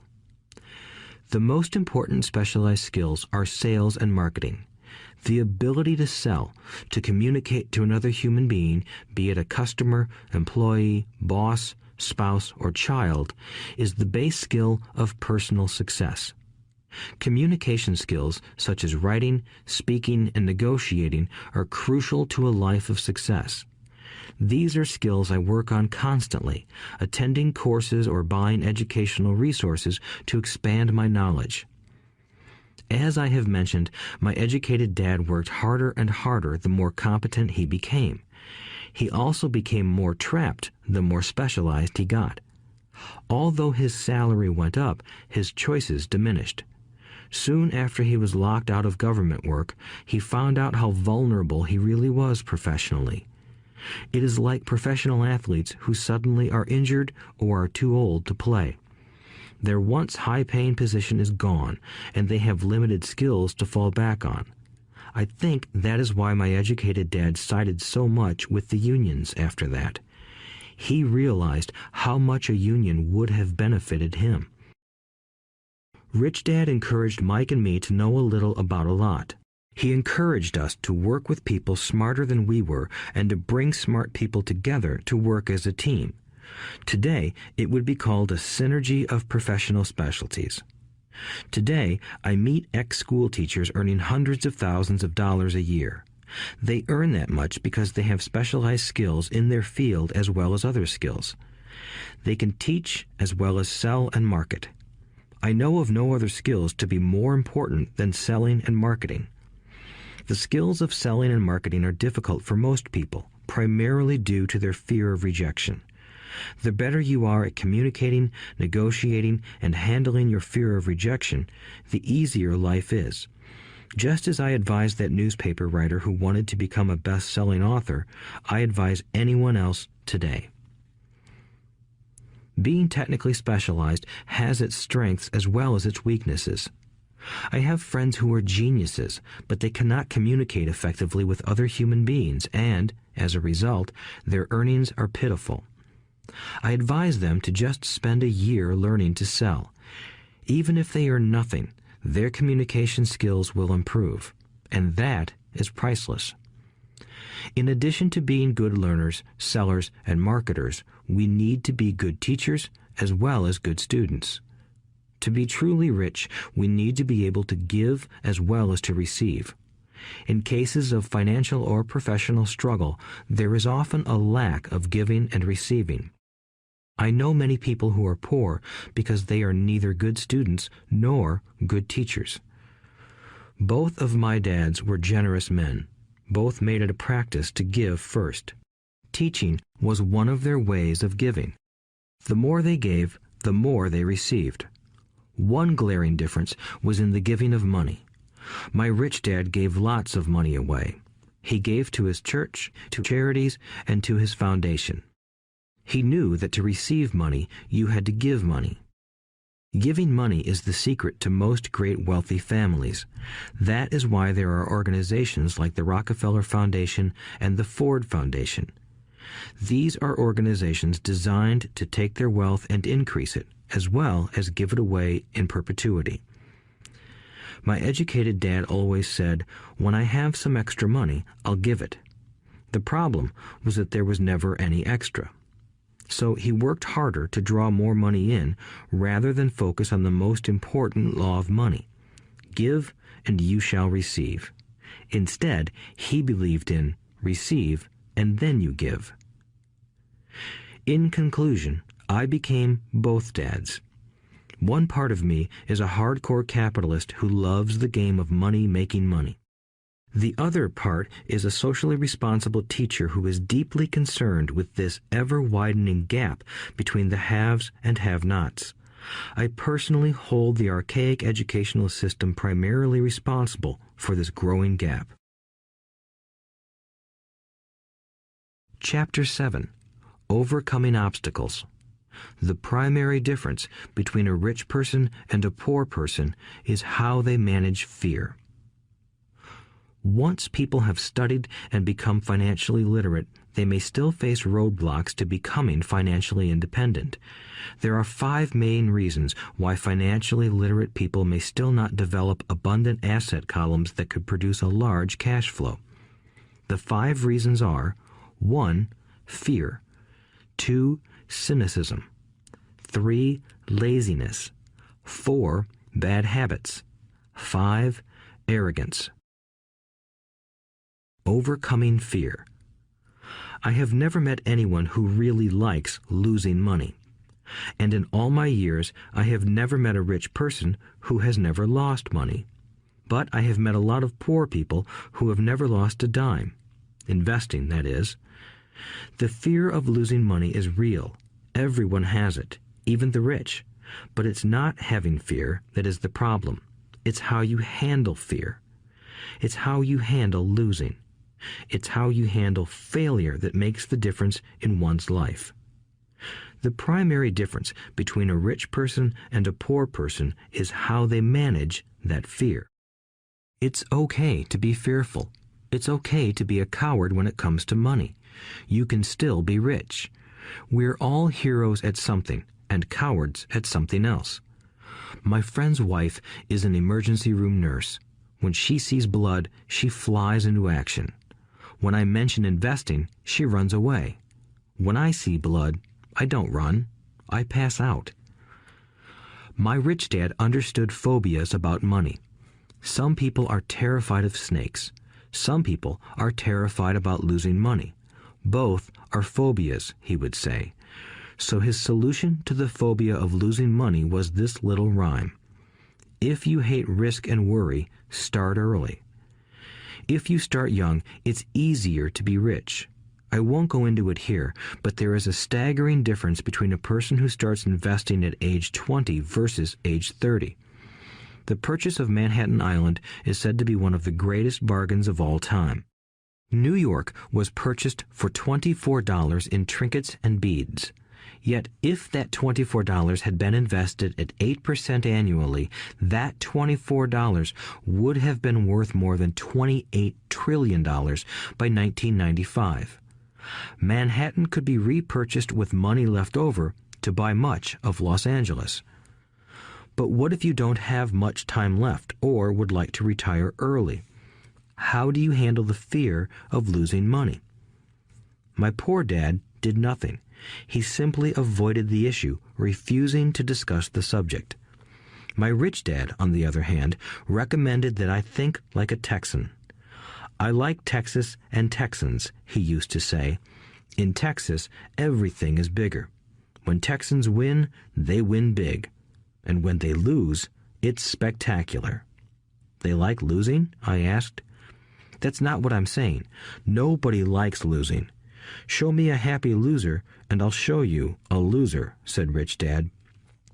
It's a Texan's attitude toward risk, reward, and failure I'm talking about.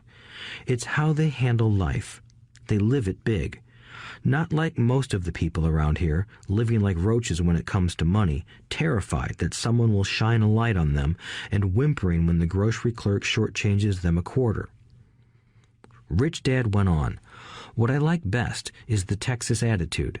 They're proud when they win, and they brag when they lose. Texans have a saying, if you're going to go broke, go big.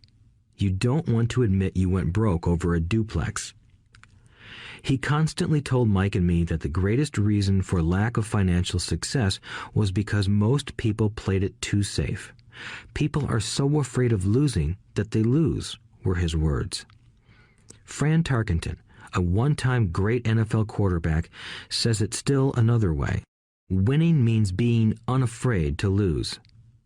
In my own life, I've noticed that winning usually follows losing. Before I finally learned to ride a bike, I first fell down many times. I've never met a golfer who has never lost a golf ball. I've never met people who have fallen in love who have never had their heart broken. And I've never met someone rich who has never lost money. So for most people, the reason they don't win financially is because the pain of losing money is far greater than the joy of being rich. Another saying in Texas is, everyone wants to go to heaven, but no one wants to die. Most people dream of being rich, but are terrified of losing money, so they never get to heaven. Rich Dad used to tell Mike and me stories about his trips to Texas. If you really want to learn the attitude of how to handle risk, losing, and failure, go to San Antonio and visit the Alamo. The Alamo is a great story of brave people who chose to fight, knowing there was no hope of success. They chose to die instead of surrendering. It's an inspiring story, worthy of study. Nonetheless, it's still a tragic military defeat. They got their butts kicked. So, how do Texans handle failure? They still shout, "Remember the Alamo." Mike and I heard this story a lot. He always told us this story when he was about to go into a big deal and he was nervous. After he had done all his due diligence and it was time to put up or shut up, he told us this story. Every time he was afraid of making a mistake or losing money, he told us this story.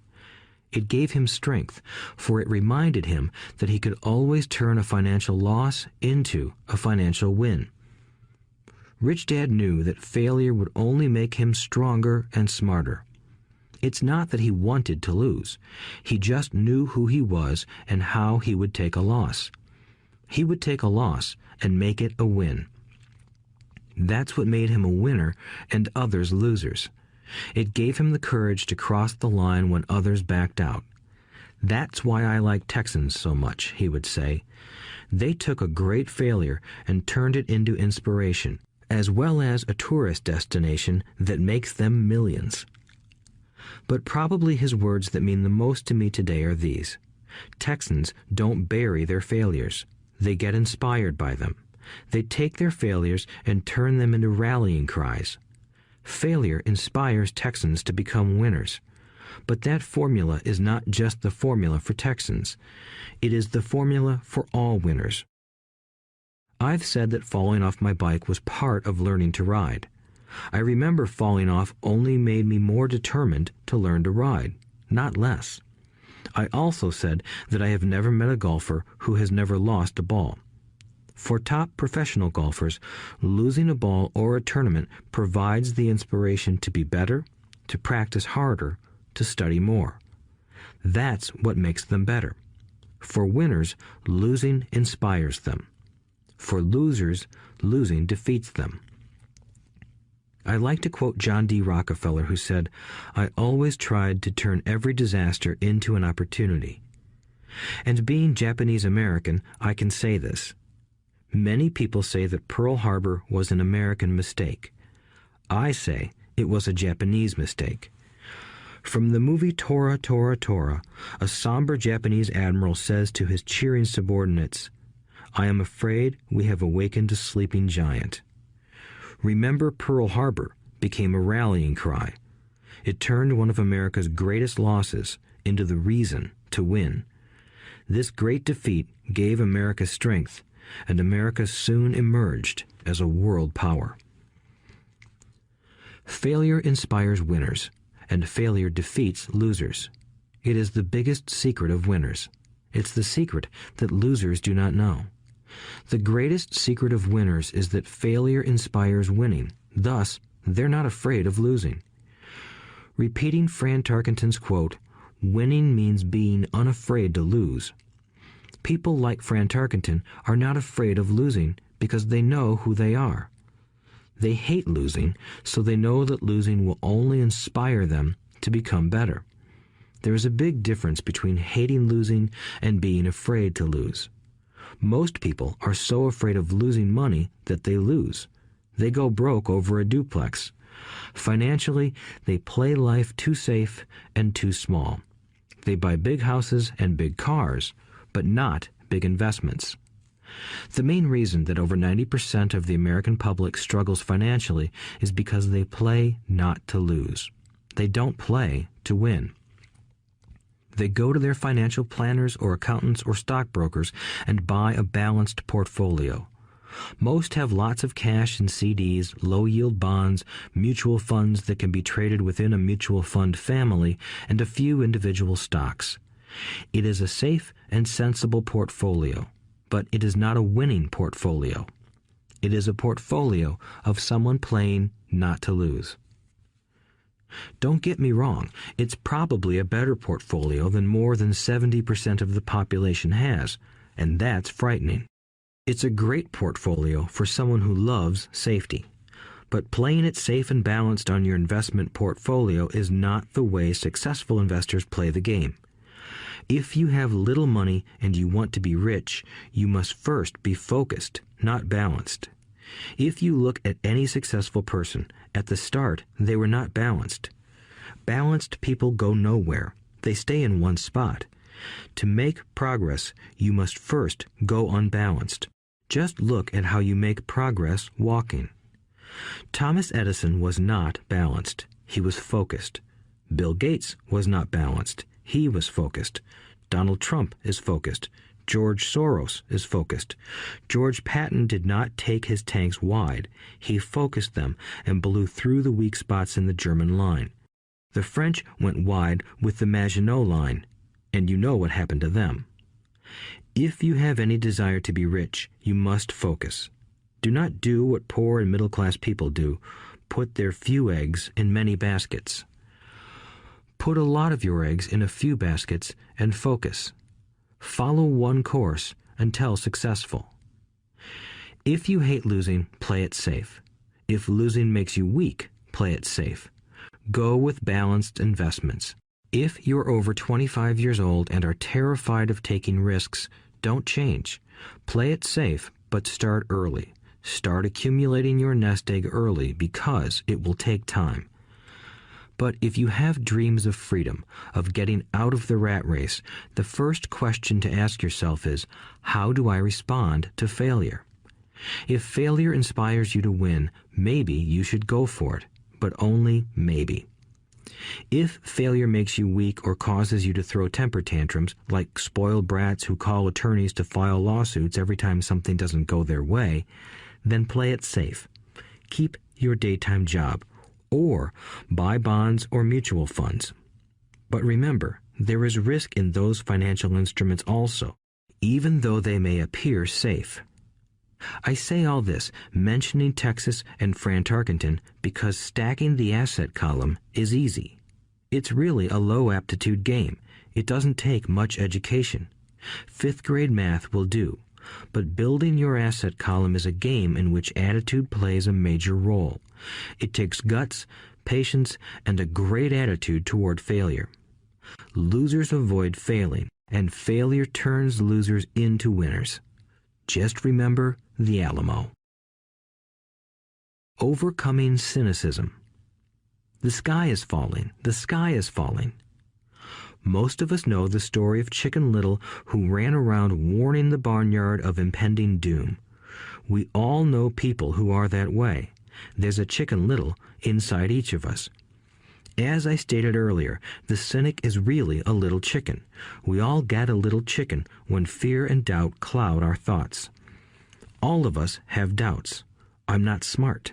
I'm not good enough. So-and-so is better than me. Our doubts often paralyze us. We play the what-if game. What if the economy crashes right after I invest? What if I lose control and I can't pay the money back? What if things don't go as I planned? Or we have friends or loved ones who will remind us of our shortcomings. They often say, "What makes you think you can do that?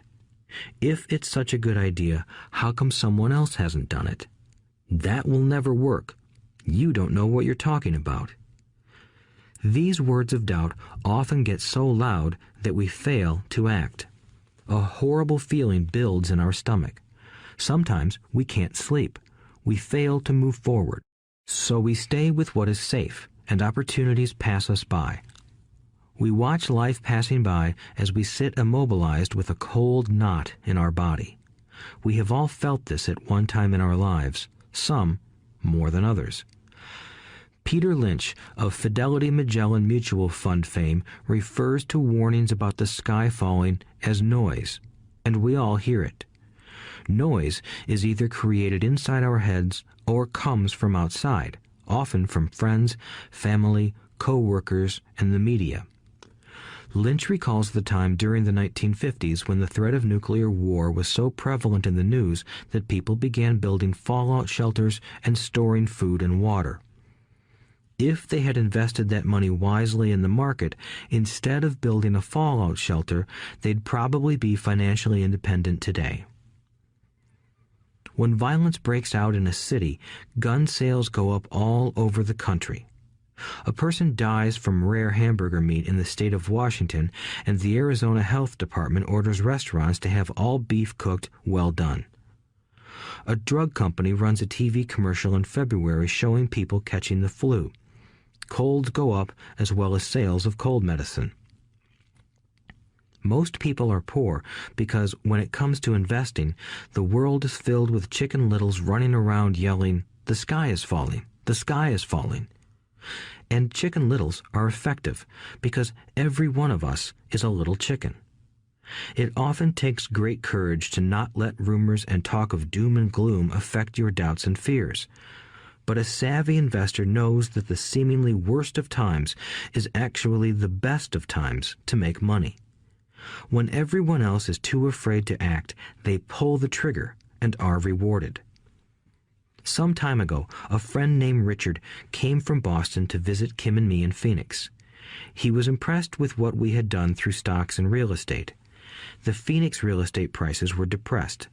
We spent 2 days showing him what we thought were excellent opportunities for cash flow and capital appreciation. Kim and I are not real estate agents. We are strictly investors.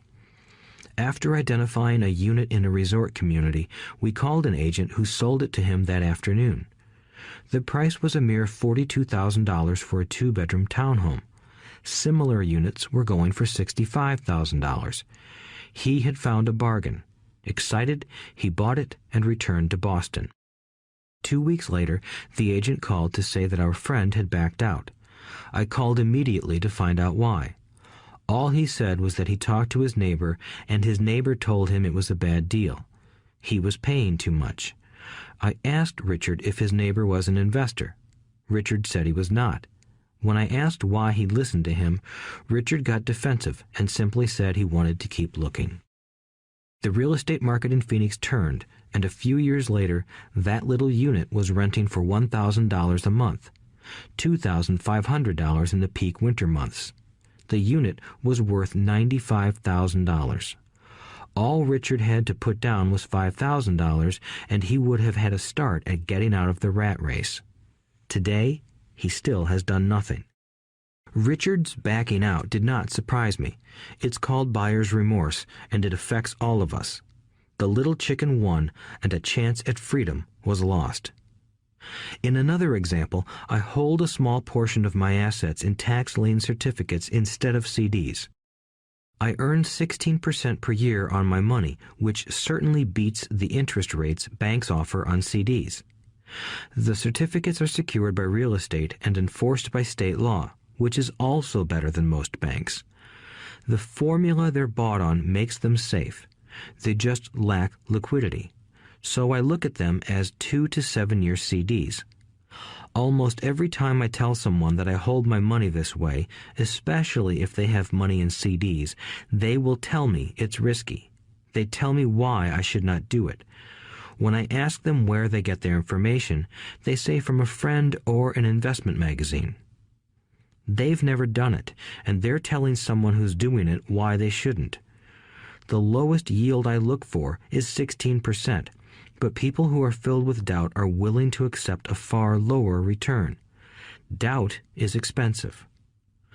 My point is that it's those doubts and cynicism that keep most people poor and playing it safe. The real world is simply waiting for you to get rich. Only a person's doubts keep them poor. As I said, getting out of the rat race is technically easy. It doesn't take much education, but those doubts are cripplers for most people. Cynics never win, said Rich Dad. Unchecked doubt and fear creates a cynic.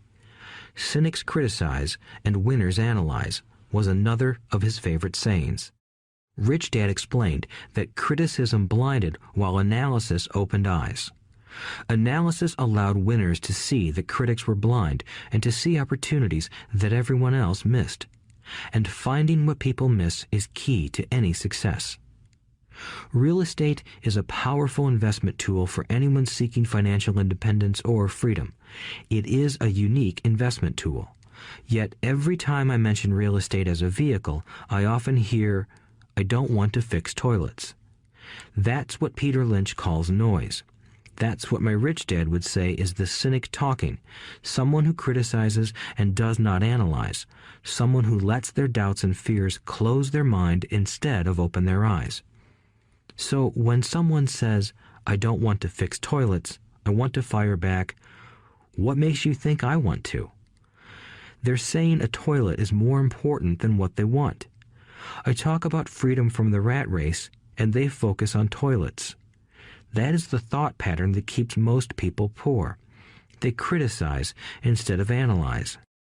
I don't once hold the key to your success, Rich Dad would say, because I too do not want to fix toilets. I shop hard for a property manager who does fix toilets.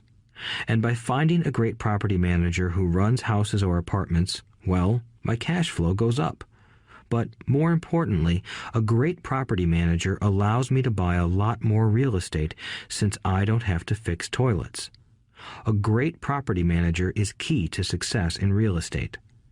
Finding a good manager is more important to me than the real estate. A great property manager often hears of great deals before real estate agents do, which makes them even more valuable.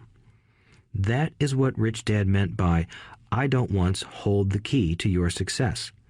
Because I do not want to fix toilets either, I figured out how to buy more real estate and expedite my getting out of the rat race. The people who continue to say, I don't want to fix toilets, often deny themselves the use of this powerful investment vehicle. Toilets are more important than their freedom. In the stock market, I often hear people say, I don't want to lose money. Well, what makes them think I or anyone else likes losing money? They don't make money because they choose to not lose money. Instead of analyzing, they close their minds to another powerful investment vehicle, the stock market. I was riding with a friend past our neighborhood gas station. He looked up and saw that the price of gas was going up and thus the price of oil. My friend is a worrywart, or a Chicken Little. To him, the sky is always going to fall, and it usually does, on him. When we got home, he showed me all the stats as to why the price of oil was going to go up over the next few years, statistics I had never seen before, even though I already owned substantial shares of an existing oil company. With that information, I immediately began looking for and found a new undervalued oil company that was about to find some oil deposits. My broker was excited about this new company, and I bought 15,000 shares for 65 cents per share. 3 months later, this same friend and I drove by the same gas station, and sure enough, the price per gallon had gone up nearly 15%. Again, the Chicken Little worried and complained. I smiled, because a month earlier, that little oil company hit oil, and those 15,000 shares went up to more than $3 per share since he had first given me the tip. And the price of gas will continue to go up if what my friend says is true. If most people understood how a stop worked in stock market investing, there would be more people investing to win instead of investing not to lose. A stop is simply a computer command that sells your stock automatically if the price begins to drop, helping to minimize your losses and maximize some gains. It's a great tool for those who are terrified of losing. So whenever I hear people focusing on their I don't wants rather than what they do want, I know the noise in their head must be loud. Chicken Little has taken over their brain and is yelling, the sky is falling and toilets are breaking. So they avoid their don't wants, but they pay a huge price. They may never get what they want in life. Instead of analyzing, their inner Chicken Little closes their mind. Rich Dad gave me a way of looking at Chicken Little. Just do what Colonel Sanders did. At the age of 66, he lost his business and began to live on his Social Security check. It wasn't enough. He went around the country selling his recipe for fried chicken. He was turned down 1,009 times before someone said yes, and he went on to become a multimillionaire at an age when most people are quitting. He was a brave and tenacious man, Rich Dad said of Harlan Sanders. So when you're in doubt and feeling a little afraid, just do what Colonel Sanders did to his little chicken. He fried it. Overcoming laziness. Busy people are often the most lazy. We have all heard stories of a businessman who works hard to earn money. He works hard to be a good provider for his wife and children. He spends long hours at the office and brings work home on weekends. One day he comes home to an empty house. His wife has left with the kids. He knew he and his wife had problems, but rather than work to make the relationship strong, he stayed busy at work. Dismayed, his performance at work slips and he loses his job. Today, I often meet people who are too busy to take care of their wealth, and there are people too busy to take care of their health. The cause is the same. They're busy, and they stay busy as a way of avoiding something they do not want to face. Nobody has to tell them. Deep down, they know. In fact, if you remind them, they often respond with anger or irritation. If they aren't busy at work or with the kids, they're often busy watching TV, fishing, playing golf, or shopping. Yet deep down, they know they are avoiding something important. That's the most common form of laziness. Laziness by staying busy. So, what is the cure for laziness? The answer is a little greed. For many of us, we were raised thinking of greed or desire as bad. Greedy people are bad people, my mom used to say, yet we all have inside of us this yearning to have nice, new, or exciting things. So, to keep that emotion of desire under control, often parents find ways of suppressing that desire with guilt. You only think about yourself. Don't you know you have brothers and sisters? Was one of my mom's favorites. You want me to buy you what? Was a favorite of my dad. Do you think we're made of money? Do you think money grows on trees? We're not rich people, you know. It wasn't so much the words, but the angry guilt trip that went with the words that got to me. Or the reverse guilt trip was the I'm sacrificing my life to buy this for you. I'm buying this for you because I never had this advantage when I was a kid. I have a neighbor who is stone broke but can't park his car in his garage. The garage is filled with toys for his kids. Those spoiled brats get everything they ask for. I don't want them to know the feeling of want are his everyday words. He has nothing set aside for their college or his retirement, but his kids have every toy ever made. He recently got a new credit card in the mail and took his kids to visit Las Vegas. I'm doing it for the kids, he said with great sacrifice. Rich Dad forbade the words, I can't afford it. In my real home, that's all I heard. Instead, Rich Dad required his children to say, how can I afford it? He believed that the words, I can't afford it, shut down your brain. It didn't have to think anymore. How can I afford it opened up the brain and forced it to think and search for answers. But most importantly, he felt the words, I can't afford it, were a lie, and the human spirit knows it. The human spirit is very, very powerful, he would say. It knows it can do anything. By having a lazy mind that says, I can't afford it, a war breaks out inside you. Your spirit is angry, and your lazy mind must defend its lie. The spirit is screaming, come on, let's go to the gym and work out. And the lazy mind says, but I'm tired, I worked really hard today. Or the human spirit says, I'm sick and tired of being poor, let's get out there and get rich. To which the lazy mind says, rich people are greedy. Besides, it's too much bother. It's not safe. I might lose money. I'm working hard enough as it is. I've got too much to do at work anyway. Look at what I have to do tonight. My boss wants it finished by morning. I can't afford it also causes sadness, a helplessness that leads to despondency and often depression. How can I afford it opens up possibilities, excitement, and dreams. So Rich Dad was not so concerned about what we wanted to buy as long as we understood that how can I afford it creates a stronger mind and a dynamic spirit. Thus, he rarely gave Mike or me anything. He would instead ask, how can you afford it? And that included college, which we paid for ourselves. It was not the goal, but the process of attaining the goal that he wanted us to learn. The problem I see today is that there are millions of people who feel guilty about their desire or their greed. It's old conditioning from their childhood. While they desire to have the finer things that life offers, most have been conditioned subconsciously to say, I can't have that, or I'll never be able to afford that. When I decided to exit the rat race, it was simply a question of how can I afford to never work again? And my mind began to kick out answers and solutions. The hardest part was fighting my real parents' dogma. We can't afford that. Stop thinking only about yourself. Why don't you think about others? And other similar sentiments designed to instill guilt to suppress my greed. So, how do you beat laziness? Once again, the answer is a little greed. It's that radio station WIIFM, which stands for What's in it for me? A person needs to sit down and ask, what would my life be like if I never had to work again?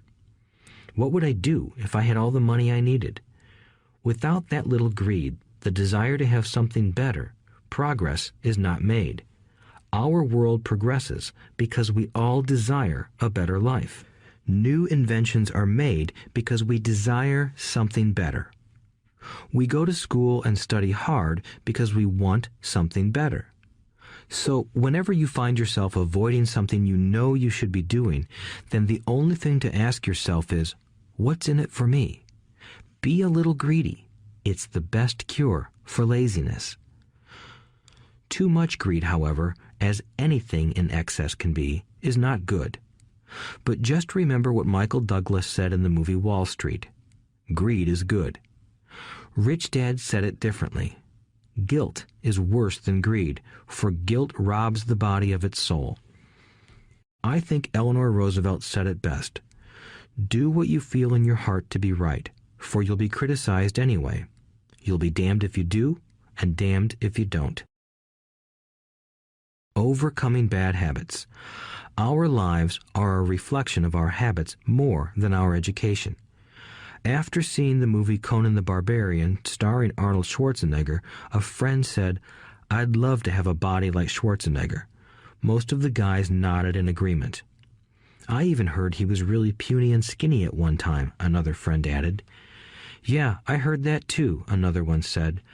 "I heard he has a habit of working out almost every day in the gym." "Yeah, I'll bet he has to." "Nah," said the group's cynic. "I'll bet he was born that way. Besides, let's stop talking about Arnold and get some beers." This is an example of habits controlling behavior. I remember asking my rich dad about the habits of the rich. Instead of answering me outright, he wanted me to learn through example, as usual. "When does your dad pay his bills?" Rich Dad asked. "The first of the month," I said. "Does he have anything left over?" he asked. "Very little," I said. "That's the main reason he struggles," said Rich Dad. "He has bad habits. Your dad pays everyone else first. He pays himself last, but only if he has anything left over."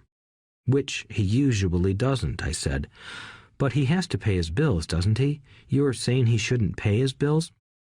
"Of course not," said Rich Dad. "I firmly believe in paying my bills on time. I just pay myself first, before I pay even the government." "But what happens if you don't have enough money?" I asked. "What do you do then?" "The same," said Rich Dad. "I still pay myself first, even if I'm short of money. My asset column is far more important to me than the government." "But," I said, "don't they come after you?" "Yes, if you don't pay," said Rich Dad. "Look, I did not say not to pay. I just said I pay myself first, even if I'm short of money." "But," I replied, "how do you do that?" "It's not how. The question is why," Rich Dad said. "Okay, why?" "Motivation," said Rich Dad. "Who do you think will complain louder if I don't pay them? Me or my creditors?" "Your creditors will definitely scream louder than you," I said, responding to the obvious. "You wouldn't say anything if you didn't pay yourself." So you see, after paying myself, the pressure to pay my taxes and the other creditors is so great that it forces me to seek other forms of income. The pressure to pay becomes my motivation. I've worked extra jobs, started other companies, traded in the stock market, anything, just to make sure those guys don't start yelling at me. That pressure made me work harder, forced me to think, and all in all, made me smarter and more active when it comes to money. If I had paid myself last, I would have felt no pressure, but I'd be broke. So it is the fear of the government or other people you owe money to that motivates you? "That's right," said Rich Dad. You see, government bill collectors are big bullies. So are bill collectors in general. Most people give in to those bullies. They pay them and never pay themselves. You know the story of the 98-pound weakling who gets sand kicked in his face? I nodded. I see that ad for weightlifting and bodybuilding lessons in the comic books all the time. Well, most people let the bullies kick sand in their faces. I decided to use the fear of the bully to make me stronger. Others got weaker. Forcing myself to think about how to make extra money is like going to the gym and working out with weights. The more I work my mental money muscles out, the stronger I get. Now I'm not afraid of those bullies. I liked what Rich Dad was saying, so if I pay myself first, I get financially stronger mentally and fiscally. Rich Dad nodded. And if I pay myself last, or not at all, I get weaker. So people like bosses, managers, tax collectors, bill collectors, and landlords push me around all my life just because I don't have good money habits. Rich Dad nodded, just like the 98-pound weakling. Overcoming arrogance. What I know makes me money. What I don't know loses me money. Every time I have been arrogant, I have lost money. Because when I'm arrogant, I truly believe that what I don't know is not important, Rich Dad would often tell me. I have found that many people use arrogance to try to hide their own ignorance. It often happens when I am discussing financial statements with accountants or even other investors. They try to bluster their way through the discussion. It is clear to me that they don't know what they're talking about. They're not lying, but they are not telling the truth. There are many people in the world of money, finances, and investments who have absolutely no idea what they're talking about. Most people in the money industry are just spouting off sales pitches like used car salesmen. When you know you are ignorant in a subject, start educating yourself by finding an expert in the field or a book on the subject. Chapter 8. Getting Started. There is gold everywhere. Most people are not trained to see it. I wish I could say acquiring wealth was easy for me, but it wasn't. So in response to the question, how do I start, I offer the thought process I go through on a day-to-day basis. It really is easy to find great deals. I promise you that. It's just like riding a bike. After a little wobbling, it's a piece of cake. But when it comes to money, it takes determination to get through the wobbling. That's a personal thing. To find million-dollar deals of a lifetime requires us to call on our financial genius. I believe that each of us has a financial genius within us. The problem is that our financial genius lies asleep, waiting to be called upon. It lies asleep because our culture has educated us into believing that the love of money is the root of all evil. It has encouraged us to learn a profession so we can work for money, but failed to teach us how to have money work for us. It taught us not to worry about our financial future because our company or the government would take care of us when our working days are over. However, it is our children, educated in the same school system, who will end up paying for this absence of financial education. The message is still to work hard, earn money, and spend it. And when we run short, we can always borrow more. Unfortunately, 90% of the Western world subscribes to the above dogma, simply because it's easier to find a job and work for money. If you are not one of the masses, I offer you the following 10 steps to awaken your financial genius. I simply offer you the steps I have personally followed. If you want to follow some of them, great. If you don't, make up your own. Your financial genius is smart enough to develop its own list. While in Peru, I asked a gold miner of 45 years how he was so confident about finding a gold mine. He replied, "There is gold everywhere. Most people are not trained to see it." And I would say that is true. In real estate, I can go out and in a day come up with 4 or 5 great potential deals. while the average person will go out and find nothing, even looking in the same neighborhood. The reason is that they have not taken the time to develop their financial genius. I offer you the following 10 steps as a process to develop your God-given powers, powers over which only you have control. 1. Find a reason greater than reality, the power of spirit. If you ask most people if they would like to be rich or financially free, they would say yes. But then reality sets in. The road seems too long with too many hills to climb. It's easier to just work for money and hand the excess over to your broker. I once met a young woman who had dreams of swimming for the U.S. Olympic team.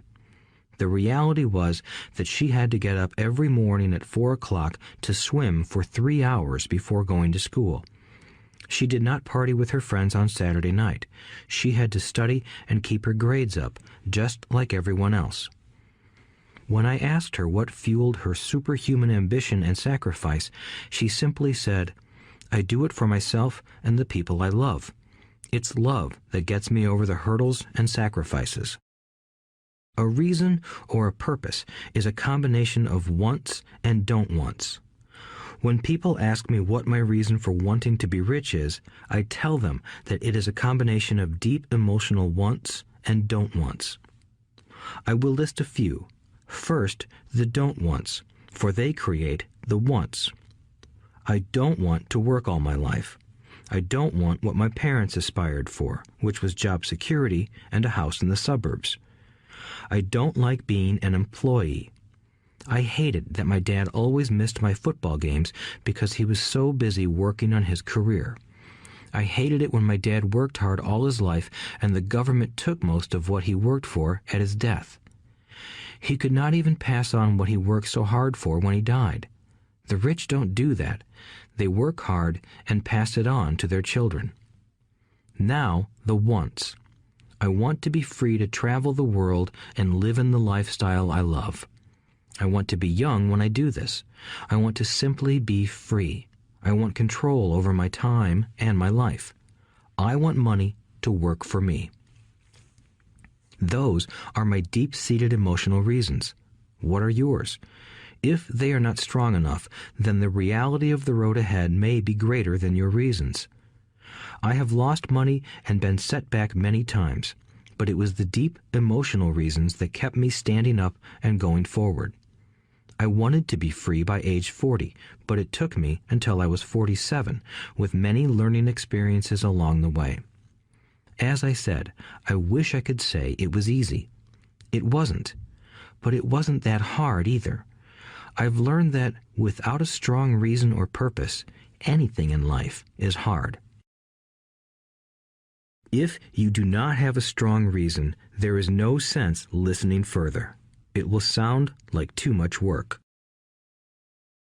2. Make daily choices. The power of choice. Choice is the main reason people want to live in a free country. We want the power to choose. Financially, with every dollar we get in our hands, we hold the power to choose our future, to be rich, poor, or middle class. Our spending habits reflect who we are. Poor people simply have poor spending habits. The benefit I had as a boy was that I loved playing Monopoly constantly. Nobody told me Monopoly was only for kids, so I just kept playing the game as an adult. I also had a rich dad who pointed out to me the difference between an asset and a liability.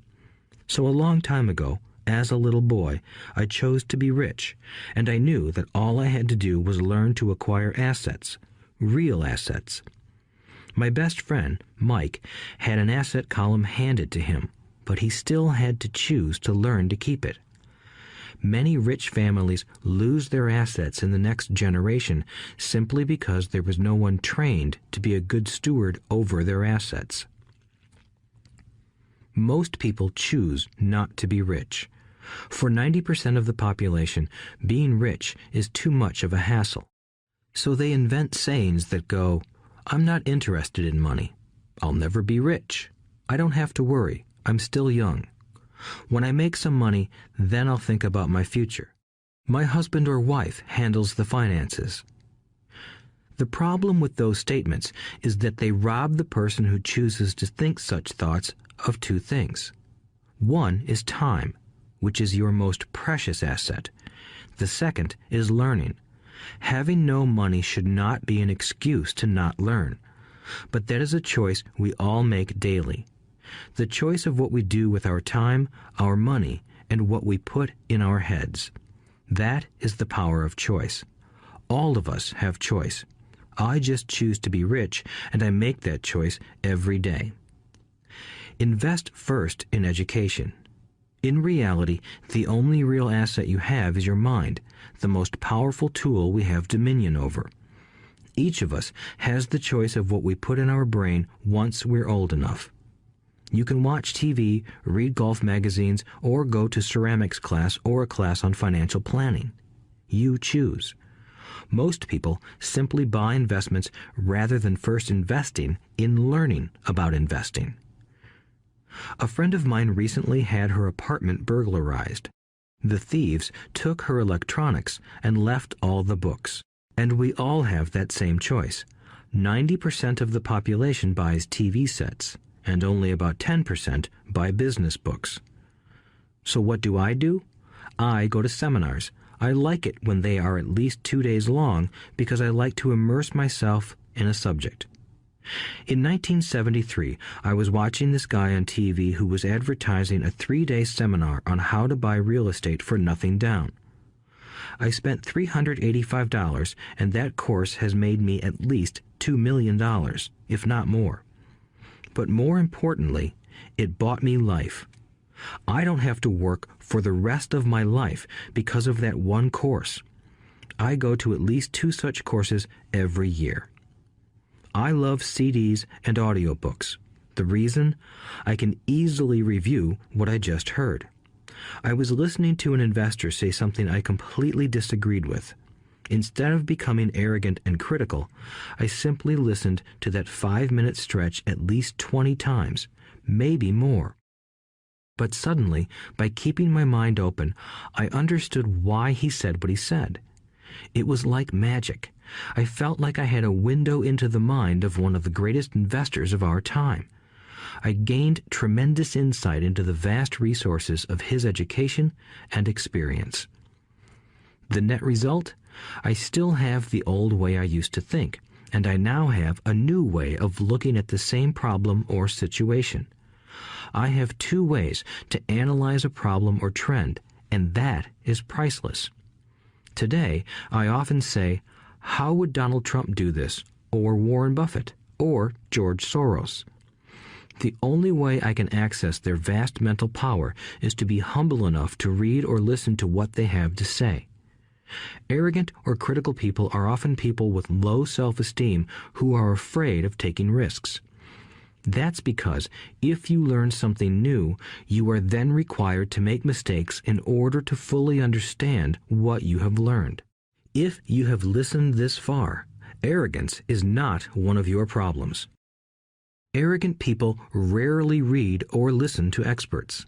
Why should they? They are the center of the universe. There are so many intelligent people who argue or defend when a new idea clashes with the way they think. In this case, their so-called intelligence combined with arrogance equals ignorance. Each of us knows people who are highly educated or believe they are smart, but their balance sheet paints a different picture. A truly intelligent person welcomes new ideas, for new ideas can add to the synergy of other accumulated ideas. Listening is more important than talking. If that were not true, God would not have given us 2 ears and only 1 mouth. Too many people think with their mouth instead of listening in order to absorb new ideas and possibilities. They argue instead of asking questions.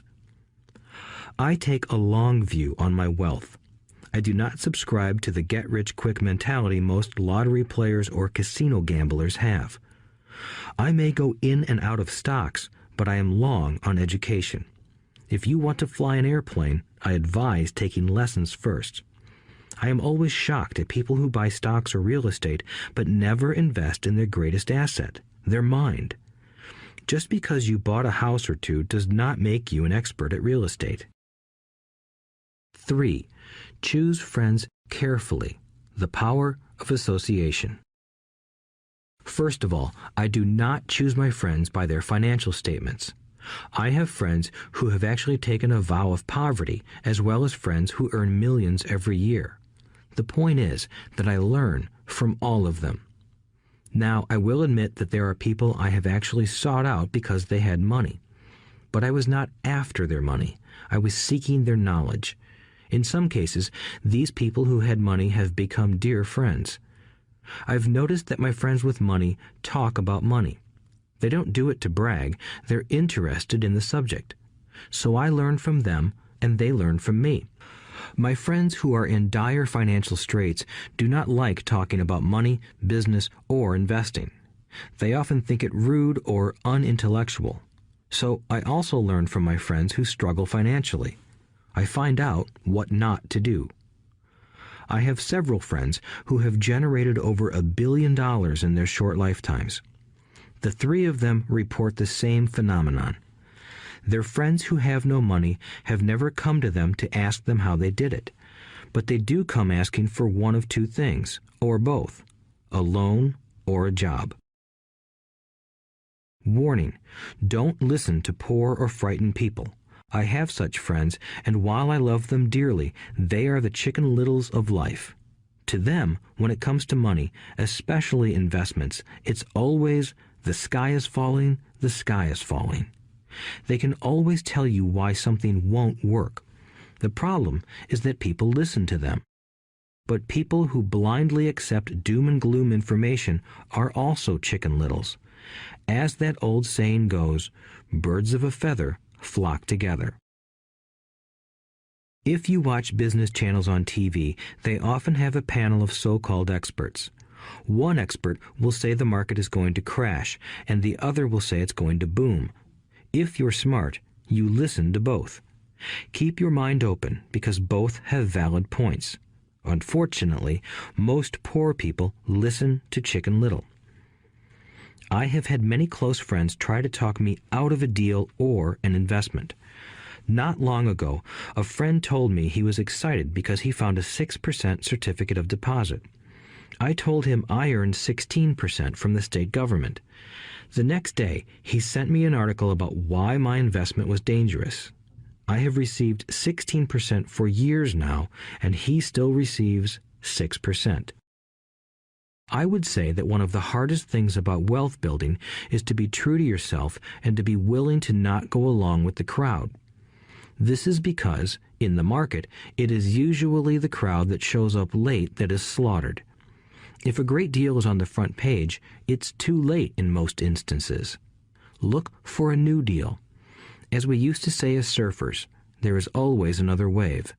People who hurry and catch a wave late usually are the ones who wipe out. Smart investors don't time the markets. If they miss a wave, they search for the next one and get themselves in position. This is hard for most investors because buying what is not popular is frightening. Timid investors are like sheep going along with the crowd. Or their greed gets them in when wise investors have already taken their profits and moved on. Wise investors buy an investment when it's not popular. They know their profits are made when they buy, not when they sell. They wait patiently. As I said, they do not time the market. Just like a surfer, they get in position for the next big swell. It's all insider trading. There are forms of insider trading that are illegal, and there are forms of insider trading that are legal. But either way, it's insider trading. The only distinction is, how far away from the inside are you? The reason you want to have rich friends is because that is where the money is made. It's made on information. You want to hear about the next boom, get in and get out before the next bust. I'm not saying do it illegally, but the sooner you know, the better your chances are for profits with minimal risk. That is what friends are for, and that is financial intelligence. 4. Master a formula and then learn a new one. The power of learning quickly. In order to make bread, every baker follows a recipe, even if it's only held in their head. The same is true for making money. Most of us have heard the saying, "You are what you eat." I have a different slant. I say, you become what you study. In other words, be careful what you learn, because your mind is so powerful that you become what you put in your head. For example, if you study cooking, you then tend to cook. If you don't want to be a cook anymore, then you need to study something else. When it comes to money, the masses generally have one basic formula they learned in school, and it's this: work for money. The predominant formula I see in the world is that every day millions of people get up, go to work, earn money, pay bills, balance checkbooks, buy some mutual funds, and go back to work. That is the basic formula, or recipe. If you're tired of what you're doing, or you're not making enough, it's simply a case of changing the formula via which you make money. Years ago, when I was 26, I took a weekend class called How to Buy Real Estate Foreclosures. I learned a formula. The next trick was to have the discipline to actually put into action what I had learned. That is where most people stop.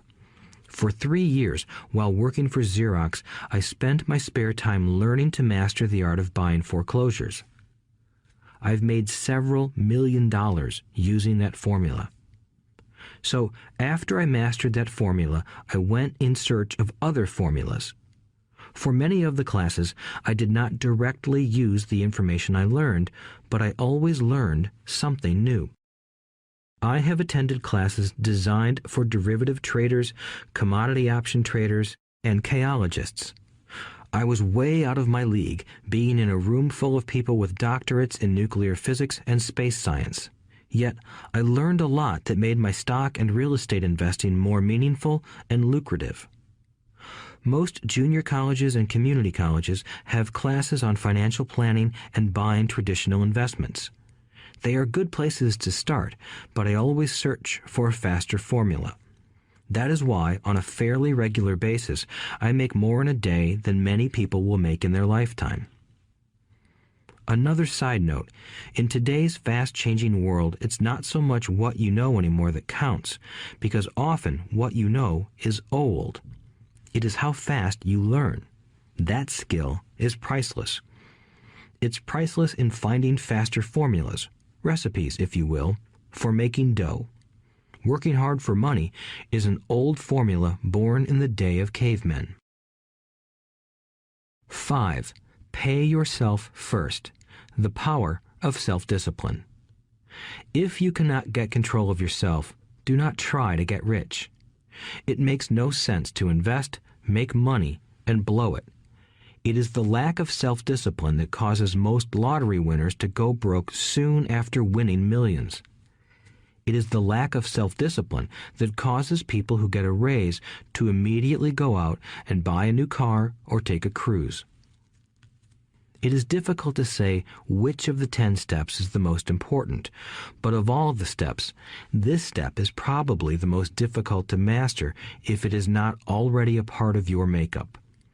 I would venture to say that personal self-discipline is the number one delineating factor between the rich, the poor, and the middle class. Simply put, people who have low self-esteem and low tolerance for financial pressure can never be rich.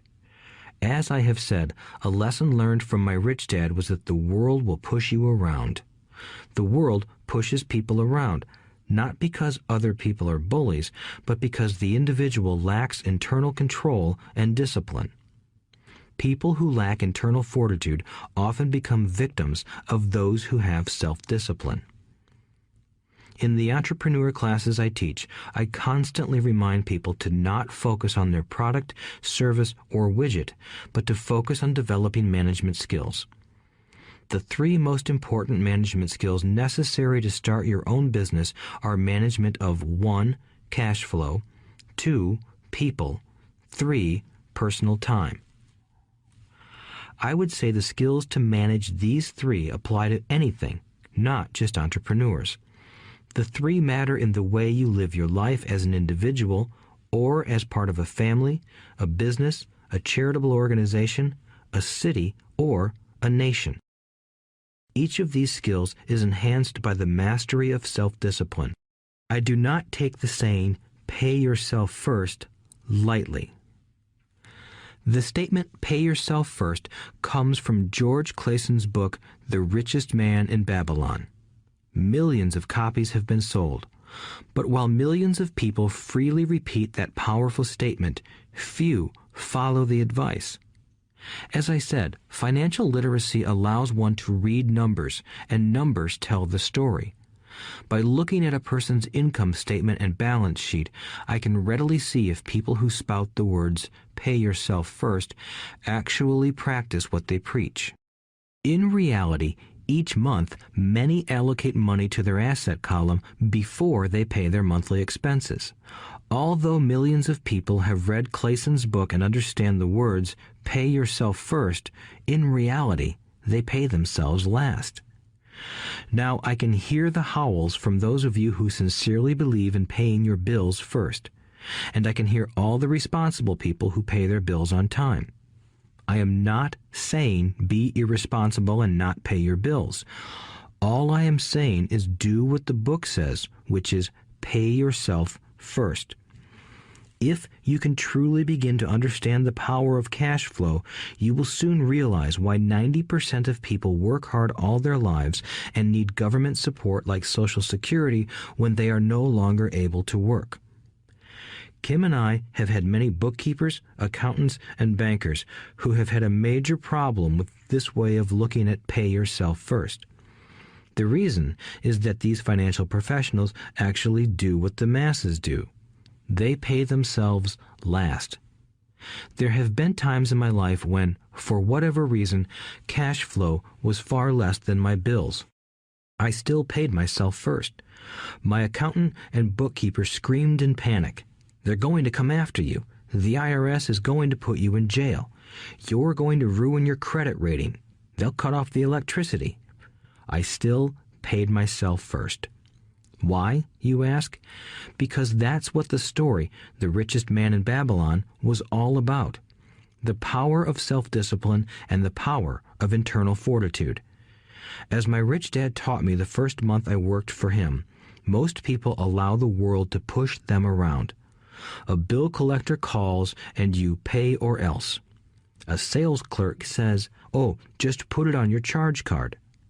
Your real estate agent tells you, "Go ahead. The government allows you a tax deduction on your home." That is what the book is really about.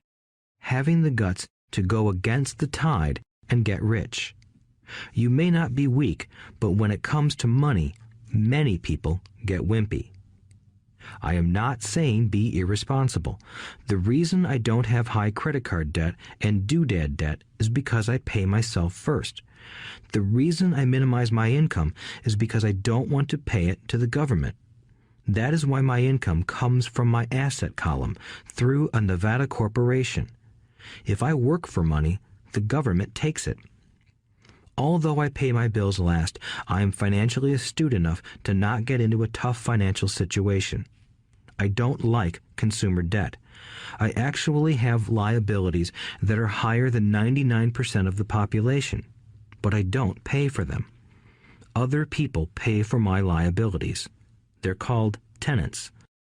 So rule number 1 in paying yourself first is don't get into debt in the first place.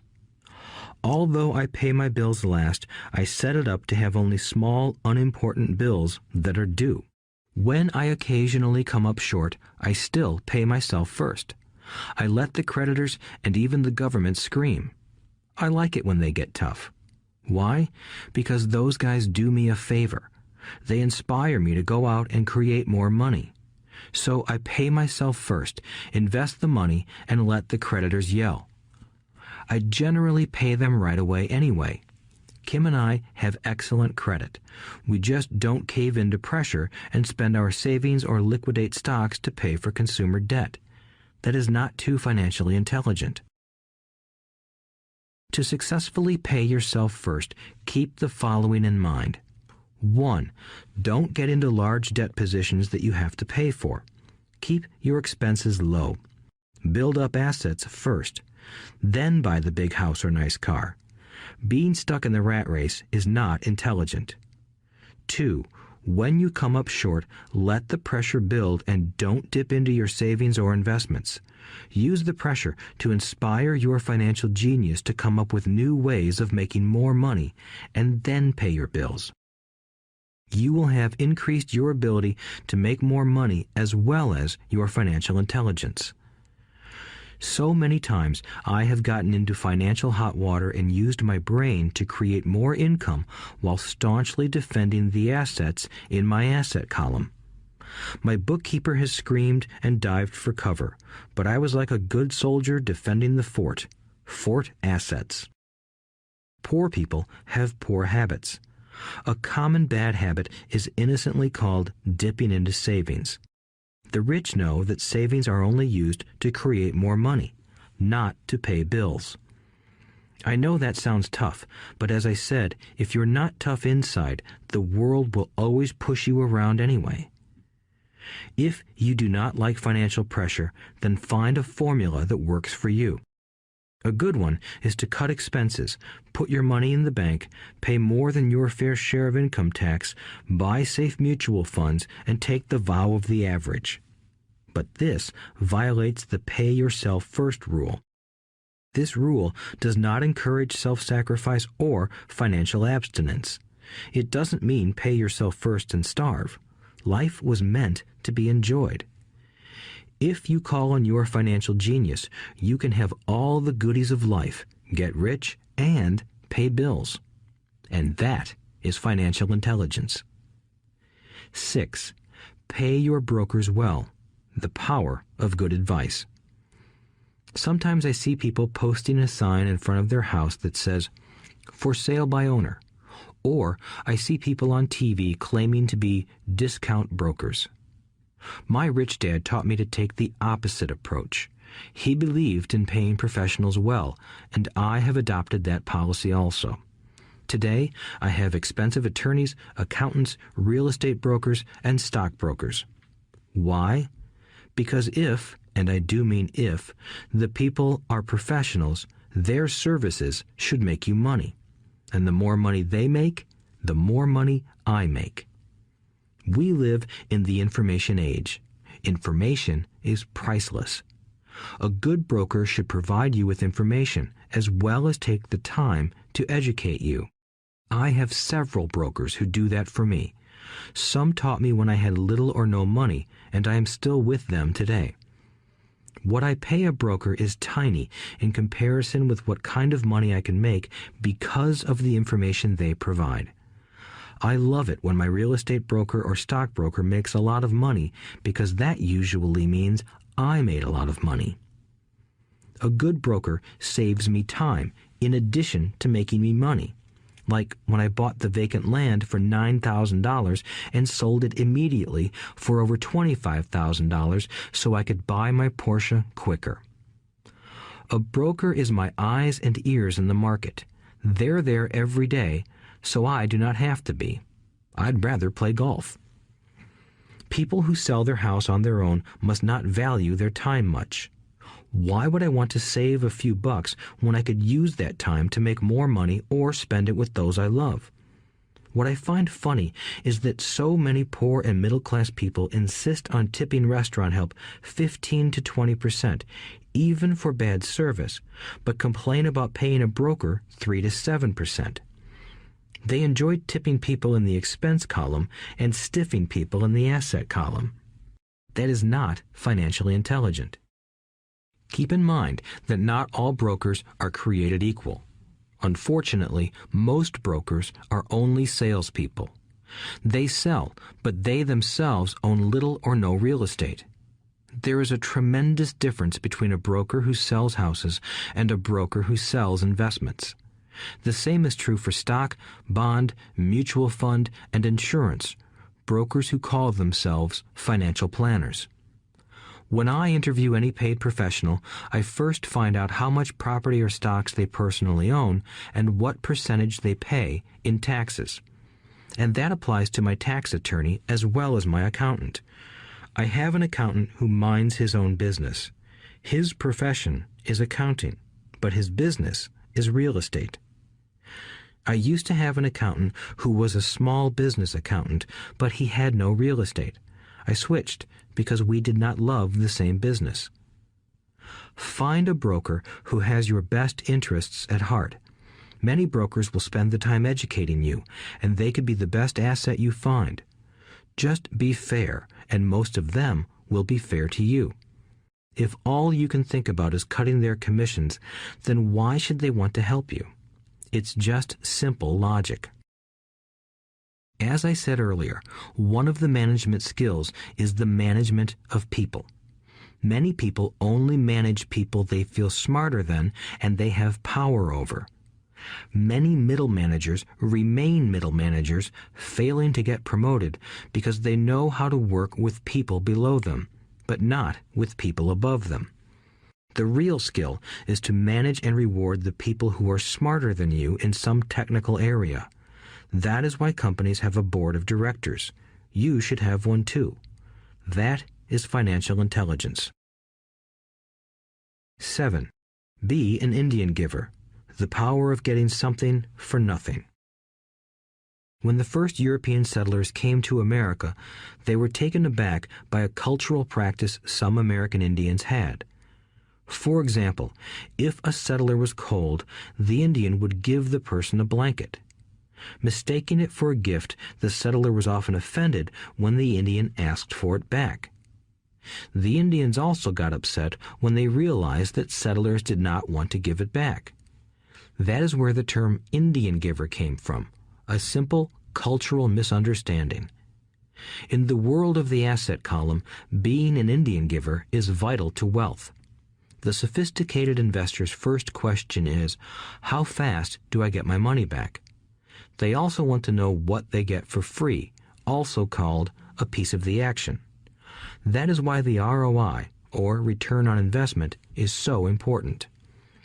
For example, I found a small condominium that was in foreclosure a few blocks from where I lived.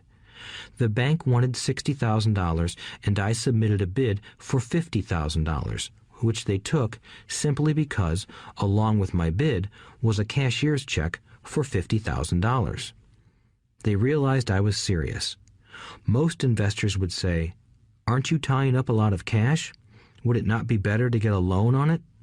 The answer is, not in this case. My investment company uses this condominium as a vacation rental in the winter months when the snowbirds come to Arizona. It rents for $2,500 a month for 4 months out of the year. For rental during the off-season, it rents for only $1,000 a month. I had my money back in about 3 years. Now I own this asset, which pumps money out for me, month in and month out. The same is done with stocks. Frequently, my broker calls and recommends I move a sizable amount of money into the stock of a company that he feels is just about to make a move that will add value to the stock, like announcing a new product. I will move my money in for a week to a month while the stock moves up. Then I pull my initial dollar amount out and stop worrying about the fluctuations of the market because my initial money is back and ready to work on another asset. So my money goes in, and then it comes out, and I own an asset that was technically free. True, I have lost money on many occasions, but I only play with money I can afford to lose. I would say, on an average 10 investments, I hit home runs on 2 or 3, while 5 or 6 do nothing, and I lose on 2 or 3. But I limit my losses to only the money I have in at that time. People who hate risk put their money in the bank. In the long run, safe savings are better than no savings. But it takes a long time to get your money back, and, in most instances, you don't get anything for free with it. On every one of my investments, there must be an upside, something for free, like a condominium, a mini storage, a piece of free land, a house, stock shares, or an office building. And there must be limited risk or a low-risk idea. There are books devoted entirely to this subject, so I will not talk about it here. Ray Kroc of McDonald's fame sold hamburger franchises, not because he loved hamburgers, but because he wanted the real estate under the franchise for free. So wise investors must look at more than ROI. They look at the assets they get for free once they get their money back. That is financial intelligence. 8. Use assets to buy luxuries. The power of focus. A friend's child has been developing a nasty habit of burning a hole in his pocket. Just 16, he wanted his own car. The excuse? All his friends' parents gave their kids cars. The child wanted to go into his savings and use it for a down payment. That was when his father called me and then came to see me. Do you think I should let him do it, or should I just buy him a car? I answered, it might relieve the pressure in the short term, but what have you taught him in the long term?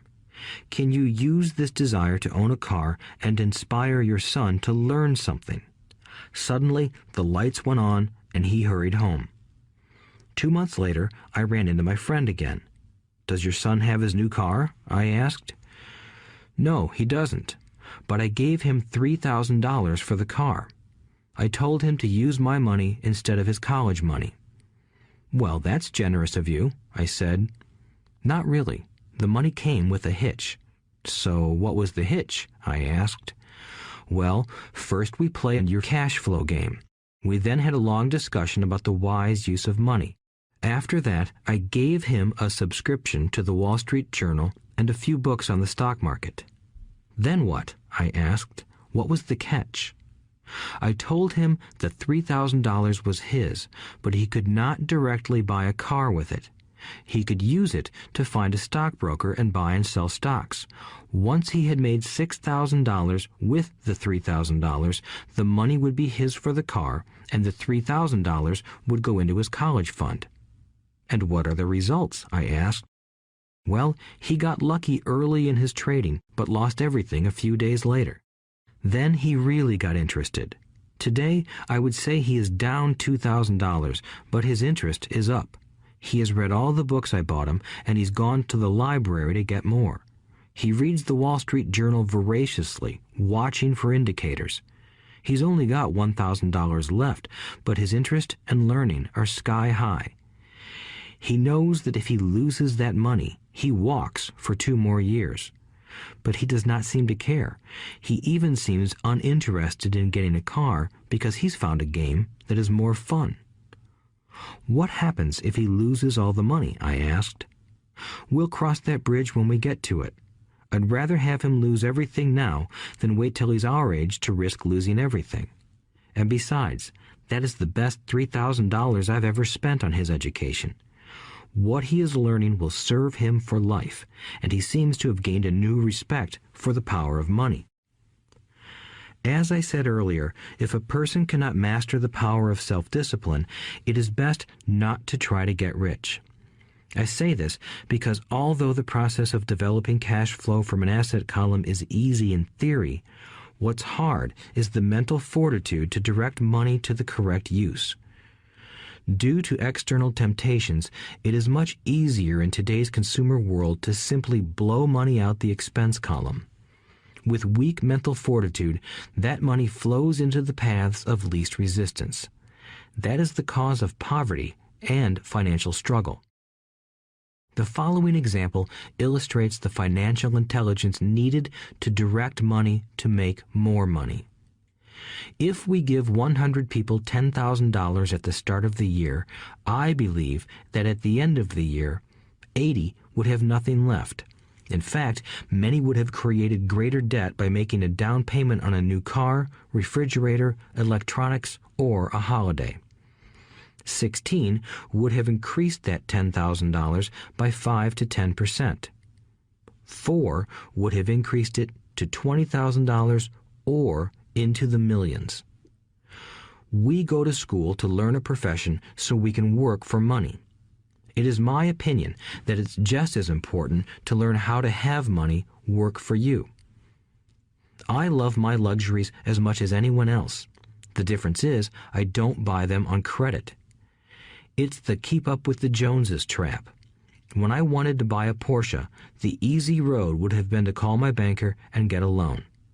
Instead of choosing to focus in the liability column, I chose to focus in the asset column. As a habit, I use my desire to consume to inspire and motivate my financial genius to invest.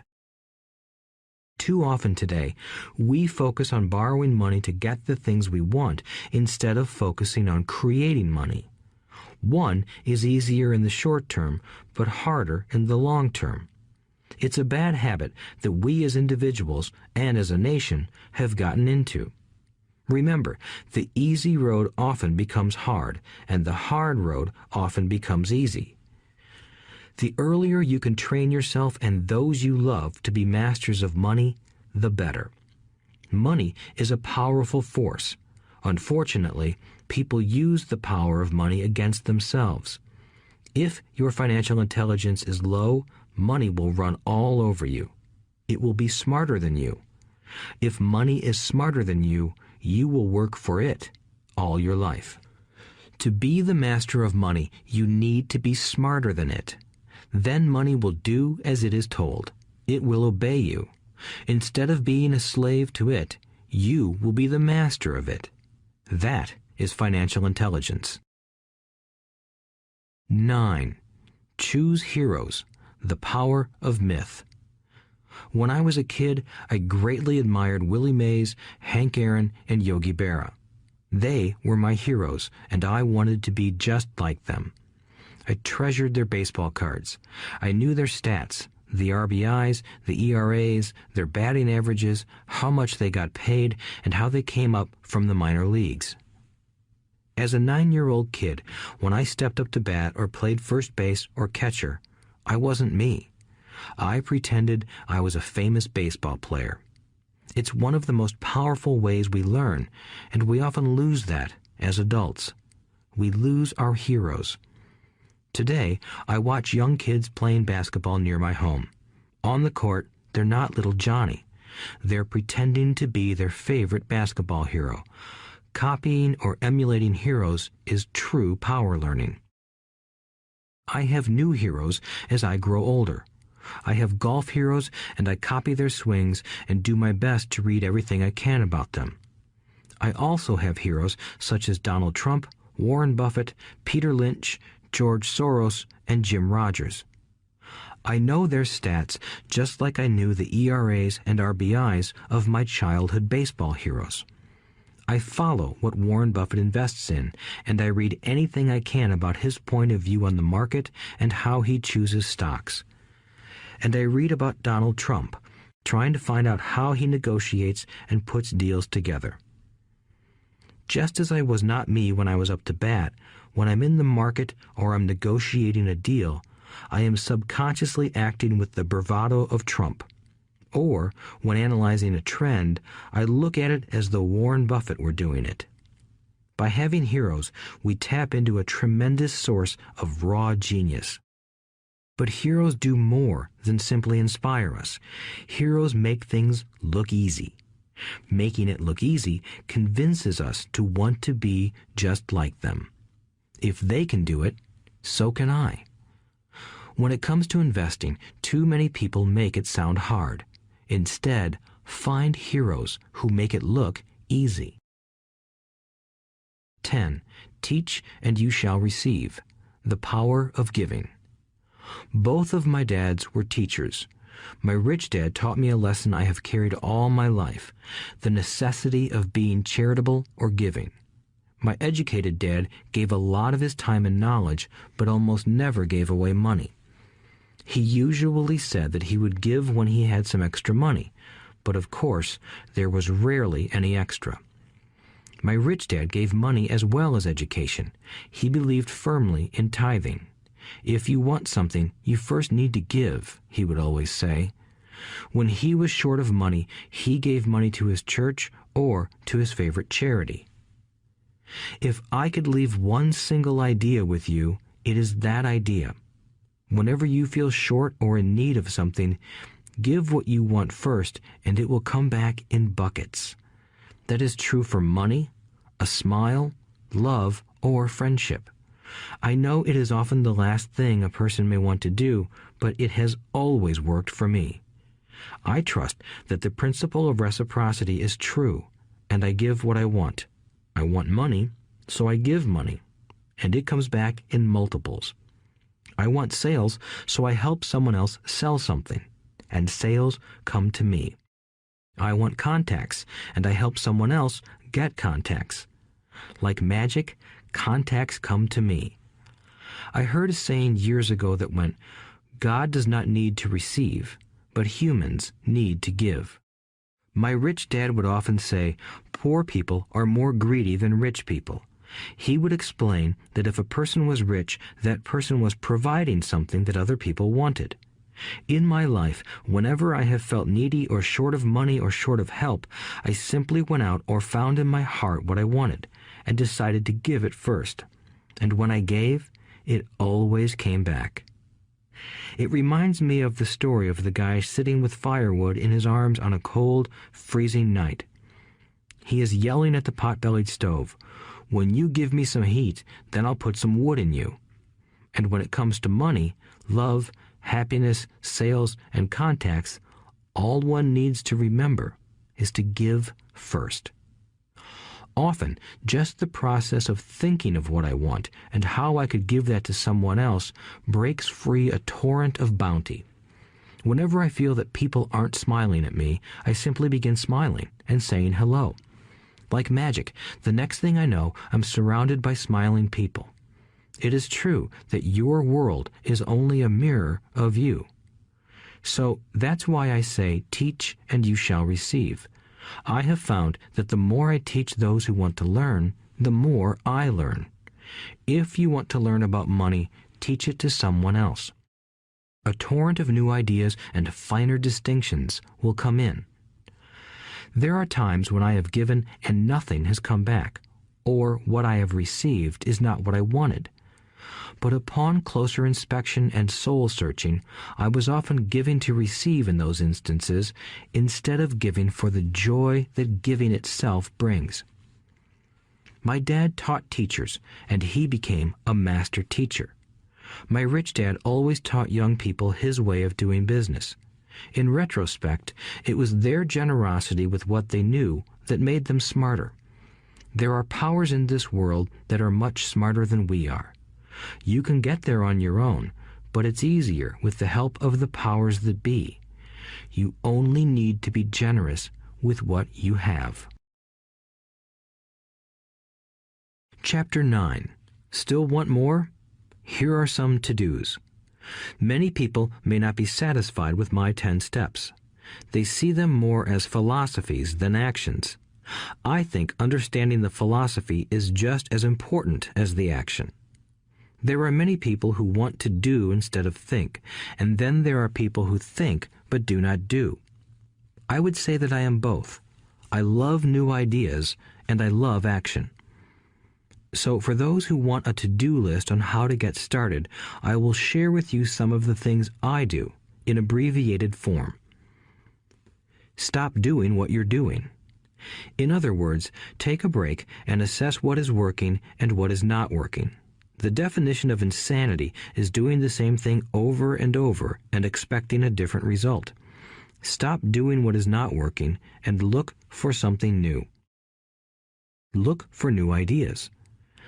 For new investing ideas, I go to bookstores and search for books on different and unique subjects. I call them formulas. I buy how-to books on formulas I know nothing about. For example, in the bookstore I found the book The 16% Solution by Joel Moskowitz. I bought the book and read it, and the next Thursday I did exactly as the book said. Most people do not take action, or they let someone talk them out of whatever new formula they are studying. My neighbor told me why 16% would not work. I did not listen to him because he's never done it. Find someone who has done what you want to do. Take them to lunch and ask them for tips and tricks of the trade. As for 16% tax lien certificates, I went to the county tax office and found the government employee who worked in that office. I found out that she, too, invested in the tax liens. Immediately, I invited her to lunch. She was thrilled to tell me everything she knew and how to do it. After lunch, she spent all afternoon showing me everything. By the next day, I found 2 great properties with her help that have been accruing interest at 16% ever since. It took a day to read the book, a day to take action, an hour for lunch, and a day to acquire 2 great deals. Take classes, read, and attend seminars. I search newspapers and the internet for new and interesting classes, many of which are free or inexpensive. I also attend and pay for expensive seminars on what I want to learn. I am wealthy and free from needing a job simply because of the courses I took. I have friends who did not take those classes who told me I was wasting my money, and yet they're still at the same job. Make lots of offers. When I want a piece of real estate, I look at many properties and generally write an offer. If you don't know what the right offer is, neither do I. That is the job of the real estate agent. They make the offers. I do as little work as possible. A friend wanted me to show her how to buy apartment houses. So one Saturday, she, her agent, and I went and looked at 6 apartment houses.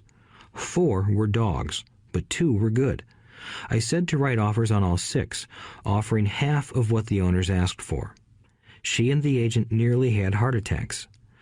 They thought it was rude and would offend the sellers, but I really don't think the agent wanted to work that hard. So they did nothing and went on looking for a better deal. No offers were ever made, and that person is still looking for the right deal at the right price. Well, you don't know what the right price is until you have a second party who wants to deal. Most sellers ask too much. It is rare that a seller asks a price that is less than something is worth. Moral of the story: make offers. People who are not investors have no idea what it feels like to try to sell something. I have had a piece of real estate that I wanted to sell for months. I would have welcomed any offer. They could have offered me 10 pigs and I would have been happy. Not at the offer, but just because someone was interested. I would have countered, maybe for a pig farm in exchange. But that's how the game works. The game of buying and selling is fun.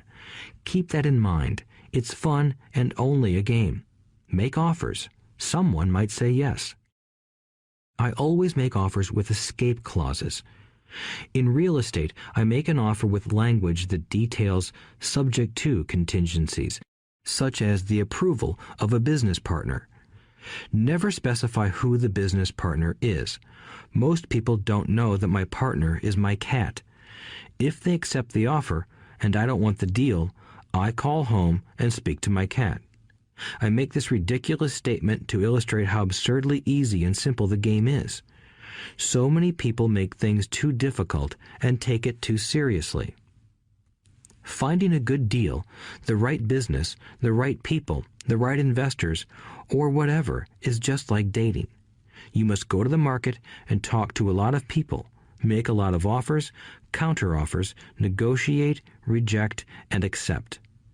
I know single people who sit at home and wait for the phone to ring, but it's better to go to the market, even if it's only the supermarket. Search, offer, reject, negotiate, and accept are all parts of the process of almost everything in life. Jog, walk, or drive a certain area once a month for 10 minutes. I have found some of my best real estate investments doing this. I will jog a certain neighborhood for a year and look for change. For there to be profit in a deal, there must be 2 elements, a bargain and change. There are lots of bargains, but it's change that turns a bargain into a profitable opportunity. So when I jog a neighborhood I might like to invest in. It is the repetition that causes me to notice slight differences. I notice real estate signs that are up for a long time. That means the seller might be more agreeable to deal. I watch for moving trucks going in or out. I stop and talk to the drivers. I talk to the postal carriers. It's amazing how much information they acquire about an area. I find a bad area, especially an area that the news has scared everyone away from. I drive it for sometimes a year, waiting for signs of something changing for the better. I talk to retailers, especially new ones, and find out why they're moving in. It takes only a few minutes a month, and I do it while doing something else, like exercising or going to and from the store. Shop for bargains in all markets. Consumers will always be poor. When the supermarket has a sale, say on toilet paper, the consumer runs in and stocks up. But when the housing or stock market has a sale, most often called a crash or correction, the same consumer often runs away from it. When the supermarket raises its prices, the consumer shops somewhere else. But when housing or the stock market raises their prices, the same consumer often rushes in and starts buying. Always remember, profits are made in the buying, not in the selling. Look in the right places. A neighbor bought a condominium for $100,000. I bought the identical condo next door for $50,000. He told me he's waiting for the price to go up. I told him that profit is made when you buy, not when you sell. He shopped with a real estate broker who owns no property of her own. I shopped at the foreclosure auction. I paid $500 for a class on how to do this. My neighbor thought that the $500 for a real estate investment class was too expensive. He said he could not afford the money or the time. So he waits for the prices to go up. Look for people who want to buy first, then look for someone who wants to sell. A friend was looking for a certain piece of land. He had the money, but did not have the time. I found a large piece of land, larger than what my friend wanted to buy, tied it up with an option, called my friend, and he said he wanted a piece of it. So I sold the piece to him and then bought the land. I kept the remaining land as mine for free. Moral of the story: buy the pie and cut it in pieces. Most people look for what they can afford, so they look too small. They buy only a piece of the pie, so they end up paying more for less. Small thinkers don't get the big breaks. If you want to get richer, think big. Think big. Retailers love giving volume discounts simply because most business people love big spenders. So even if you're small, you can always think big. When my company was in the market for computers, I called several friends and asked them if they were ready to buy also. We then went to different dealers and negotiated a great deal because we wanted to buy so many. I have done the same with stocks. Small people remain small because they think small, act alone, or don't act at all. Learn from history. All the big companies on the stock exchange started out as small companies. Colonel Sanders did not get rich until after he lost everything in his 60s. Bill Gates was one of the richest men in the world before he was 30. Action always beats inaction. These are just a few of the things I have done and continue to do to recognize opportunities. The important words are have done and do. As repeated many times throughout this audiobook, you must take action before you can receive the financial rewards. Act now. Final thoughts. I would like to share some final thoughts with you. The main reason I wrote this book, and the reason it has remained a bestseller since 2000, was to share insights into how increased financial intelligence can be used to solve many of life's common problems. Without financial training, we all too often use the standard formulas to get through life. Work hard, save, borrow, and pay excessive taxes. Today, more than ever, we need better information. I use the following story as an example of a financial problem that confronts many young families today.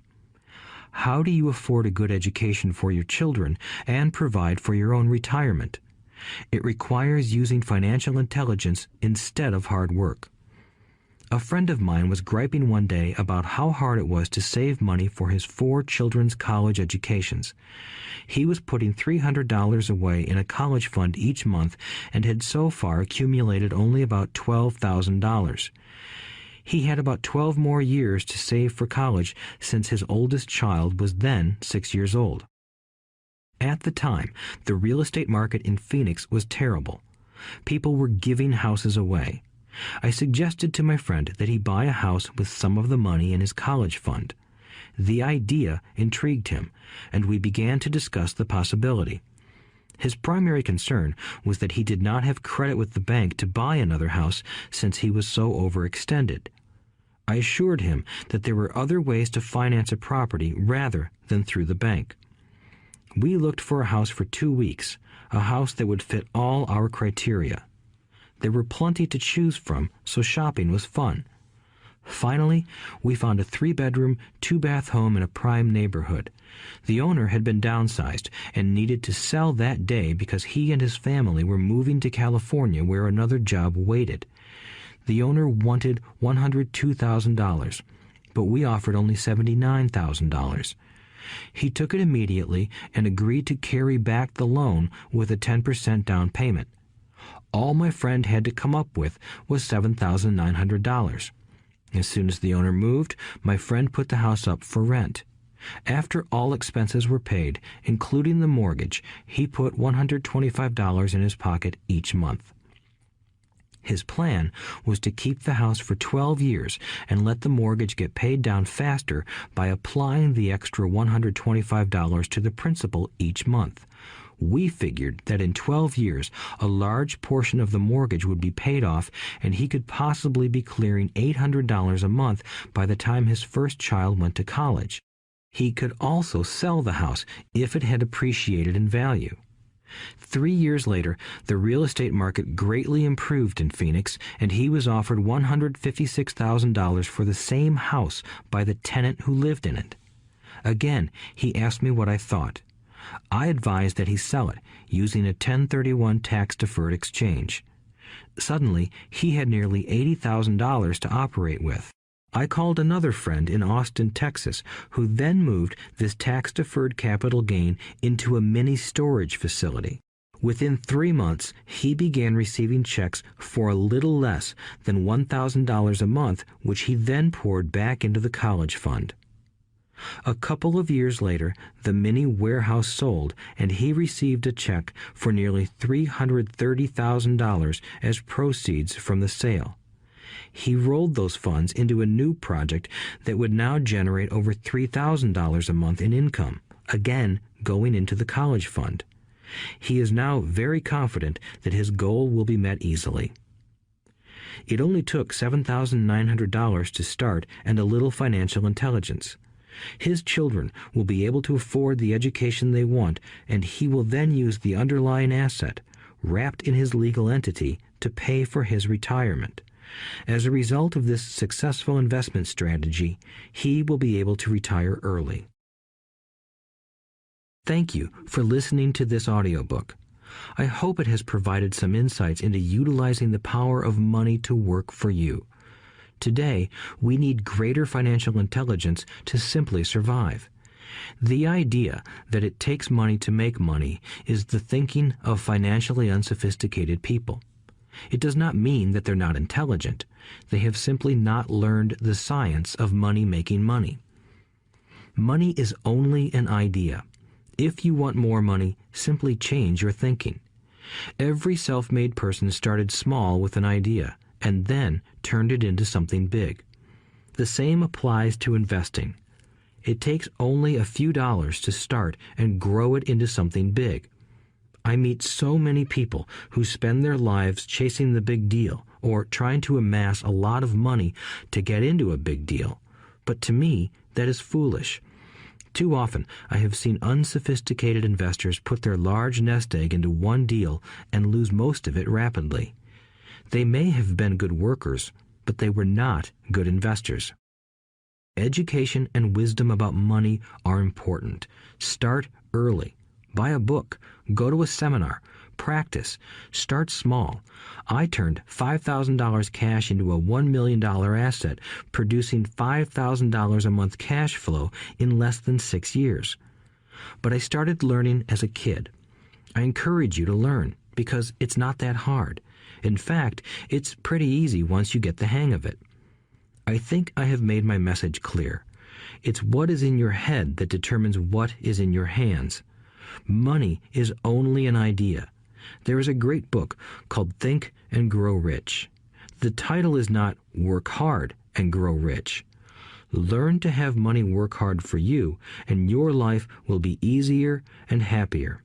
Today, don't play it safe. Play it smart. The 3 incomes. In the world of accounting, there are 3 different types of income. 1. Ordinary earned.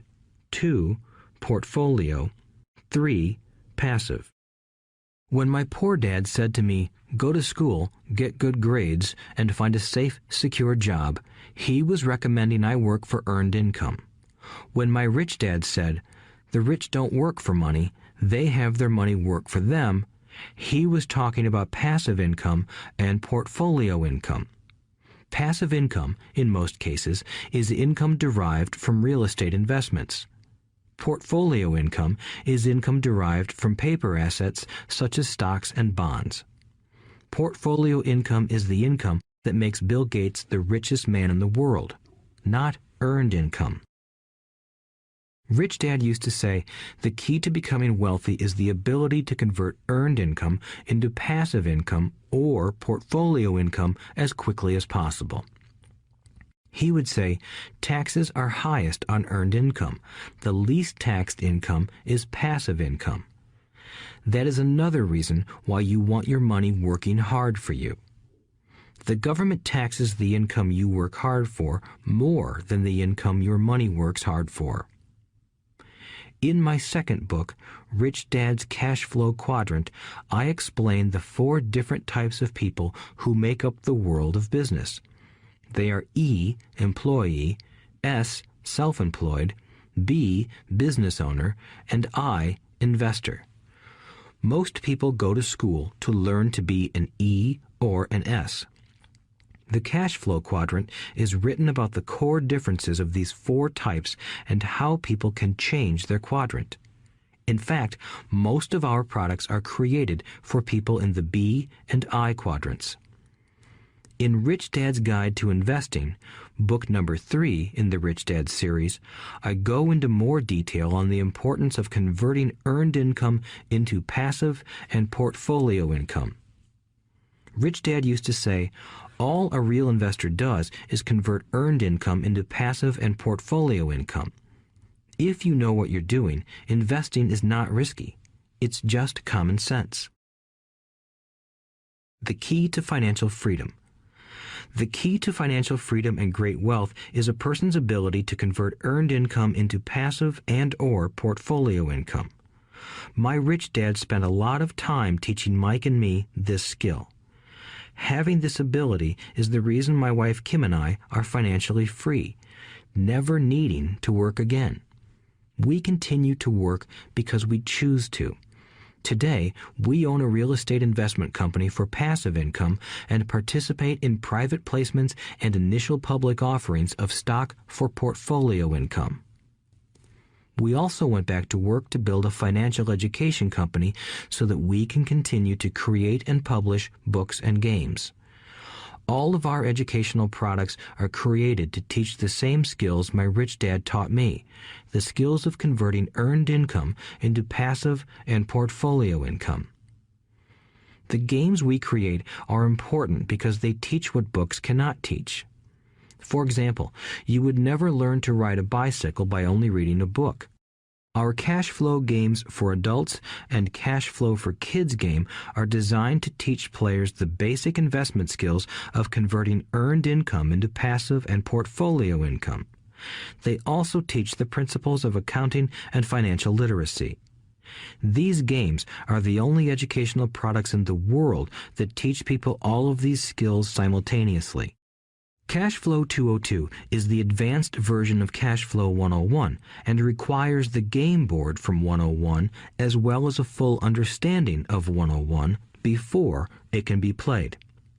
Cash Flow 101 and Cash Flow for Kids teach the principles of fundamental investing. Cash Flow 202 teaches the principles of technical investing. Technical investing involves advanced trading techniques such as short selling, call options, put options, and straddles. A person who understands these advanced techniques is able to make money when the market goes up, as well as when the market comes down. As my rich dad would say, a real investor makes money in an up market and a down market. That is why they make so much money. One of the reasons they make more money is simply because they have more self-confidence. Rich Dad would say they have more self-confidence because they are less afraid of losing. In other words, the average investor does not make as much money because they are so afraid of losing money.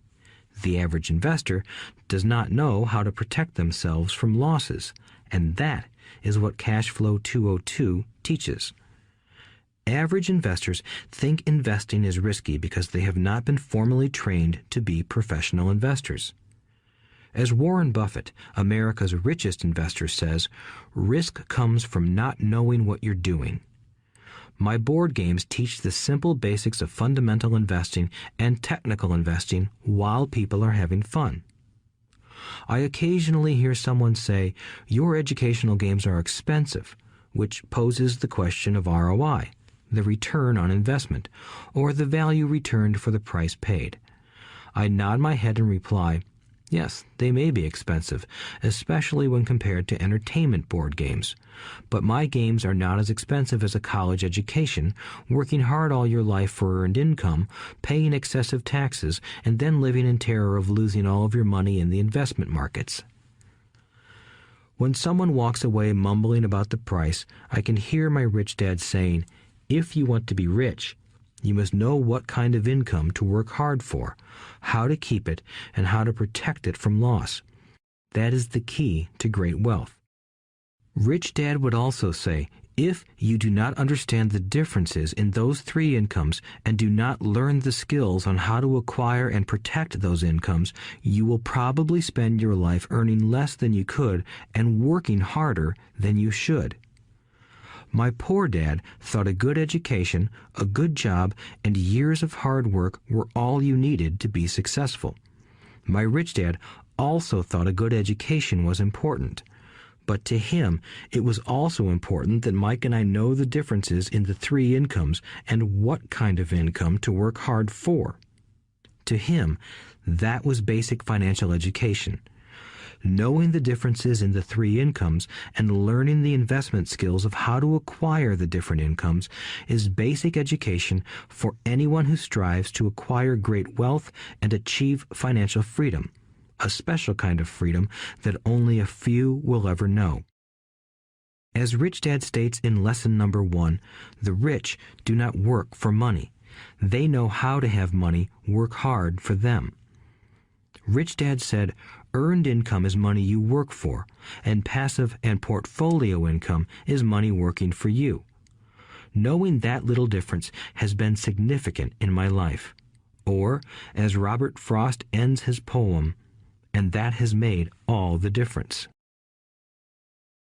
Take action. All of you were given two great gifts, your mind and your time. It is up to you to do what you please with both. With each dollar bill that enters your hand, you and only you have the power to determine your destiny. Spend it foolishly, and you choose to be poor. Spend it on liabilities, and you join the middle class.